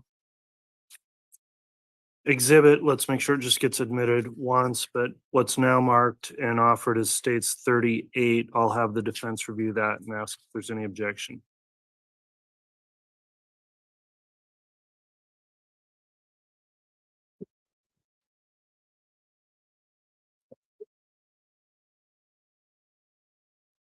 Hang on, one more.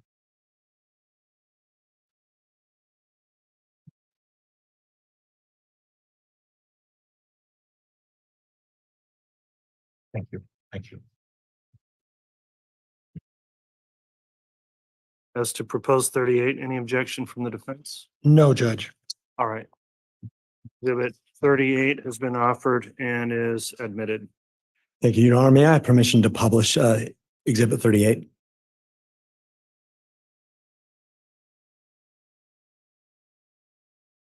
You may, the copy I've got, counsel, is essentially illegible on the second page.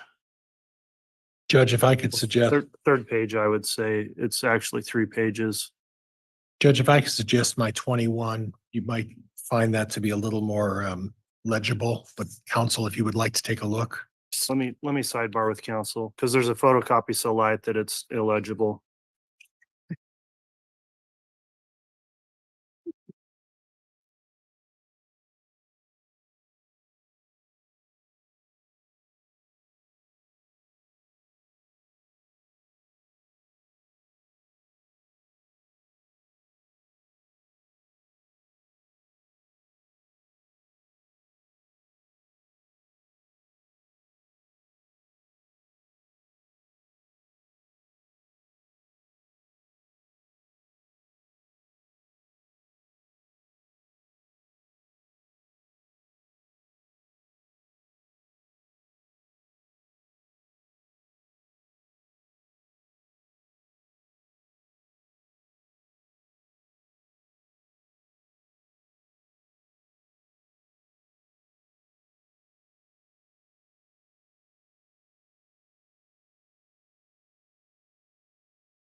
Rocky.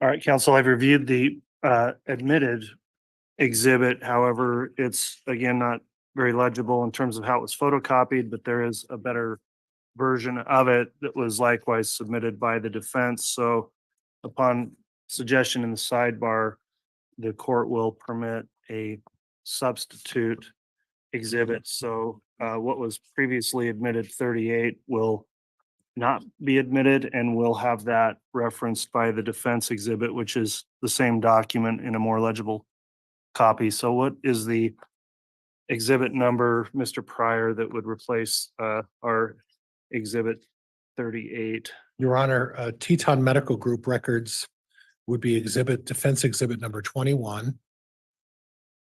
Okay. And Seasons Medical Records, which I think council's moving towards, it will be exhibit number 22.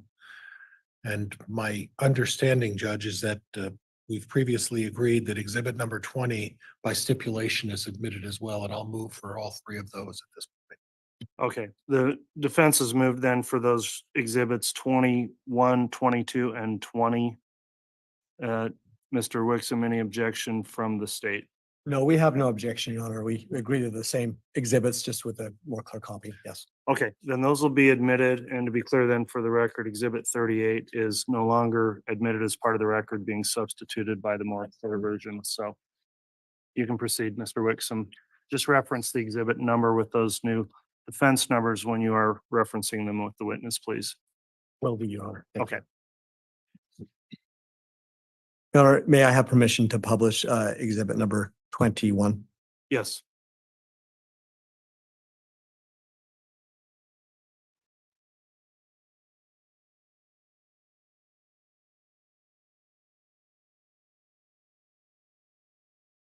Lieutenant Powell, what is it that you see on the screen? The medical records from Teton Medical Group. And can we explain to the jury, in your role as a lieutenant in terms of helping subordinates deal with unattended deaths, is it typical for you to get medical records and look at them? Yes. And you're by no means a doctor, correct? No.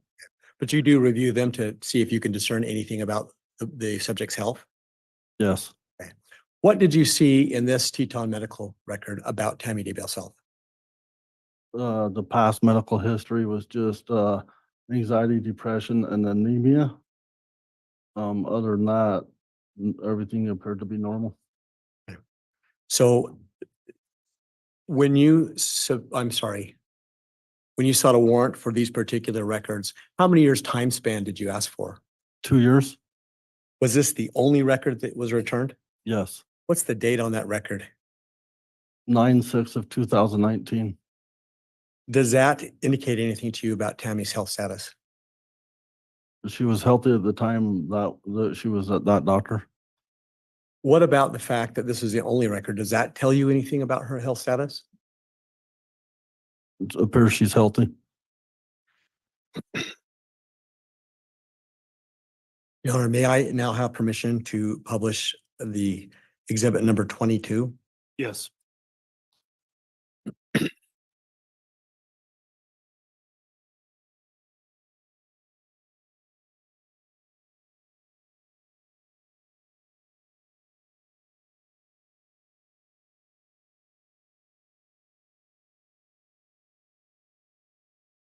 And please just refresh for the jury, who was the second provider that you sought records from under the warrant?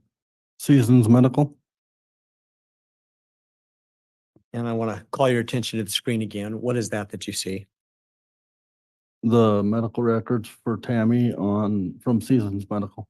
And in fact, when you sought these records pursuant to a warrant, what time span did you look for? 2 years. And were there any other records besides this? No, there was not. What's the date on this record? 10/6 of 2015. What, if anything, did you discern from these records? He was being seen for depression. Anything else? No. What did that do to, how did that impact your decision how to go further to investigate in any way? Yes, In what way did it impact? she appeared to be healthy, so I got with the prosecutors and got a warrant for exhumation. Can you explain what the exhumation process is to the jury, please? She was buried in Springfield, Utah, so had to get with the court in Utah, got a warrant to exhume her and that, dig her up and take her to have an autopsy done. And that order was issued? Yes, it was. And did you attend that exhumation process? Yes. Your Honor, may we approach at this time? Yes.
Thank you, Judge. Your Honor, at this time, the state would offer up to the court what we believe is a stipulated state's exhibit 37A through 37H. I've got 2 copies for the court.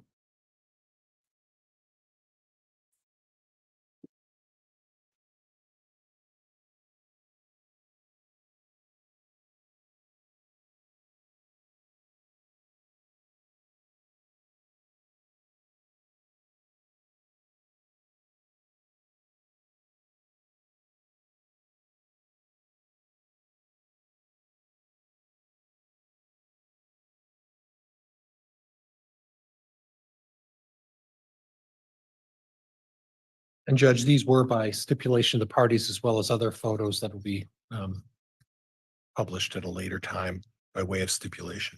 All right, I'll take a quick review of them.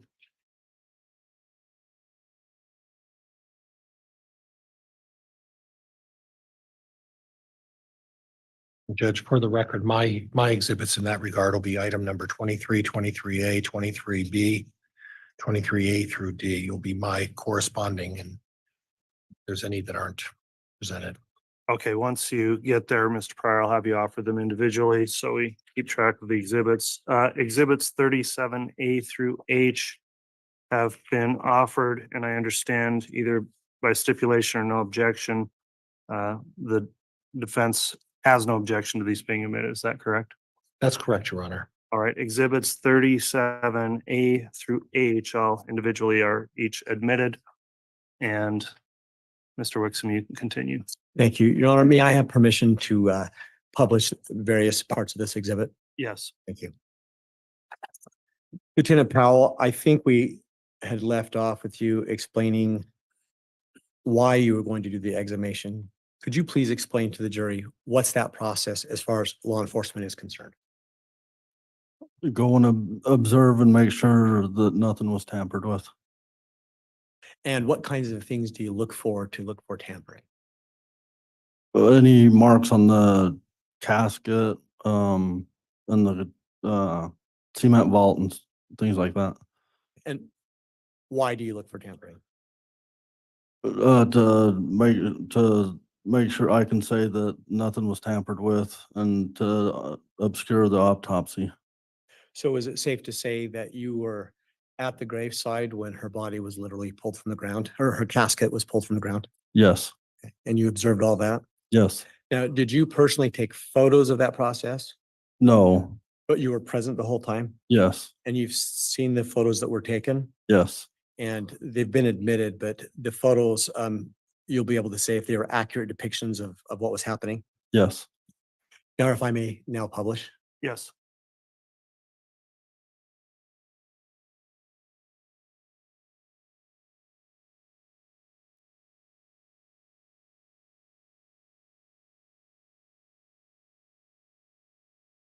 Lieutenant, can you please just explain to the jury, what are we looking at? The backhoe getting ready to start digging the grave out. And this is Ms. Daybell's grave? Yes. And where is this again? Springfield, Utah. Now I call your attention to what's been marked as 37B. What's that? The backhoe digging the grave. 37C. Them lifting the cement vault out of the grave. 37D. The cement vault.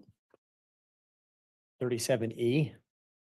The lid taken off the cement vault and the casket. 37F. The inside of the cement vault. And I'll stop there. In the course of your observation of this part of the exhumation, did you see any tampering? No. What did you look at? The edges, and then you've seen all the roses and stuff still on top of the casket. Did you examine the casket as well? Yes. Did you see any indication of tampering there? No. And then once the coffin was removed from the vault, what happened with the coffin? It was loaded and taken to the medical examiner's office in Utah. And this 37, all right, G, is that a picture of the loading of the coffin? Yes. Now, you said that coffin was taken to an ME, to a medical examiner? Yes. Okay. Did you ride in the hearse at that time? No, I followed it. Did the hearse and the coffin stay within your line of sight all the way to the MEs? Yes. And in fact, did you go inside when they put the casket in? Yes. Did you observe the autopsy? Yes. And so therefore, did you also observe the removal of Tammy's body from the casket? Yes.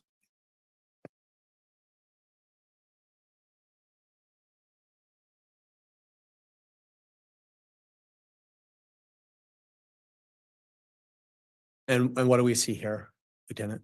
Tammy Daybell's body. Okay. Did you, at that point in time, look for potential tampering? Yes. Did you observe anything? No. And was Tammy's clothing eventually removed from her? Yes. And did you have an opportunity to view her body before the autopsy began? Yes. And did you see any signs of tampering at all? No. Lieutenant, once the exhumation was completed, did you do anything personally that furthered the investigation? I assisted with the search warrant on January 3rd. And what search warrant was that? 202 North, 1900 East at the Daybell residence. And, excuse me, what was the purpose of that warrant? They was looking for electronics, and other things in regards to Tammy's. And your role in that search? I was there helping search, and when something was found, the FBI ERT team would come photograph it and process it. And then how were you involved at that point? After we was all done and the FBI had processed everything, they turned it over to myself and Detective Mattingly. We loaded them in our vehicles and transported it to the Fremont County Sheriff's Office. Was that the end of your involvement? Yes, At some point, was this further investigation of Tammy's death turned over to someone else in the Fremont County Sheriff's Office? yes, the detectives. And why was that?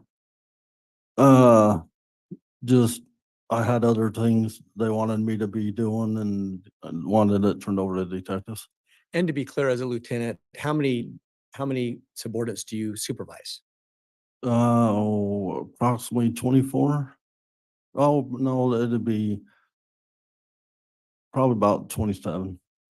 And would that include patrol officers as well as detectives? Yes, Is that part of the reason why you as a lieutenant would then just assign the case to a detective? yes.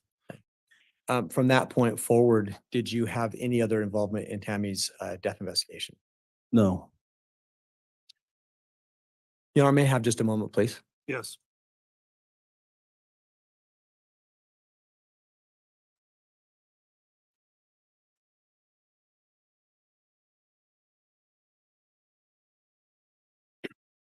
You know, at this time, I don't have any further questions for direct. I did want to inquire if the two exhibits that I had been turned back into the court. I see the marshal shaking his head, yes. Yes, we do have those. Okay, thank you.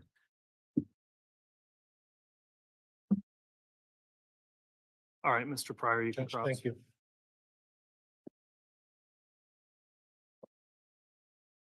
Once you're set up, Mr. Pryor, in order to maybe make things a little more efficient with your proposed exhibits, I'd like a brief sidebar with council before you start cross, just to discuss exhibits you've mentioned. Okay, Judge.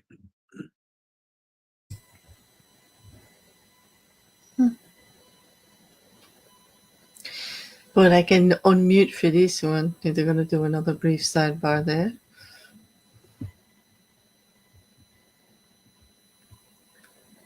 On these evidence sidebars, a lot of this gets handled in pretrial conference, but there seems to be like illegible evidence and correlating numbers and frustrating and tedium. But it's Judge Boyce's, responsibility to make sure that the record accurately will in the future, as a state, depict everything that transpired here in the courtroom. And so he makes sure all the I's are dotted and all the T's are crossed. Makes for a slow process. Hi, Mark. Hey, Lucky. Nice to have you back, Shu. Juju, you're back too. Did you have a good stretch? Did you take a walk?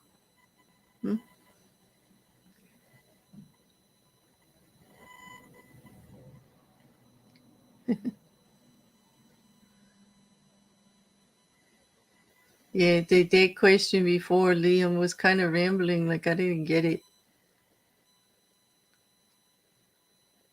It sounded like he was asking him to, like, speculate.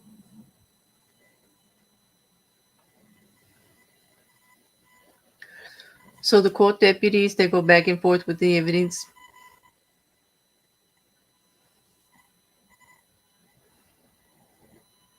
Not like the Murdaugh trial where everything was already loaded on that laptop, ready to go up on the screen, huh?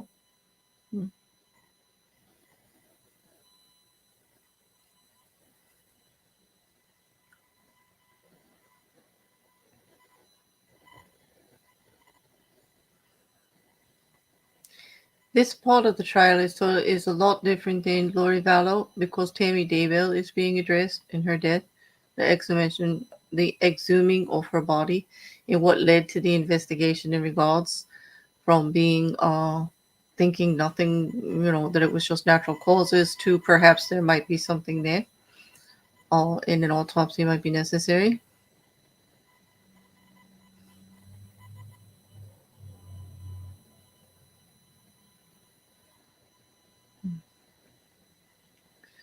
Every time they do these sidebars, I keep thinking like whatever evidence is going to get submitted is going to be like something really big, and it usually is just like, a report or something we've already seen. That's like, it's mostly just labeling and contesting. I'm seeing a different side of John Pryor today, though. They've really been trying to focus on defense. I don't recall an alibi statement from Chad Daybell in regards to not being able to have committed the murder of his wife because he wasn't there. I haven't seen anything like that, or I don't recall if it came up prior.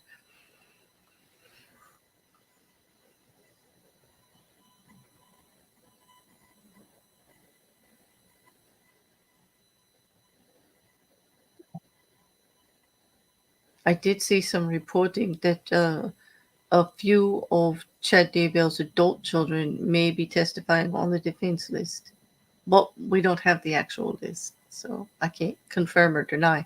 It's just been in a couple of articles that I read in the mass media. George is back. All right, counsel, thanks for the sidebar on that.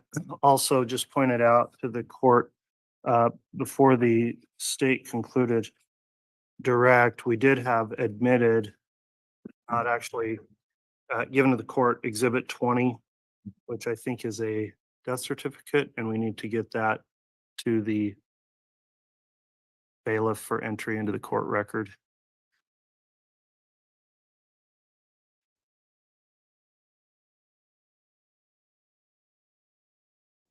All right, thanks, counsel. And you can commence with your cross-examination then, Mr. Pryor.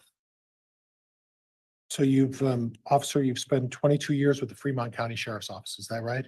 Yes. I'm sorry, Mr. Pryor, but can you speak into the microphone, please? And I've been warned about this, Judge. Thank you. Sorry. You spent 22 years with the Fremont County Sheriff's Office, is that right? Yes. And the last 4.5 years has been as a detective, is that correct? I'm a lieutenant now. I'm sorry, lieutenant. 4.5 years as a lieutenant? No, about 7 years lieutenant. I was 4.5 years detective. Okay, that's what I thought I said. And then 7 years as a lieutenant? Yeah. Okay. So you don't get on the street and do patrol or anything like that, is that right? I do cover shifts, yes. Okay. And are you equipped with a camera in your automobile? No. Are you equipped with a body cam? No. That's not standard issue for you folks? Not for me. I do not have one, no. Are there occasions when you feel that you need to have a body camera recorder? Yeah, there's possibly some, yeah. Okay, and would one of those be when you're interviewing witnesses or taking statements from people? Yes. And the purpose of that is to make sure that you get the statement accurately. Would you agree with me? Yeah. But there's also an aspect of that when you have a recorder or a body cam, there's no likelihood that what someone says to you could be misinterpreted. Would you agree with that? Will you repeat that one more time? Well, if you have a body cam or a recorder and you're interviewing someone about an important topic, well, like this case, when you interview witnesses, you want to get the facts right from what they said, correct? Yes. And it's important that you get the facts right when they tell you things, right? Yes. And it's also important that it's a tool that you use to ensure that everybody's playing on the same page. Would you agree with that? Yes. Okay, so it's generally a very good idea to use a recorder or a body cam when you're dealing with subjects or people that where there's serious consequences, correct? Yes. And in this particular case, this is a serious case, right? Yes. you've never been involved in a serious, as much of a serious case as you've been in this case, correct? No, Most serious case you've been involved in 22 years, right? yes, So I would assume you took precautions that when you interviewed witnesses, you took the necessary step to make sure that you had a recorder with you. Is that right? yeah, try to, yes. Okay, try to, okay.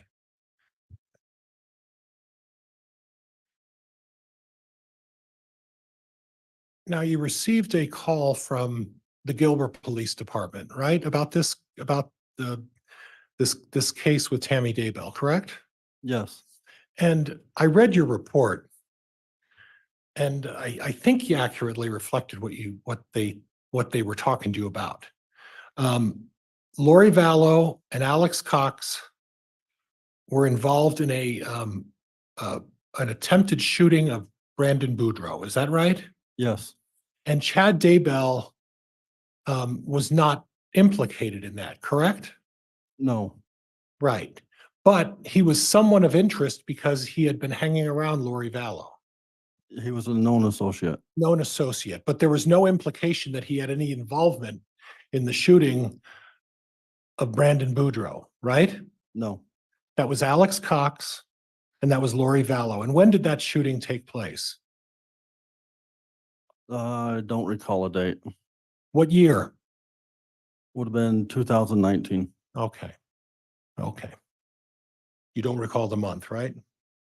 I received the call in October. Okay. So at this point, your investigation was centered around the fact that Lori Vallow and Alex Cox knew Chad Daybell somehow, right? Yes, And as part of your surveillance, you were able to establish that in November, right? November 1st. Okay, of 2019. At that point, you were able to establish that there was some sort of a relationship between Lori and Chad, right? Yes, And that was after Tammy's death, right? yes, So really, if two people who are not married are going to a Hobby Lobby to pick up whatever they're picking up, that's not really suspicious, is it?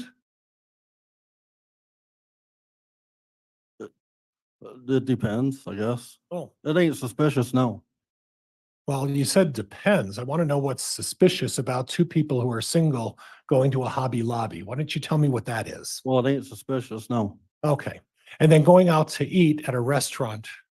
There's nothing suspicious about two people who are single going to a restaurant to have something to eat. Is that right? Right, And there's nothing suspicious about Lori Vallow going over to Chad's house and being there for a short period of time. There's nothing suspicious about that, right? no, Okay. Okay.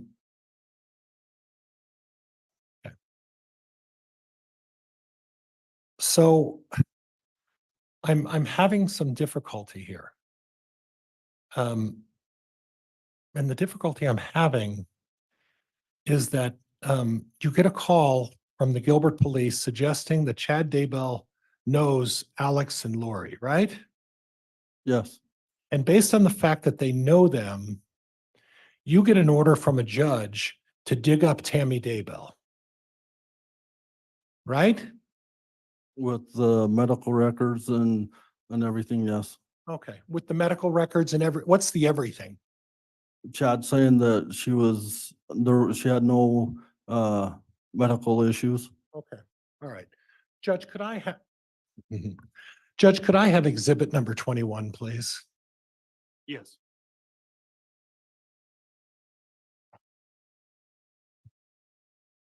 And please bear with me, Judge. I'm sorry, it might take me 2 seconds to get this brought up. That's fine. And before it comes up or is published, make sure, number one, we know what it is. Number two, it's admitted. Okay.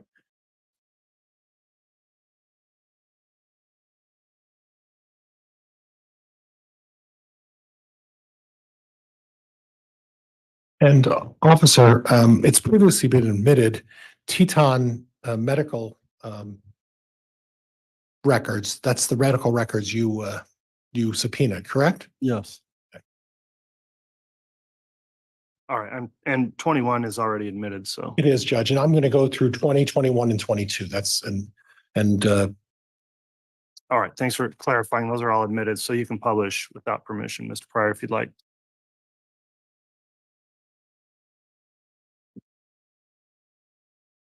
So I'm at the top of Teton Medical Record.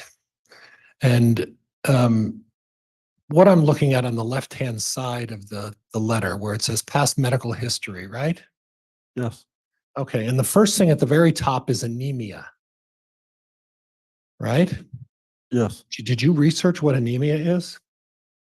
No, I did not. Did you research what the medical conditions and what people experience as a result of being diagnosed with anemia? No, I did not. Did you research and look into the fact that anemia can have life-threatening consequences? Sorry, Judge, the counsel is testifying. Well, it's cross-examination. I don't know what that objection is, Mr. Wixom. What's the basis? Judge, he's describing how serious anemia is, and this witness has never spoken to that issue. So counsel is trying to testify as to how serious anemia is. It's a medical condition. This witness was freely admitting that he's. I don't want a speaking objection. I'll sustain the objection on assumes facts not in evidence. Okay. And let's move down the list. The next one is anxiety, right? Yes. Okay. And then the one down below that is depression, right? Yes. And Tammy Daybell was taking medication. She was taking Prozac, which is fluoxetine. Is that right? Fluoxetine, yes. Fluoxetine. Correct. And she was also taking tramadol, right? She was prescribed tramadol, yes. Right. And what's the tramadol for? Pain. Okay. So she was in some discomfort of some kind. Yes. Okay. And then we go down below where it says family history. And would you read the 4 lines under what Tammy's family suffers as a result of family history, please? Mother suffers from cancer, suffers with cancer and thyroid issues. Father suffers with depression and heart disease. Okay, thank you. And Judge, that's all I have for 21. Judge, could I be handed exhibit number 20? Yes. Thank you.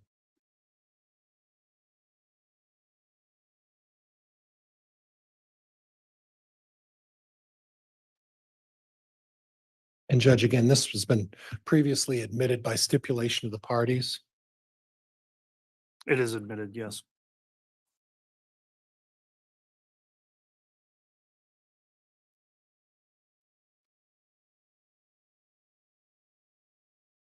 Now, did you take the time to look at Tammy Daybell's death certificate? No, I did not. You didn't consider that? No. So you looked at some medical records and said she has anemia and she's on Prozac. And you looked at Officer Greenow's report, right? Yes. But you didn't look at any death certificate. No. Did you read Brenda Dye's report? No, I did not. Did you read Officer Greenow's report? Yes, I did. Okay, so when you took consideration of why you dug up Tammy Daybell, and by the way, just before we get there, Tammy Daybell's children were never notified that you were digging their mother out of the ground, were you? No, there was not. Yeah. So her own children were not advised that. Overruled. So her own family were never advised that you're digging their mother out of the ground without letting them know in any shape, form, or opportunity to respond. Is that right? Yes. I'd like you to look at the certificate of death, and I'm going to point down to where it says the cause of death. You see my arrow down there? Yes. Okay. And the cause of death, they list 2 things on the cause of death for Tammy Daybell's death. And would you read those out loud, what those 2 are? Cardiac event and pulmonary edema. Okay. Heart issues, right? Yes. And you saw that in the medical history of Tammy Daybell, her father had a history of heart disease, right? Yes. So you didn't take that into consideration when you decided to dig Tammy up out of the ground, right? No, I've never seen this before. You never looked at it. No, You never talked to anybody about what the death certificate said before you decided to have her dug up, right? correct. And you went in front of a judge and you put on testimony to justify digging her up out of the ground, and you didn't even as once look at the certificate of death, did you? No,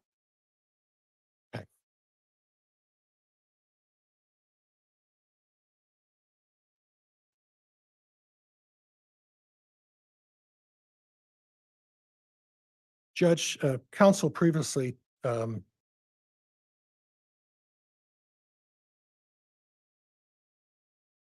discussed Officer Greenall's report, and for the life of me, I don't see the exhibit number on that, but it was admitted. What is it? I believe it was 418. 41A. 418. still sitting right here, Your Honor. Oh, 418 still up on the, And Judge, could I have the bailiff take back exhibit number 20 yes. and exchange it with me with the, And yeah, 418 was still up there. So thank you.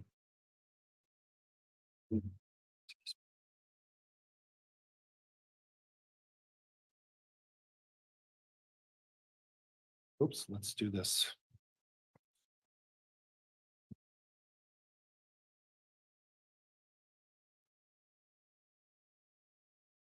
Size, okay.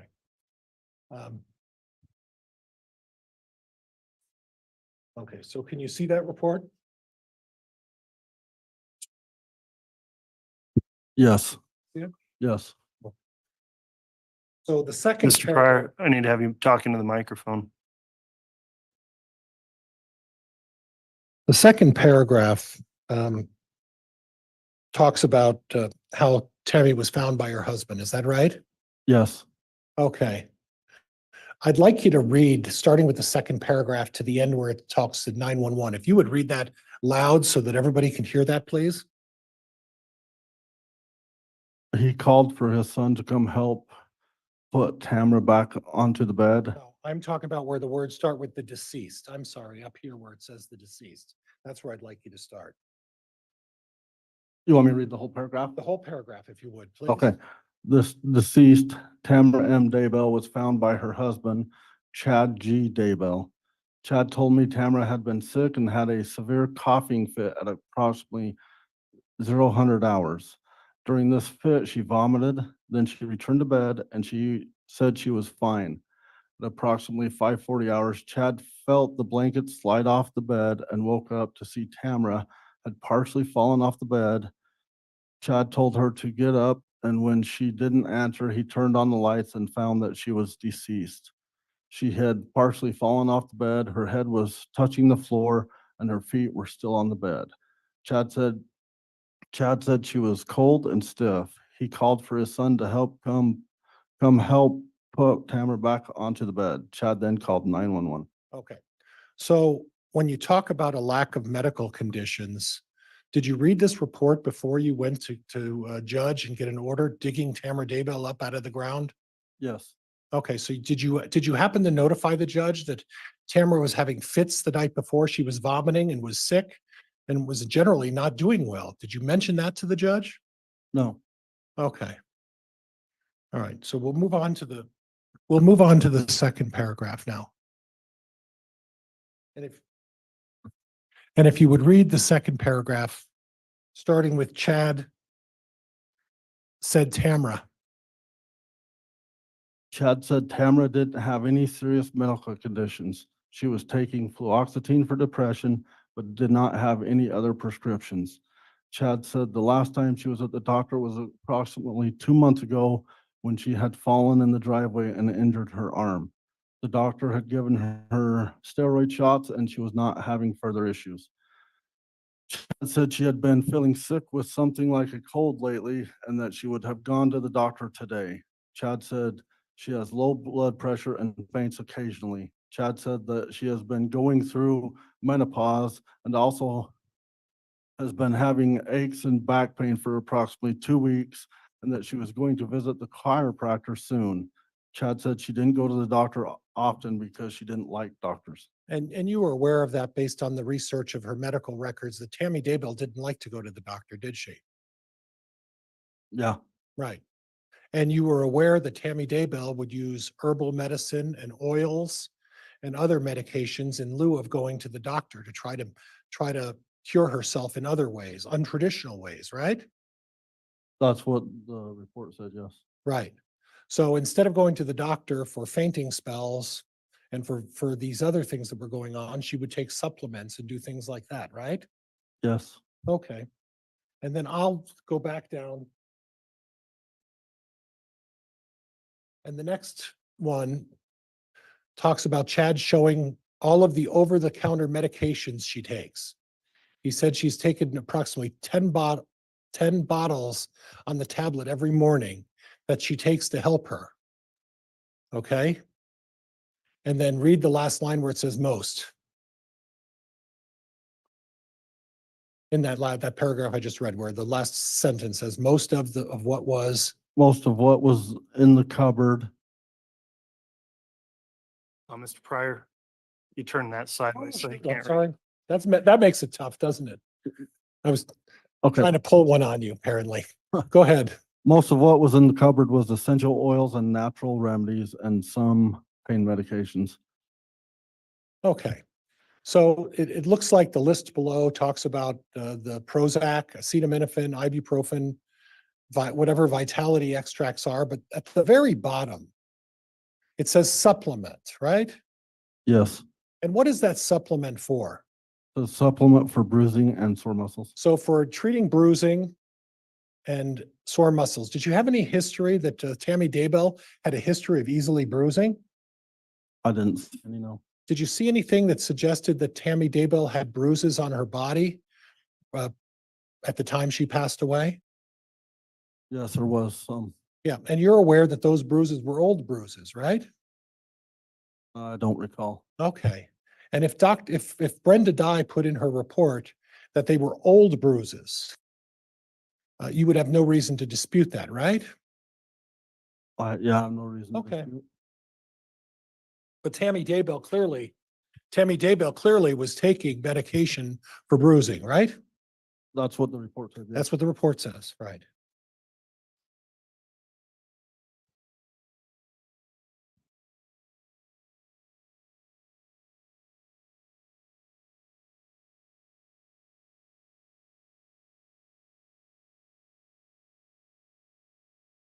And we're going to try to do this, see how skilled I really am. Okay. But at the very bottom, it starts with the last sentence. I was later advised by the coroner. If you could read that for me. I was later advised by the coroner that Tamara's son told her he also takes fluoxetine from the same bottle as his mother. I was also advised that Chad told the coroner that sometimes Tamara had minor shaking fits consistent with seizure activity. Tamara's daughter Emma also advised the coroner that she takes clogging classes with her mother, and her mother has seemed to slow down in her movements in the last couple months. Tamara had also been saying she felt out of her body recently. Okay. So again, Mr. Daybell is talking to the coroner or Officer Greenall, and it talks about the fact that Tammy's having seizures and that she's having fits shaking, and that her daughter is saying that she's slowed down and she's not able to keep up and that she's been feeling out of sorts, right? Yes. And based on that, you didn't take that into consideration when you decided to dig up Tammy Daybell, did you? No. Okay. The next sentence, with I advised. I advised the coroner of everything I had learned from my investigation, and she agreed that the death was a natural one.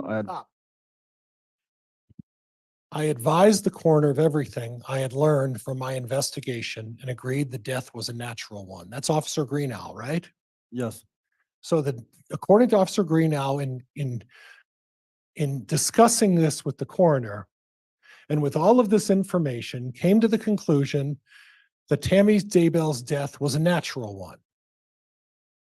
Right? Yes. And you didn't report that to the The judge, when you decided, and it's not this judge, you didn't report that to the judge when you decided to get a warrant to dig Tammy Daybell up. You didn't mention that to the judge, did you? No. Okay.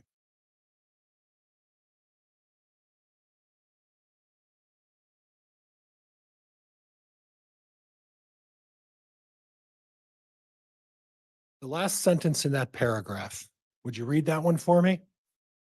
The coroner determined an autopsy was not necessary unless the family wanted one, which they did not. Okay. And then the very last sentence before Officer Greenow, where it says it was. It was determined by the coroner that the death was due to probable heart attack due to pulmonary edema. Okay. And this is a determination that was made by a coroner at the time of the what you called the unattended call of Tammy Daybell, right? Yes.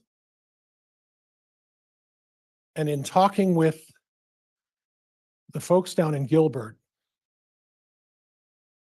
they told you that Chad knew Lori Vallow, right? Yes. They had no other information about the death of Tammy Daybell, did they? No.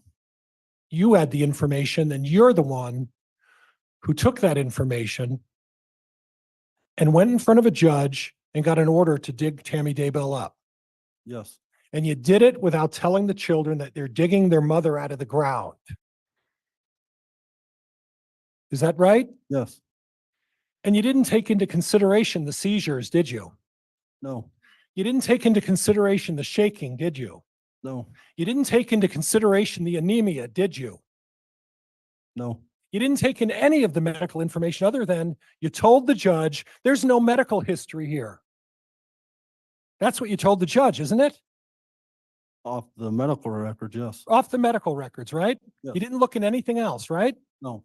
You didn't look at the certificate of death that says pulmonary edema, heart issues, did you? I did not see that, no. You didn't see it or you didn't look? I didn't look. Judge, I'm done. This officer's under subpoena to be called back. I intend to call him back. All right, well, I'm going to allow some redirect.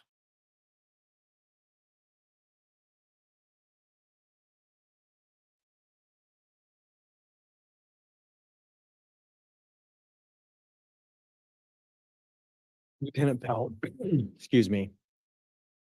At the time that you sought the exhumation order, I don't have anything.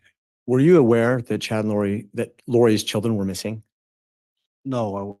When I believe yes. Were you aware that Chad and Lori had a quick marriage after Tammy's death? Judge objects. It goes beyond cross. Overruled. You can answer that. Will you repeat the question, please? At the time that you did seek the exhumation order, had you become aware that Chad and Lori had had a quick marriage right after Tammy's death? Yes. And in fact, as to the dates, what was the date again that Tammy died? I was notified October 19th, 2019. And in fact, what was the date that you surveilled Chad and Tammy holding hands at Hobby Lobby? November 1st. At 12 days? Approximately, yeah.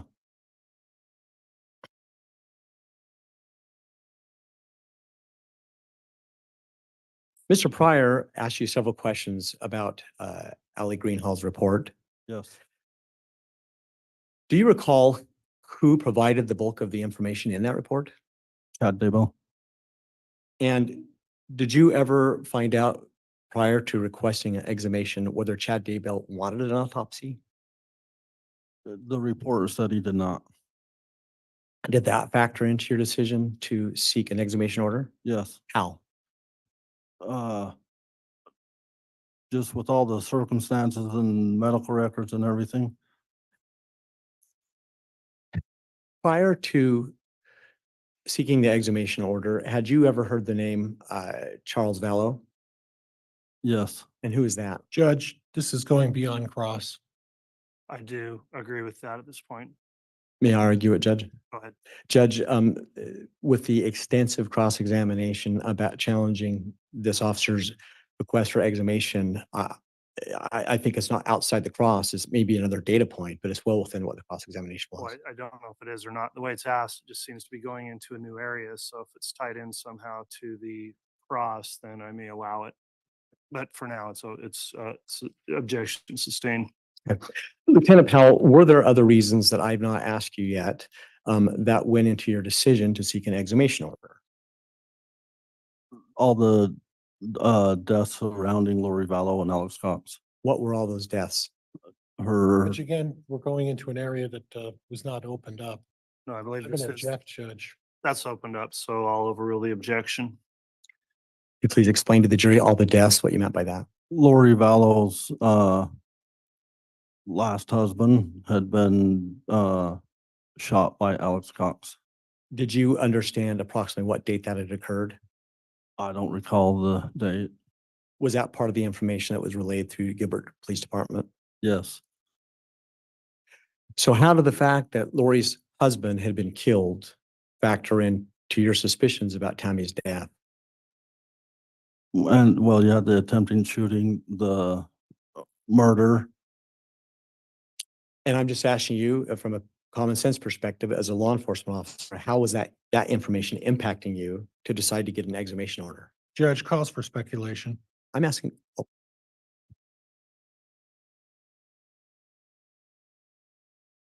Give me a second. Overruled. you may answer the question. Will you repeat that?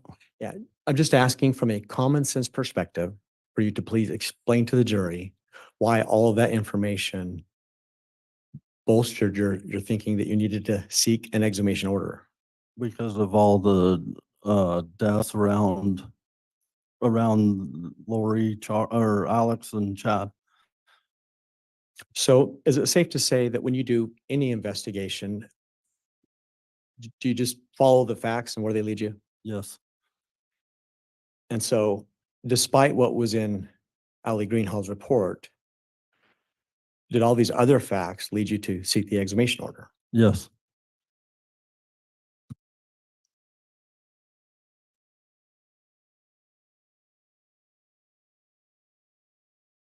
And to be clear, you were asked several questions about the death certificate Yes. and who issues a death certificate typically. The coroner. I'm just asking if you are aware of whether or not the coroner at the time of Tammy's death had all this other information about Lori and Alex and Charles Vallow. No, she did not. Objection, Judge. There's been no basis to establish where that knowledge comes from. Moving to strike. Yeah, the objection did come in late, but I will sustain the objection for lack of foundation and I will strike the answer. So I'm instructing the jurors to please disregard that last answer.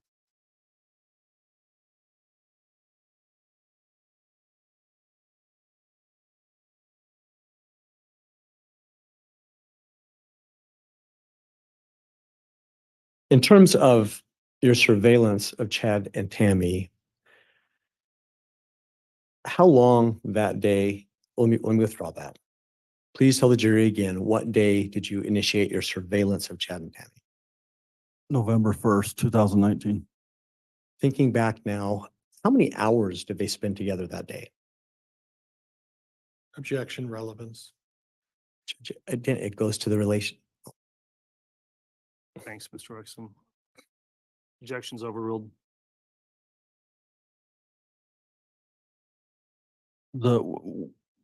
I'd say approximately 4 to 6 hours. And were they riding in a car together? Yes, when we surveilled them to Idaho Falls, there was. Did you happen to notice if there were any children with them at the time? No, there was not. You never saw any children with them at all? Never seen any children.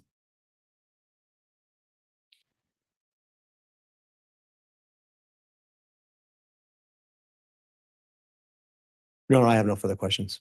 Judge, could I recross in the event that he brought up some things about Mr. Vallow that I would like to be able to touch on a little bit? Very limited in scope. Thank Mr. you. Pryor, I'll allow on that.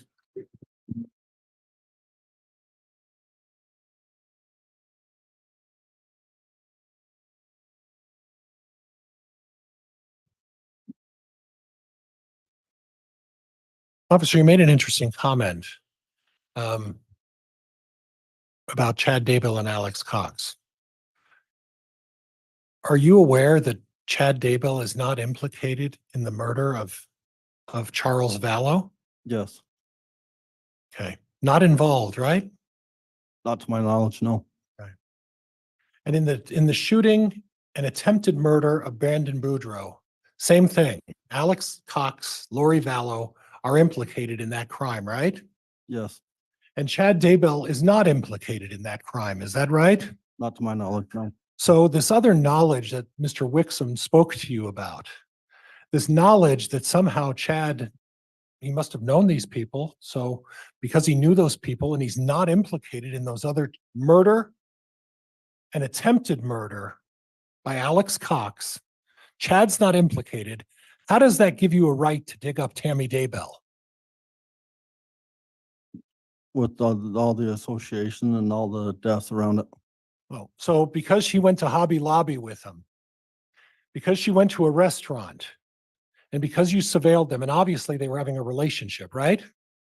Yes, And that's the other information you used to dig her out of the ground, right? yes. Judge, I have nothing else. All right, that'll conclude the recross then, and not having any more redirects, so. Is it correct from the state then that this witness is likely to be recalled? Judge, given today, we may well reserve the right to recall this witness. And I believe he's under subpoena by the defense as well. He's under subpoena by the defense, Judge. Okay, Lieutenant Powell, then I'll admonish you that there is an exclusionary order, meaning you're not permitted to observe any trial testimony going forward while this trial is being live streamed. I'll admonish you, you're not permitted to listen to any other testimony between now and the time you may recall, then I'll ask you about that when you return to the stand. All right, thank you for your testimony.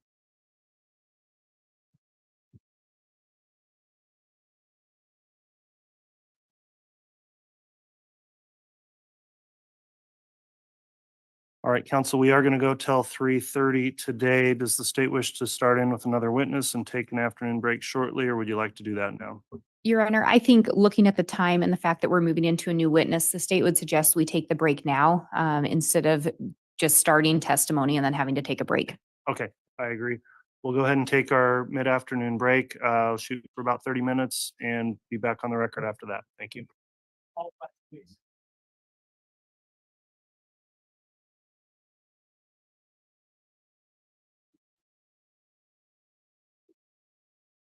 Well, there we go.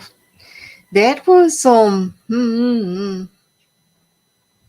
I say, like a little fiery there? Like you could hear the the frustration in John Pryor's voice when he's saying, like, he's like really wants to hammer it home that he thinks that that body should not have been exhumed, that second autopsy shouldn't have been done. And I'm wondering if the jury is thinking like I am, that excuse me, defense attorney Pryor, did you not try to get that tossed from evidence so that you wouldn't have to be up here doing this to this witness? But he is sowing seeds of doubt on whether they should have done it or not. But here's the facts. It is entered into evidence, and the results of that autopsy are not going to be changed on whether or not they think there was enough to go to a judge. The facts are they did bring it to a judge. They did get permission to exhume the body, and the second autopsy was done. And that evidence has not been tossed from the case. So that's going to be quite interesting. Cardiac event and pulmonary edema were listed on the death certificate. However, it's a fair point that the detective or the lieutenant rather did not actually look at the death certificate. But then again, that wasn't his focus. His focus is, regardless of what has happened before, is there something we should check out? There's more additional information going on here. There's a circle of events that make it very suspicious. Maybe we need to double check. At the time of her death, they didn't have that information. So I get it. Like, I get why he did what he did. Well, John Pryor's trying to make it like they were just trying to pin something on Chad Daybell, anything they could. But I don't really see that. Like, the children are missing. Alex Cox has already said that he's the one who shot Charles Vallow. Okay. No one is accusing Chad of any of that. That's obvious. Okay. But his wife did just die mysteriously. I don't think it's unreasonable. Do you guys think it's unreasonable that they checked into it?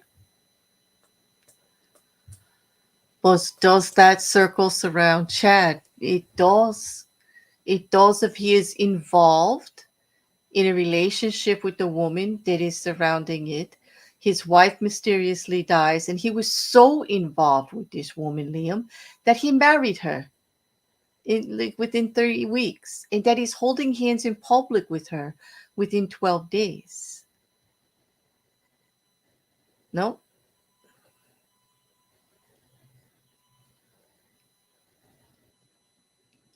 Yes, I don't think they are required during an investigation to do that. They didn't need their permission if they got the court order from the judge. Had they not got a court order from the judge, they would have needed the permission of a family member to do it. Okay. And I don't, I think that they kept it to themselves for investigative purposes, which they're allowed to also.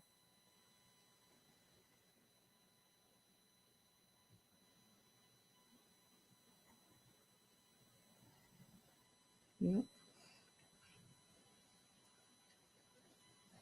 Does the circle surround Chad? I think it does, Liam. I think that you'd have to put blinders on not to see that circle if he's involved with that woman. And that's the fact there. And John Pryor trying to say it's not sus to be holding this woman's hand in public. Yes, they were both single 12 days after the death of his wife, whom he is saying there was no problems with this, that, or the other thing, right? I mean, is that part of his cult? I mean, I'll be a little snarky here. What? There's only a 5-day, 6-day grieving period for the mother of your children, your wife? Granted, having an affair does not make one a murderer, but that I can see why law enforcement was suspicious, and I could see why investigation they felt it was necessary. There was just too many things going on at the same time, all involving the same people, and to say that Chad Daybell was not in that immediate circle would be a misnomer, because every time they talked to Chad Daybell, Alex Cox was there in the beginning. Lori Vallow, directly involved in his life. Now, a lot of that they prove after in the investigation, how much time they actually spent together. But they had enough inkling and evidence there to show that there was a relationship.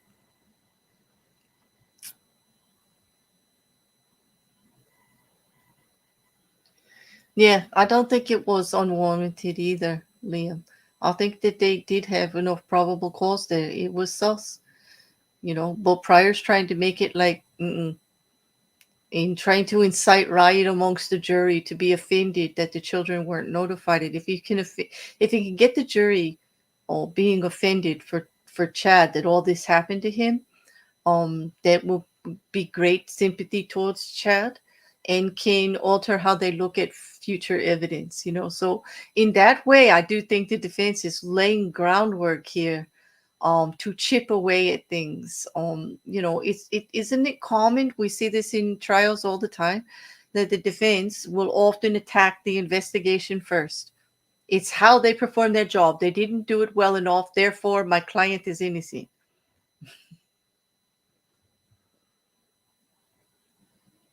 Lori could have been. Any of them could have been, Sean. This is why the charges are the way they are. Conspiracy. They're all culpable. Like, regardless if one did it, they're all responsible because they all were working with knowledge of it together.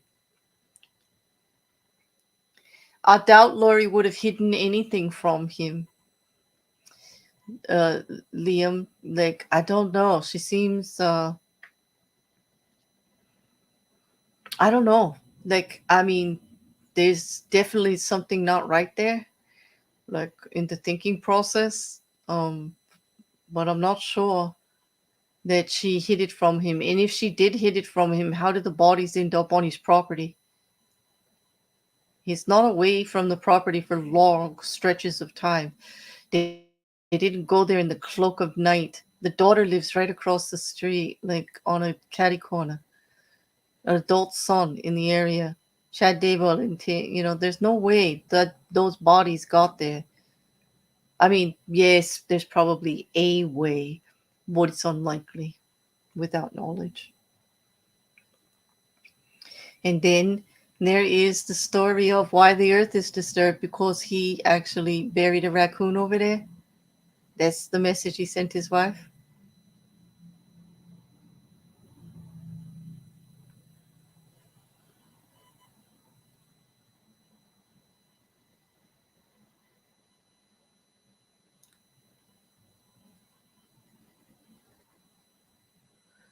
I think we're going to hear testimony, Liam, if I remember correctly, in the Lori Vallow trial, that they had started their relationship well before this hand holding at Hobby Lobby, in the actual formal marriage 3 weeks after Tammy's demise.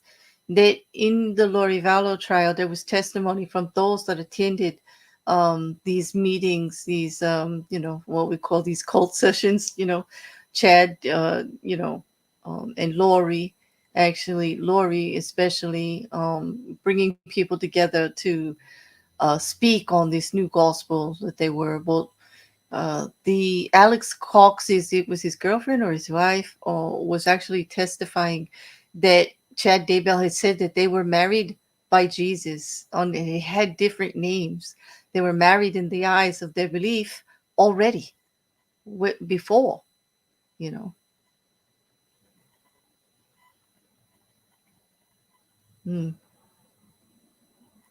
I don't know if the children knew. I'm just saying, to think that Chad didn't know, like they or anyone wouldn't have known that someone was digging on the property. I'm thinking that Chad probably had a reason for why they were working on the property, like he told his wife about burying a raccoon. Who knows what he told anybody, or if they even saw anything. My point was that it's very unlikely that they could have brought both the bodies there and disposed of them without a Daybell knowing about it. Like, with the property and everything the way it is. It's not like he was on a trip out of the country or away from home.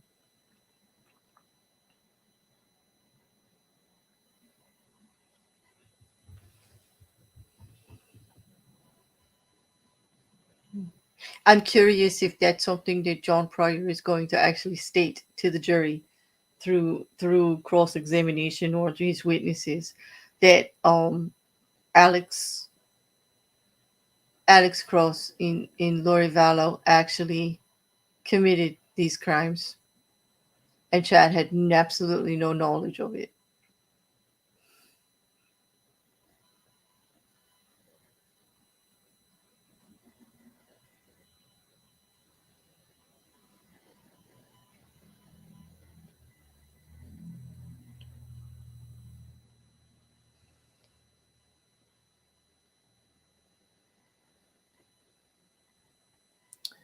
Yep. Poll on it, no chances no one saw, I do believe. Yeah.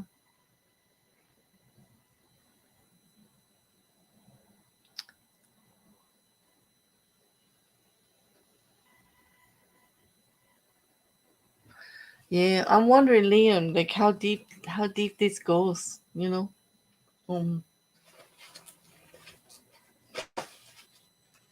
I'm wondering, is it possible that Lori Vallow gets 5 life sentences, okay, and is now going to be facing charges about Charles Vallow's death in Arizona, and that Chad will not actually face anything in regards to his own wife's death or the children? Like I'm wondering. That would be a twist.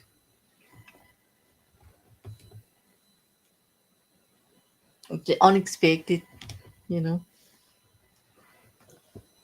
If three others in close proximity did not know, then adding a fourth isn't a big stretch. Yeah, well, we don't know what they knew, you know.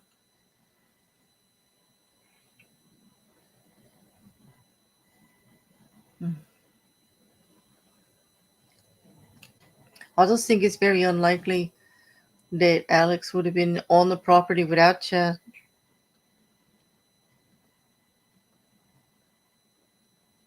I guess we'll hear more about that when I think Mandy and I were discussing this earlier in the Valor trial. Was there not like tools in the shed with some DNA and stuff that actually belong, you know, to the property?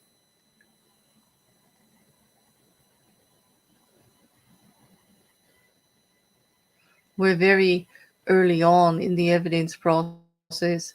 We've got pictures of them holding hands. We haven't seen the text messages yet, the calls, further activity. And then, Liam, there's all the insurance information, like, you know, changing of the benefits, things like that. Don't forget, he's up also on insurance fraud in regards to Tammy Daybell's life insurance policy also. And we'll see what happens there.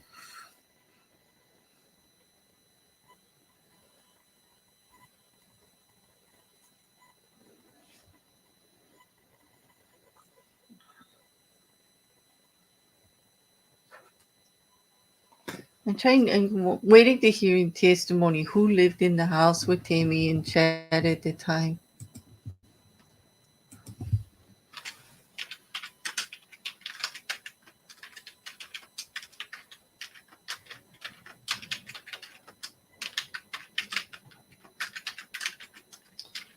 I'm just trying to figure that part out.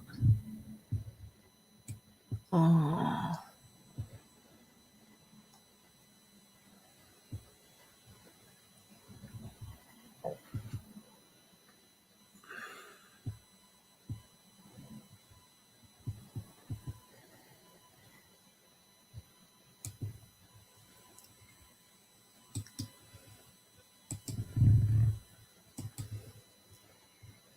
This is like, okay.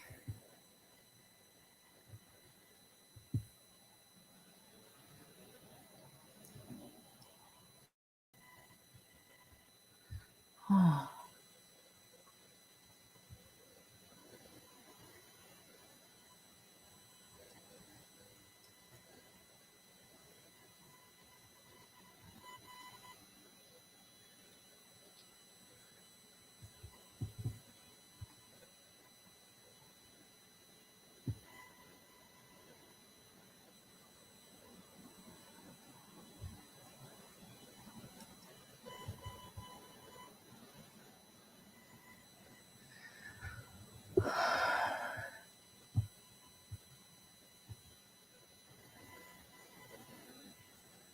Another thing that's going to come out in the evidence is that was in the Lori Vallow trial was that Lori Vallow and Melanie started attending fireside meetings with the church members, Chad Daybell, and their spouses were not allowed to attend.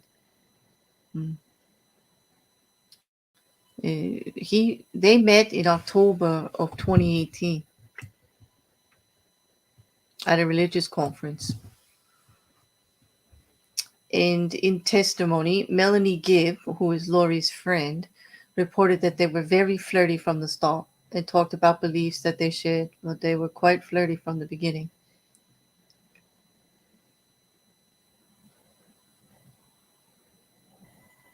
There was testimony in the Vallow trial that Chad told Lori at that conference that they had been married in a previous life. And Lori had repeated it later to others that she actually believed what he said. This from when they just started to meet each other.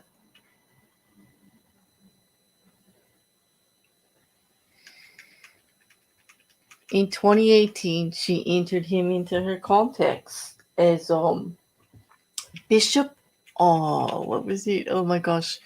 Oh, you could use some Shumway. Bishop Shumway. That's what it was into the context.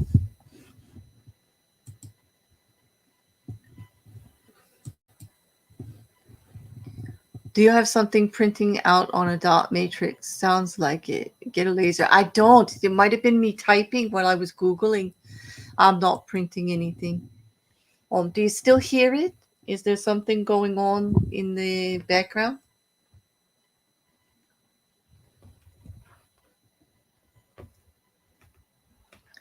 I don't know.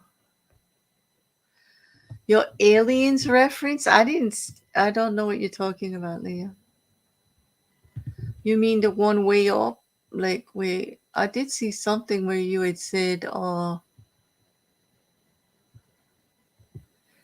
why would it get deleted?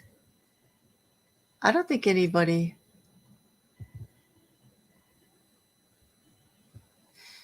Yeah, the one that you said did you observe any loss of time consistent with a UFO swapping out the body while in transit? Like that one?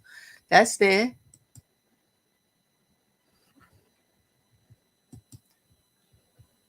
Yeah.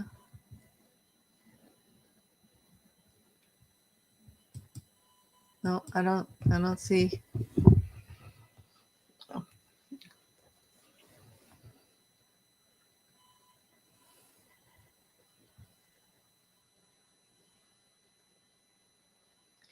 Yeah, Mindy, I like that tone was like very accusatory with the witness. It was quite aggressive.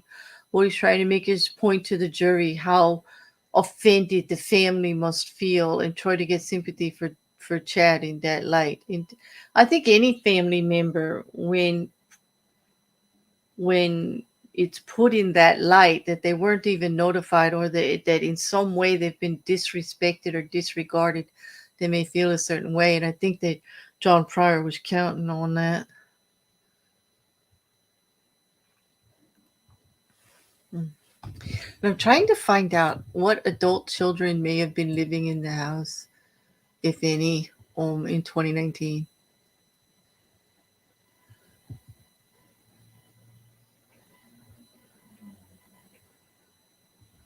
Oh.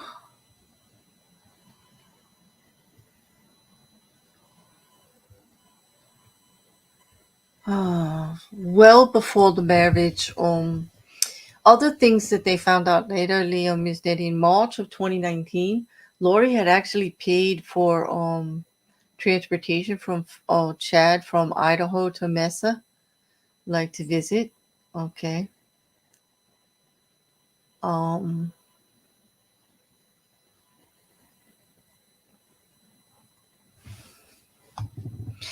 He had bought the wedding rings prior to her death, to Tammy Daybell's death. The name of the witness that had the conversation in regards to was Melanie Gibbs, who was Lori's friend, and also Zuluma Pastenes is the name of the woman who was involved with Alex Cox, who also gave testimony of a lot of the interactions between Lori and Chad Daybell well prior to the murder.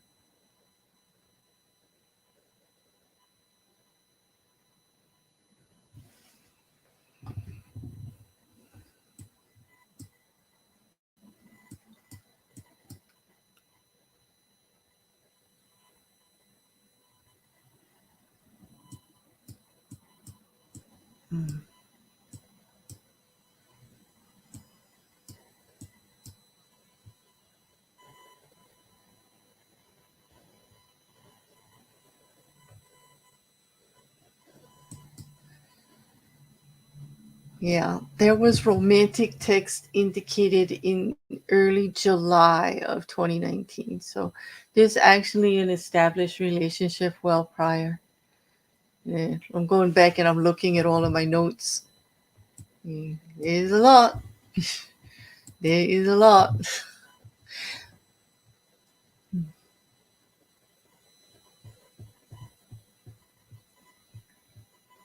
Yeah. Yeah, and I do have a laser printer. I have a wireless laser printer, Mark, just for the record. No dot matrix, like, no. Well, it could have been me just clicking on my keyboard or something like that, because I did like try to do a Google referencing, and then I was also pulling up my notes from my Google files.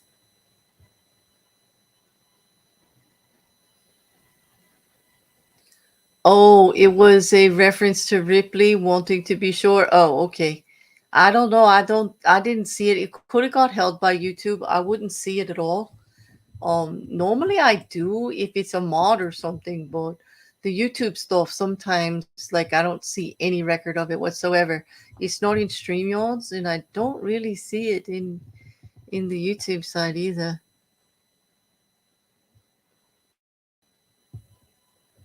Well, sorry about that, Liam.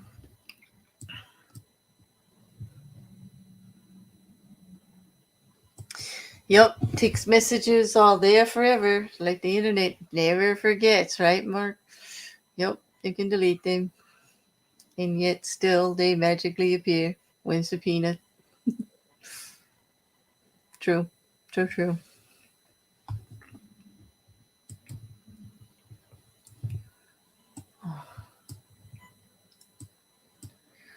Since there was one son that was actually in the home when Tammy Daybell died, so I'm thinking one of them lived there. I'm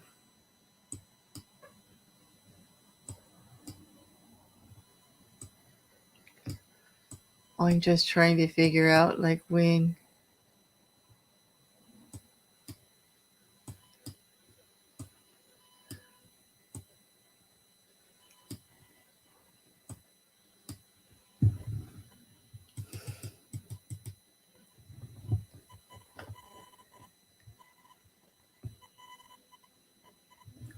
Lori actually purchased that wedding ring on October 2nd, 2019.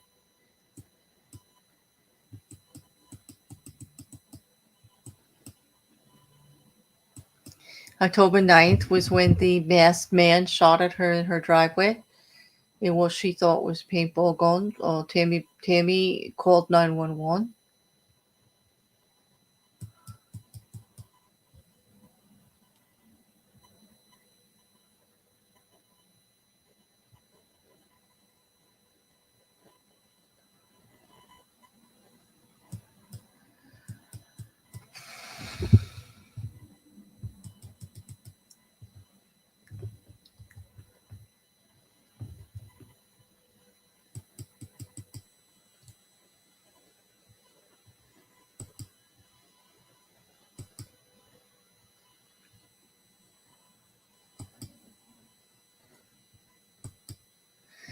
It's to be noted that there was no autopsy for the first death certificate, and that the reason they put possible the cardiac event is because they said there was evidence of pulmonary edema, which was the pink foam in her mouth at the time.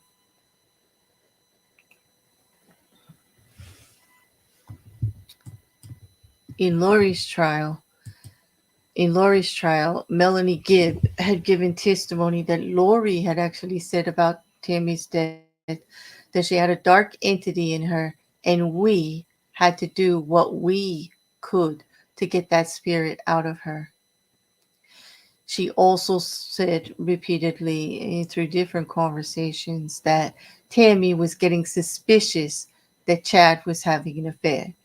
It's not like he was open about this relationship that he was having with Lori behind the scenes. Gibbs said that was when Tammy allegedly said that Tammy had turned dark.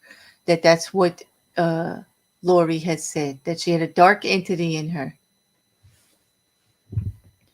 And Chad also told several people months before Tammy's death that she would die before her 50th birthday. And I don't know why he was saying things like that, but people did report it.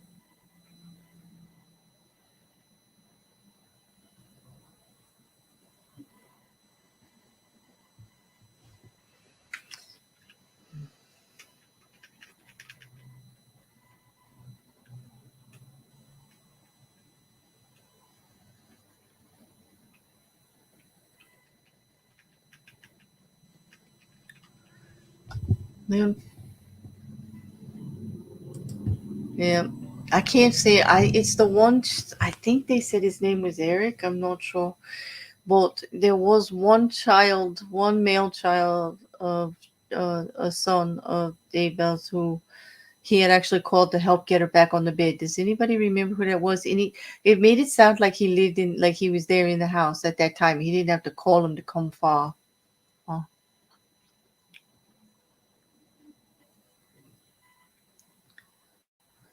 Different spellings of the word alien? What do you mean, Liam? 3 more different spellings got deleted. Of what? Like, what do you, like, I don't see what you're putting in the chat. It's not coming through. Is it the word alien that's getting deleted by YouTube? Like, why would that be?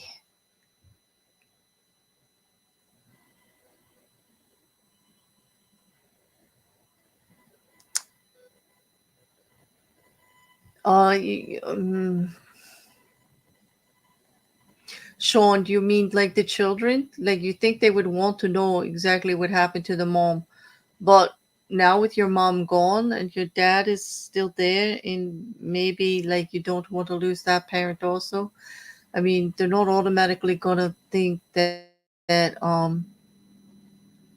he did anything. They're not gonna want to anyway. Although by the time he is arrested, it is clear by the way Emma talks that she's quite aware of the relationship. They speak openly about talking to Lori about her using Amazon, very intimate stuff. But this is a year later. Not that unreasonable, that he would move on and that the children would accept it. They are adult children. They're not smaller. They may not want their father to be alone. Lori's known to be quite charming, probably got to know her a little bit. But you could hear Chad telling his daughter to contact Lori, that that they could speak, that she could call her, and that she knows how to get the Amazon stuff, and that also to make sure that, because now they are married, to make sure that Lori gets the money deposited in prison that she needs weekly also. That was part of all the financial stuff he was talking about.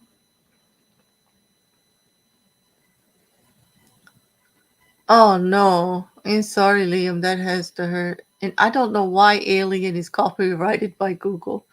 I don't know. I really don't. It's crazy.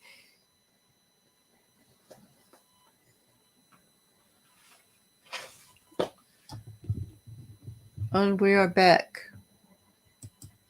Thank you. Please be seated. I don't know if the jury's back with us though. There's our other feed. Scared me for a minute with that black circle there. All right. Before we get started, I will go back on the record. We're on CR 22-21-1623, State of Idaho versus Chad Daybell. We just completed the afternoon recess. I do want to remind everyone in the courtroom, there's a courtroom conduct order governing these proceedings so that they can go without issue, and most importantly to me, without disturbance of our jurors. And we have had an issue today with some of those attending, and they have not been permitted to return to the courtroom at this time. And so I just want to remind everyone, it's very important that you do follow that. You're certainly welcome to come here and observe, but any type of behavior or conduct that starts causing any sort of interference with our jurors' ability to observe evidence in this case is just not going to be permitted. So thank you for everyone else here for following that order. And with that in mind, we can have the jurors return, please.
I wonder what happened to make him address the court like that.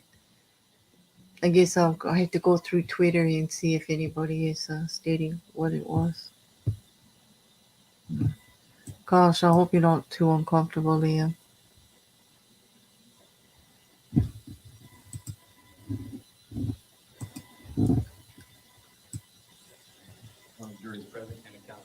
All right, thank you. Please be seated.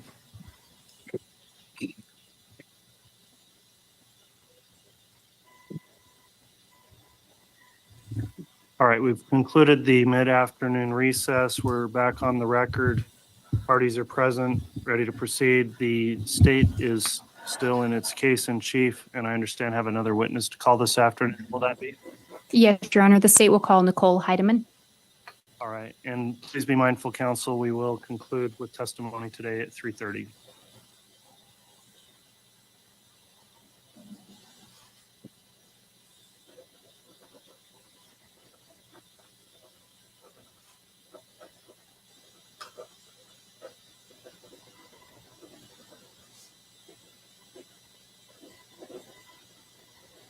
Solemnly swear or affirm the testimony you're about to give will be the truth, the whole truth, and nothing but the truth, so help you God.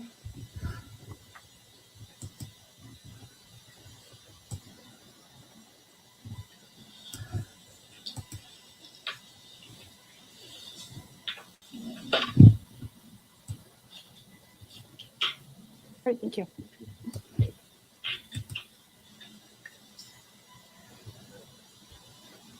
All right, and do I refer to you as agent? I'm a tactical specialist.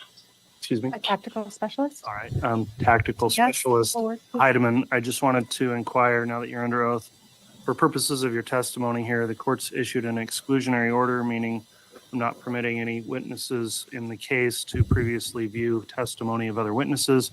We are live streaming these proceedings, so I'm going to inquire whether or not you have reviewed or watched any of the testimony in this trial thus far. I have not. Very well, thank you for answering that. Ms. Blake, if you'd like to inquire, you may. Thank you, Your Honor. Will you please spell your name for the record? Nicole, Nicole, last name Heideman, Heideman. Where are you currently employed? The Federal Bureau of Investigation. How long have you been employed with them? Almost 16 years. What is your current title and or position? Tactical specialist. Have you held other positions within the FBI? I have. And what are those other positions? Prior to that, I was an evidence control technician. At some point, as part of your employment, did you become involved in an investigation regarding some missing children in approximately 2019 or early 2020? Yes. Do you recall who those children were? JJ and Tylee Ryan. As part of your job duties, were you given specific assignments with regard to that investigation? I was. As part of your duties, were you asked to look into evidence and data collected to determine phone attributions? Yes. Can you tell me a little bit about what phone attribution is? Yes, phone attribution or phone number attribution is an attempt to identify the likely primary user of a phone number. And as you reviewed the data and different reports, did you also discuss the investigation with special agents, detectives, or other law enforcement officers? Yes.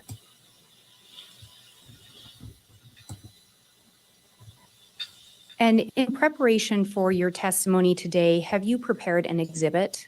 Yes, And is that exhibit regarding phone attribution? it is. Is that exhibit a summary of the work that you did and the reports and phone data you reviewed? Yes, And would it assist in your testimony today? it would. And do you believe it would aid the jury in understanding as well? Yes. Your Honor, I'm going to ask that the witness be handed State's Exhibit 186. I will indicate defense counsel has been provided a copy.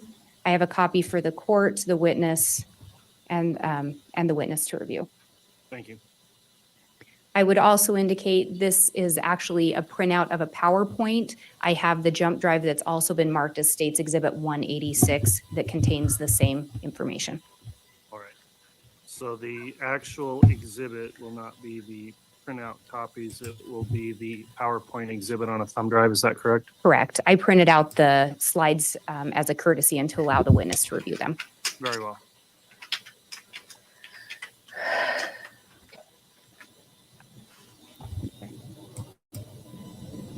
And do you mind just looking through those if you would?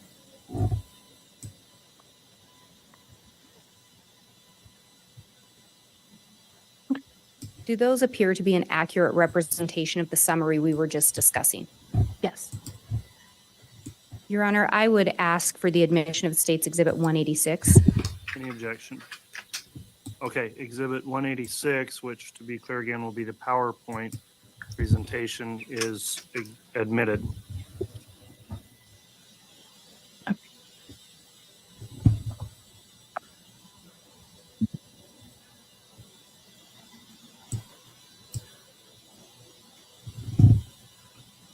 And Your Honor, I'm going to ask permission to publish States Exhibit 186. You may publish.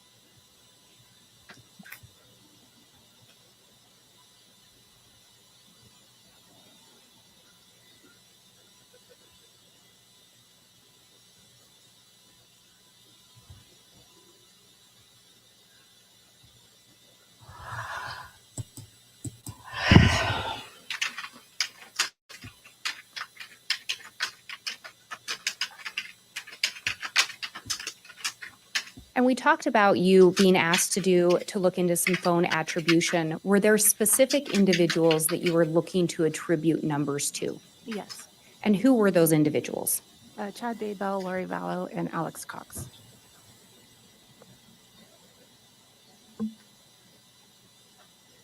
And this is the second slide of the presentation that you prepared. In looking at this, how many numbers did you attribute to Chad Daybell? Between the time frame of October 2018 and January 2020, there were 9 phone numbers. And of those 9 phone numbers, did you determine certain ones were of more interest? Yes. And how many were those? 3. And how about in regard to Lori Vallow, how many numbers were attributed to her during that time frame? 6 phone numbers. And similar question, were there some that were of more interest? Yes. And how many were those? Again, 3. And with regard to Alex Cox, how many phone numbers were attributed to him? 6. And of those were some of more interest? Yes. And you talked about a specific time frame. Why did you look at that specific time frame? We learned through the investigation that Chad Daybell and Lori Vallow met on October 26, 2018. So we went back through October 2018 through sort of the end of the investigation of January 2020. And when you talk about the end of the investigation, was there still an active investigation into the whereabouts of the children? The whereabouts, yes. So you'd focused on this time frame of when there may have been communications between the parties, is that fair? Correct, yes. And turning specifically to Chad first. In looking at that first number, is this a number that was attributed to him? It was. And can you read the number into the record? 208-690-9374. And under that, there are 9 things listed. Are these things that assisted in attributing this phone number to the defendant, Chad Daybell? Yes. Were there other things that assisted in attributing the number? There could be, yes. Were these the main ones that you looked at? Yes. And can you go through this list of the 9 things? Yes. This list of 9 items were documents, primarily documents, but other phones or something that I reviewed that had the 208 number in close relation to another identifier, either Chad's name or an account number, address, something along those lines that were attributed to Chad. So that phone number was subscribed to Tammy Daybell since March 17th, 2018. It was listed as the contact number for Chad Daybell on a Hawaii rental agreement effective December 15th, 2019. It was saved as contact Chad and Tammy Daybell's phone. It was the SMS or text number associated with chad.daybell@gmail.com. It was listed on a Citibank application in Chad's name. It was listed on the Life Map Insurance Benefit Claim form next to Chad's name. It was saved as contact Bishop Shumway in the Lori for Style iCloud account. It was associated with Chad on some Allegiant flight records, and it was saved as contact Dad in Seth Daybell's phone. And do you know who Seth Daybell is in relation to Chad? Seth is Chad's son. And Tammy Daybell was Chad's wife? Correct. Could I ask the witness to please maybe just pull the mic down a little more and talk right into it? Yes, sir. It's not that sensitive. Thank you. Okay, thank you. And then looking at this next part of it here, there's a reference to a Cricket account. Can you tell me what the significance of the Cricket account is? 2 additional phone numbers of interest were identified, and when the subscriber information returned, it came back to a Boyd dial in Mesa, Arizona. And talking about a Boyd dial, are you aware if there was any investigation done to determine whether or not there is a Boyd dial that actually exists? Yes. And was there an investigation conducted? Yes. Do you know, were you part of that? Yes. And were you able to identify any actual Boyd dials? Yes, we found 2. Do you know if either agents or detectives did some follow-up with those Boyd dials? Yeah, I believe some FBI agents in Utah interviewed the 2 Boyd dials as part of this investigation and cleared them of any knowledge. And when you're trying to determine if there's any other Boyd dials in existence, what are some of the things that you were looking for to see if they're a real person? Through database searches primarily, I conducted searches for Boyd dial, PO Box 405, Mesa, Arizona, and received negative results. I then did Boyd dial in Arizona and again received negative results. And then I just did a very broad picture of Boyd dial in the US. And those were the 2 that came back, the 2 in Utah that came back as being real individuals. And if you know, was there anything found to link either of the Boyd dials you located to these devices or these phone numbers? No. And I said devices. Let me be clear. How many devices did you identify as being associated with the numbers we're going to talk about next? There was 1 device for all 4 numbers. Yes. And so this first number that we're seeing here, can you read that into the record? 480-395-5126. And there's 2 things listed here. Are those 2 of the factors that you considered in attributing this number to Chad Daybell? Yes. And can you read what those are, explain a little bit about them? This phone number was activated on October 31st, 2018, which was just a few days after Chad and Lori met, and then was either expired or deactivated on January 31st, 2019. And then secondly, it was saved as Melanie 2 in the Lori for Style iCloud account, along with Chad Daybell's known phone number 208-690-9374. So the Melanie 2 contact had 2 phone numbers associated with it.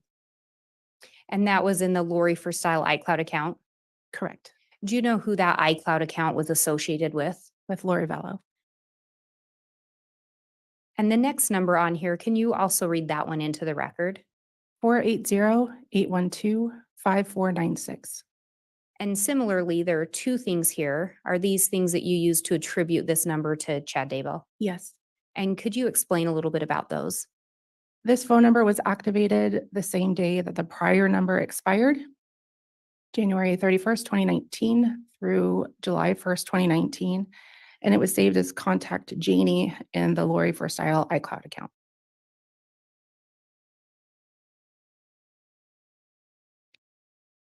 And this next number, can you read it into the record as well? 515-402-0143. And on this one, there's 6 different things listed under it. Are those factors that you use to identify this phone as one associated with Chad Daybell? Yes. And can you go through those for us and explain a little bit? The 515 number was first identified by the Chandler Police Department in Lori's 480-692-9562 call detail records and saved as contact Bubby in the Lolly Time iCloud account. It was activated on July 1st, 2019, the same day that the 5496 number expired, and was active through October 8th, 2019. This number called the Valley of the Sun mortuary on July 11th, 2019, and there was a recording of Chad Daybell on that call. There's a text from Lori that read conf number 99NBQ4, which returned an Allegiant Airlines flight in Chad's name. On August 11th, 2019, Lori sent a text to this number, which August 11th is Chad's birthday, saying birthday kisses all over. And it was saved as Rebecca Shumway in the Lori for Style iCloud account. And we talked about the Lori for Style iCloud being associated with Lori Vallow. Do you know who the Lolly Time iCloud account was associated with? Also with Lori Vallow.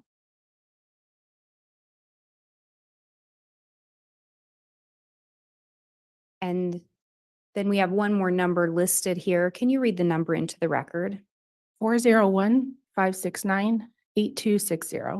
And under this one, there are also 6 things listed. Were those 6 things what assisted in attributing this phone number to Chad Daybell? Yes. And could you go through those 6 things and explain a little bit? This number was first identified as the first attributable contact of Alex's 334 phone number. It was activated the same day that the 515 number expired, which was October 8th, 2019, and ran through December 30th, 2019. On October 8th, the same day that this phone number was activated, Chad conducted a Google search for Rhode Island area code, the Rhode Island area code being 401.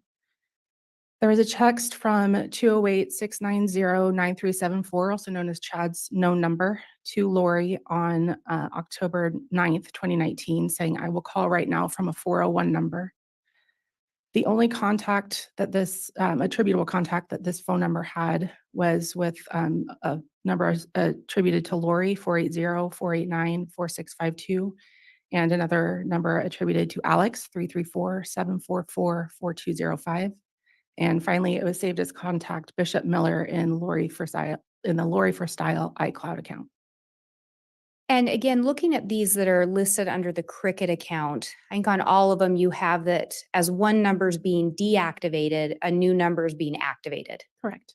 And again, these all had the same, appear to be linked to the same device. Correct. They all shared the same IMEI number.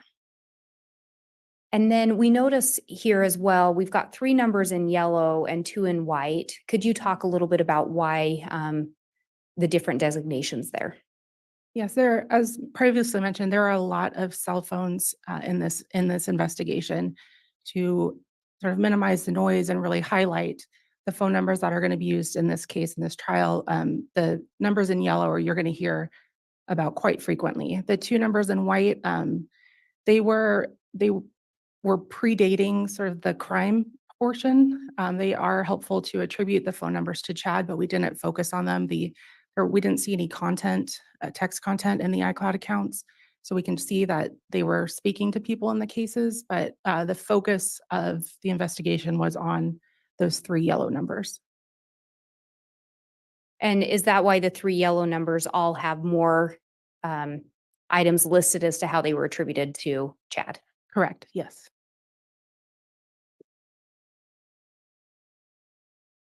And then on this next slide, we see 2 additional numbers that appear to be attributed to Chad. Could you read the first number into the record? 602-290-7288. And similarly on this, we see 2 things listed. Are those how this number was attributed to Chad? Yes. And can you explain a little bit about those 2 items? So in addition to there being a lot of phone numbers, there were also a lot of aliases for individuals through this investigation. So to help understand that, not just attributing the phone number to Chad or Lori, also to attribute the concepts of these different names or aliases to Chad or Lori. So the 602 number received a text sent a text on December 4th, 2019 to a group chat of the Daybell children that read, "Hi, this is Dad." And this phone number was also saved as contact Raphael in Zulema's phone, which was one of Chad's aliases. And when you talk about Zulema, do you know Zulema's last name? Pastenas? And so when you talk about one of Chad's known names, is that the Raphael? Correct. Thank you. And then there's a second number here. If you could read that into the record. We're 80341-9585. And under this one, there are three things listed. Are those what assisted in attributing this number to Chad? Yes. And could you explain a little bit about those three things? Yes. Another name for another alias of Chad was James and Elena as Lori.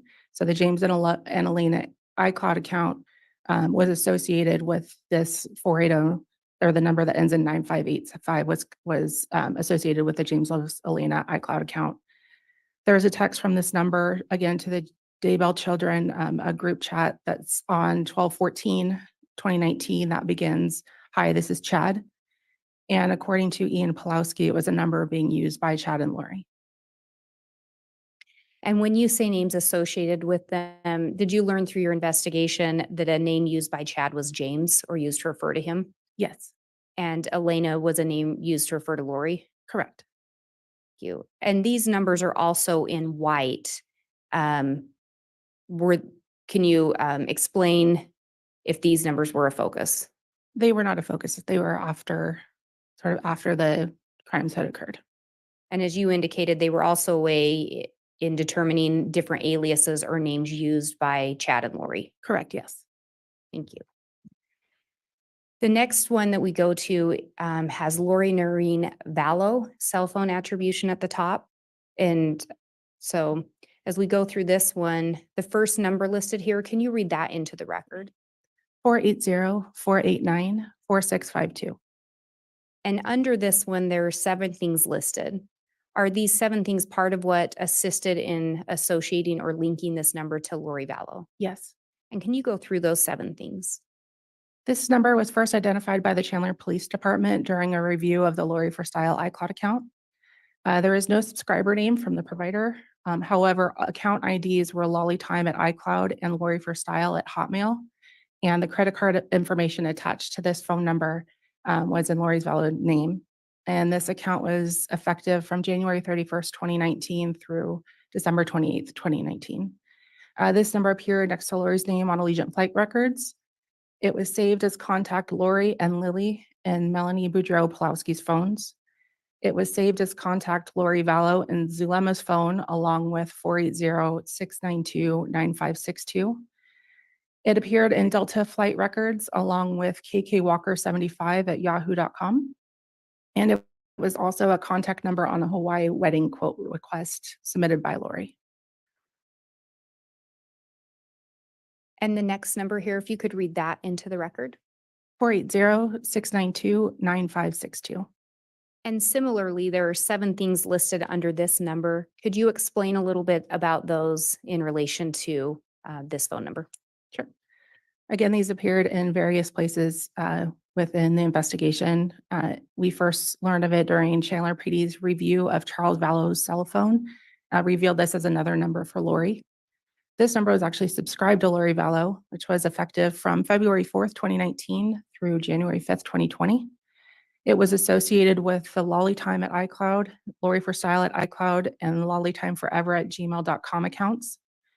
It was an Amazon shipping contact for Charles Vallow at 565 Pioneer Road, apartment 175 in Rexburg, Idaho. It was a number provided on an application for PO Box 415 in Sugar City, Idaho. It was saved as contact Lily and Lolo in Melanie Boudreau Pulowski's phone. And it was another number on the contact as a contact on the Hawaii wedding quote request submitted by Lori.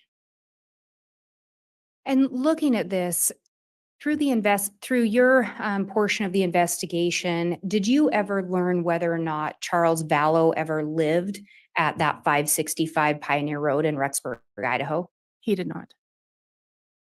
Did you learn whether or not Charles Vallow ever had a PO box in Sugar City, Idaho? He did not. And looking at the next number here, can you read the number into the record? 808-755-5452. And similarly, on this one, there are 7 items listed. Were these 7 items what assisted in attributing this phone number to Lori Vallow? Yes. And could you go through those 7 items?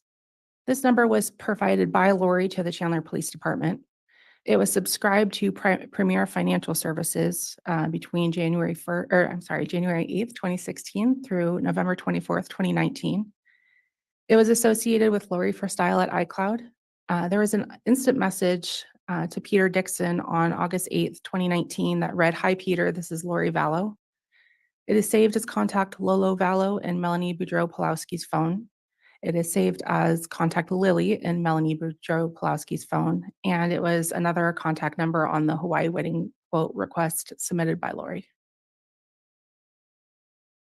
And do you know who was part of Premier Financial Services? Charles Vallow and Lori Vallow.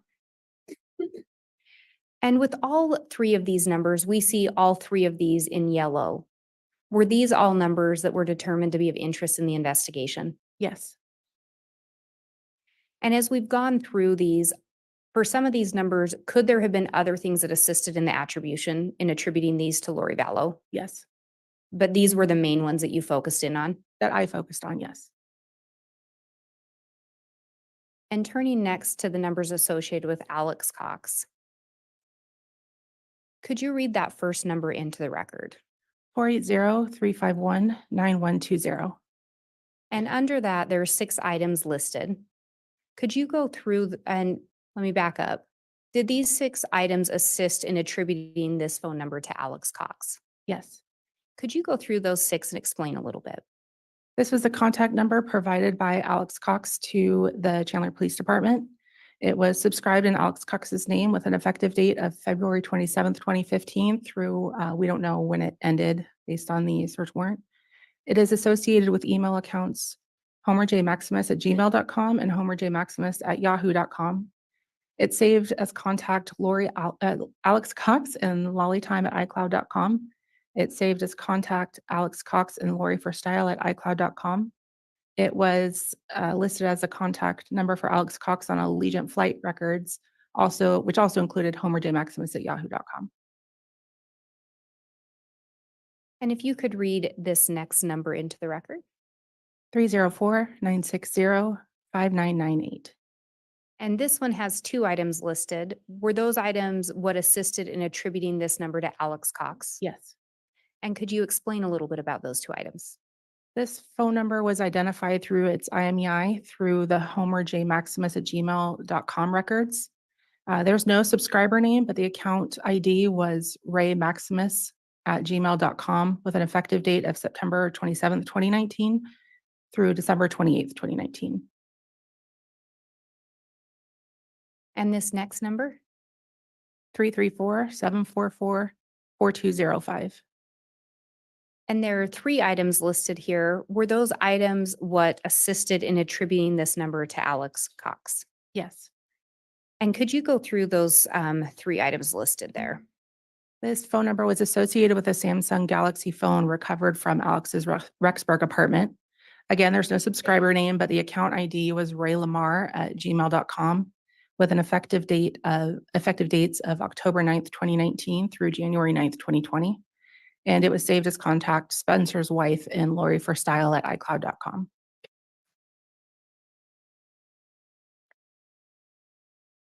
And similarly with these 3 numbers, could there have been other things that assisted in attributing these numbers to Alex Cox? Yes.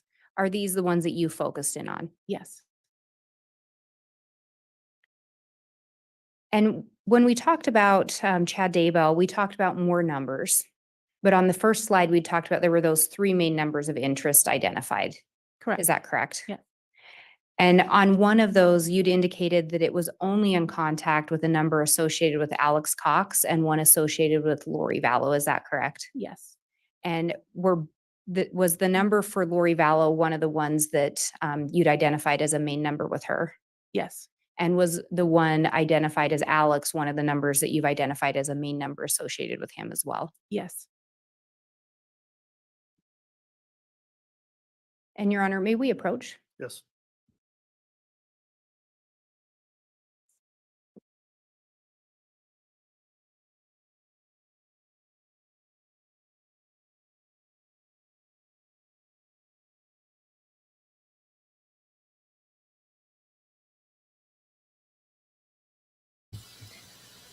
Oh, his sidebar again.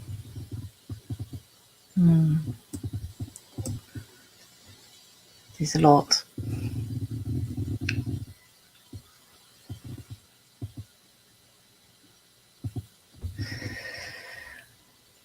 These afternoon ones are a lot harder, like because after lunch, break, it just seems like this last hour goes so long.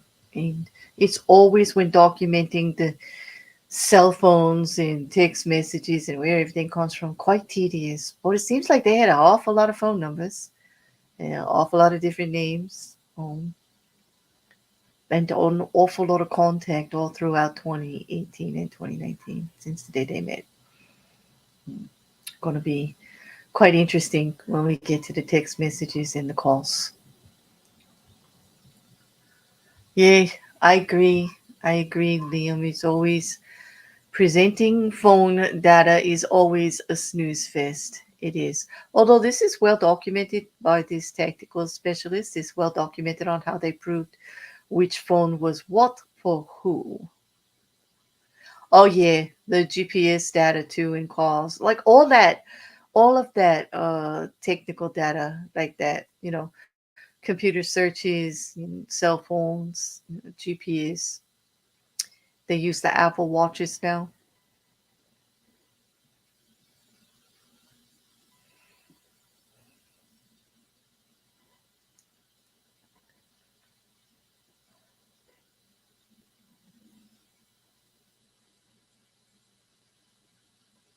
We have another 15 minutes of trial left. He wants to cut right at his time, 3:30. Oh wait, another 10 minutes because his time 3:30 would be 5:30 our time. So there's only 10 minutes of court left. I'm sure that this sidebar is in regards to getting everything really ready for tomorrow and where they're going to leave it with this witness.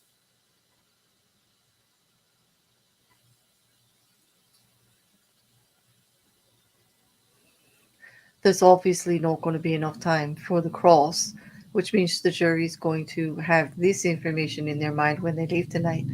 All of those phones and all of that contact.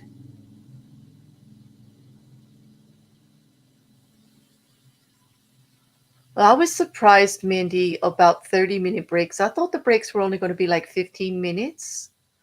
But they're apparently 30 minutes plus an hour. Like, I don't know. Maybe there's more things they have to work on. I had anticipated like 15 minutes at a shot. Well, you're right. This is a long time. And court is 8:30 to 3:30.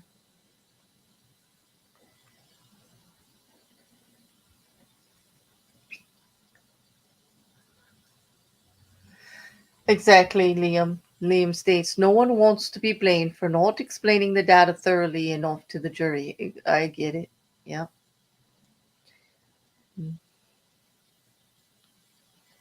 And Chad is still sitting quite calmly, peacefully, stoically almost, I have to actually blow it up to see his face.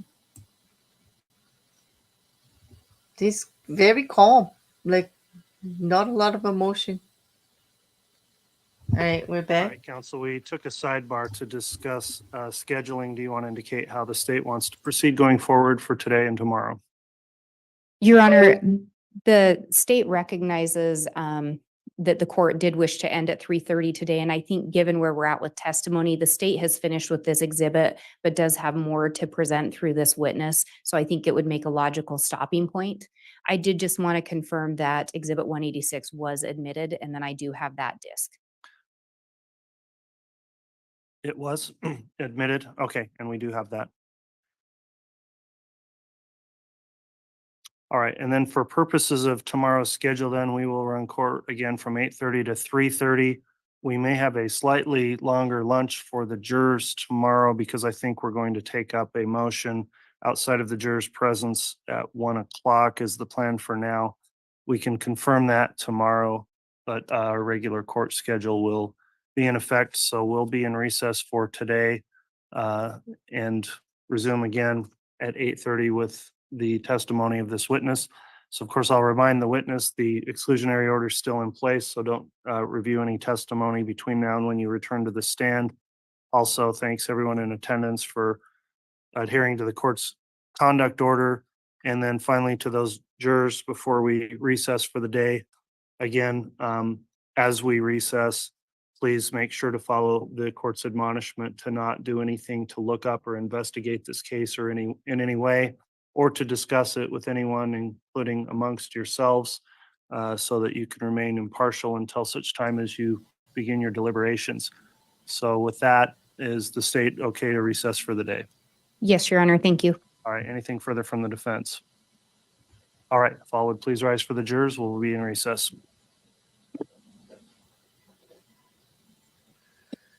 And that's it. Court is adjourned until 8:30 tomorrow, which would be 10:30 for us here. We'll be here at 10:15. And yeah, Liam, a motion to be heard at lunch. Like there'll be an hour and a half lunch break for the jury. Well, they'll be coming back after the hour to settle a motion. I did not hear. Not yet, Liam. I'm going to be looking at that. There were questions on whether it was a family member and or just someone in the galley, because we did have So at the moment, I'm still very much in the middle of. quite a few people in the galley today, so we don't know.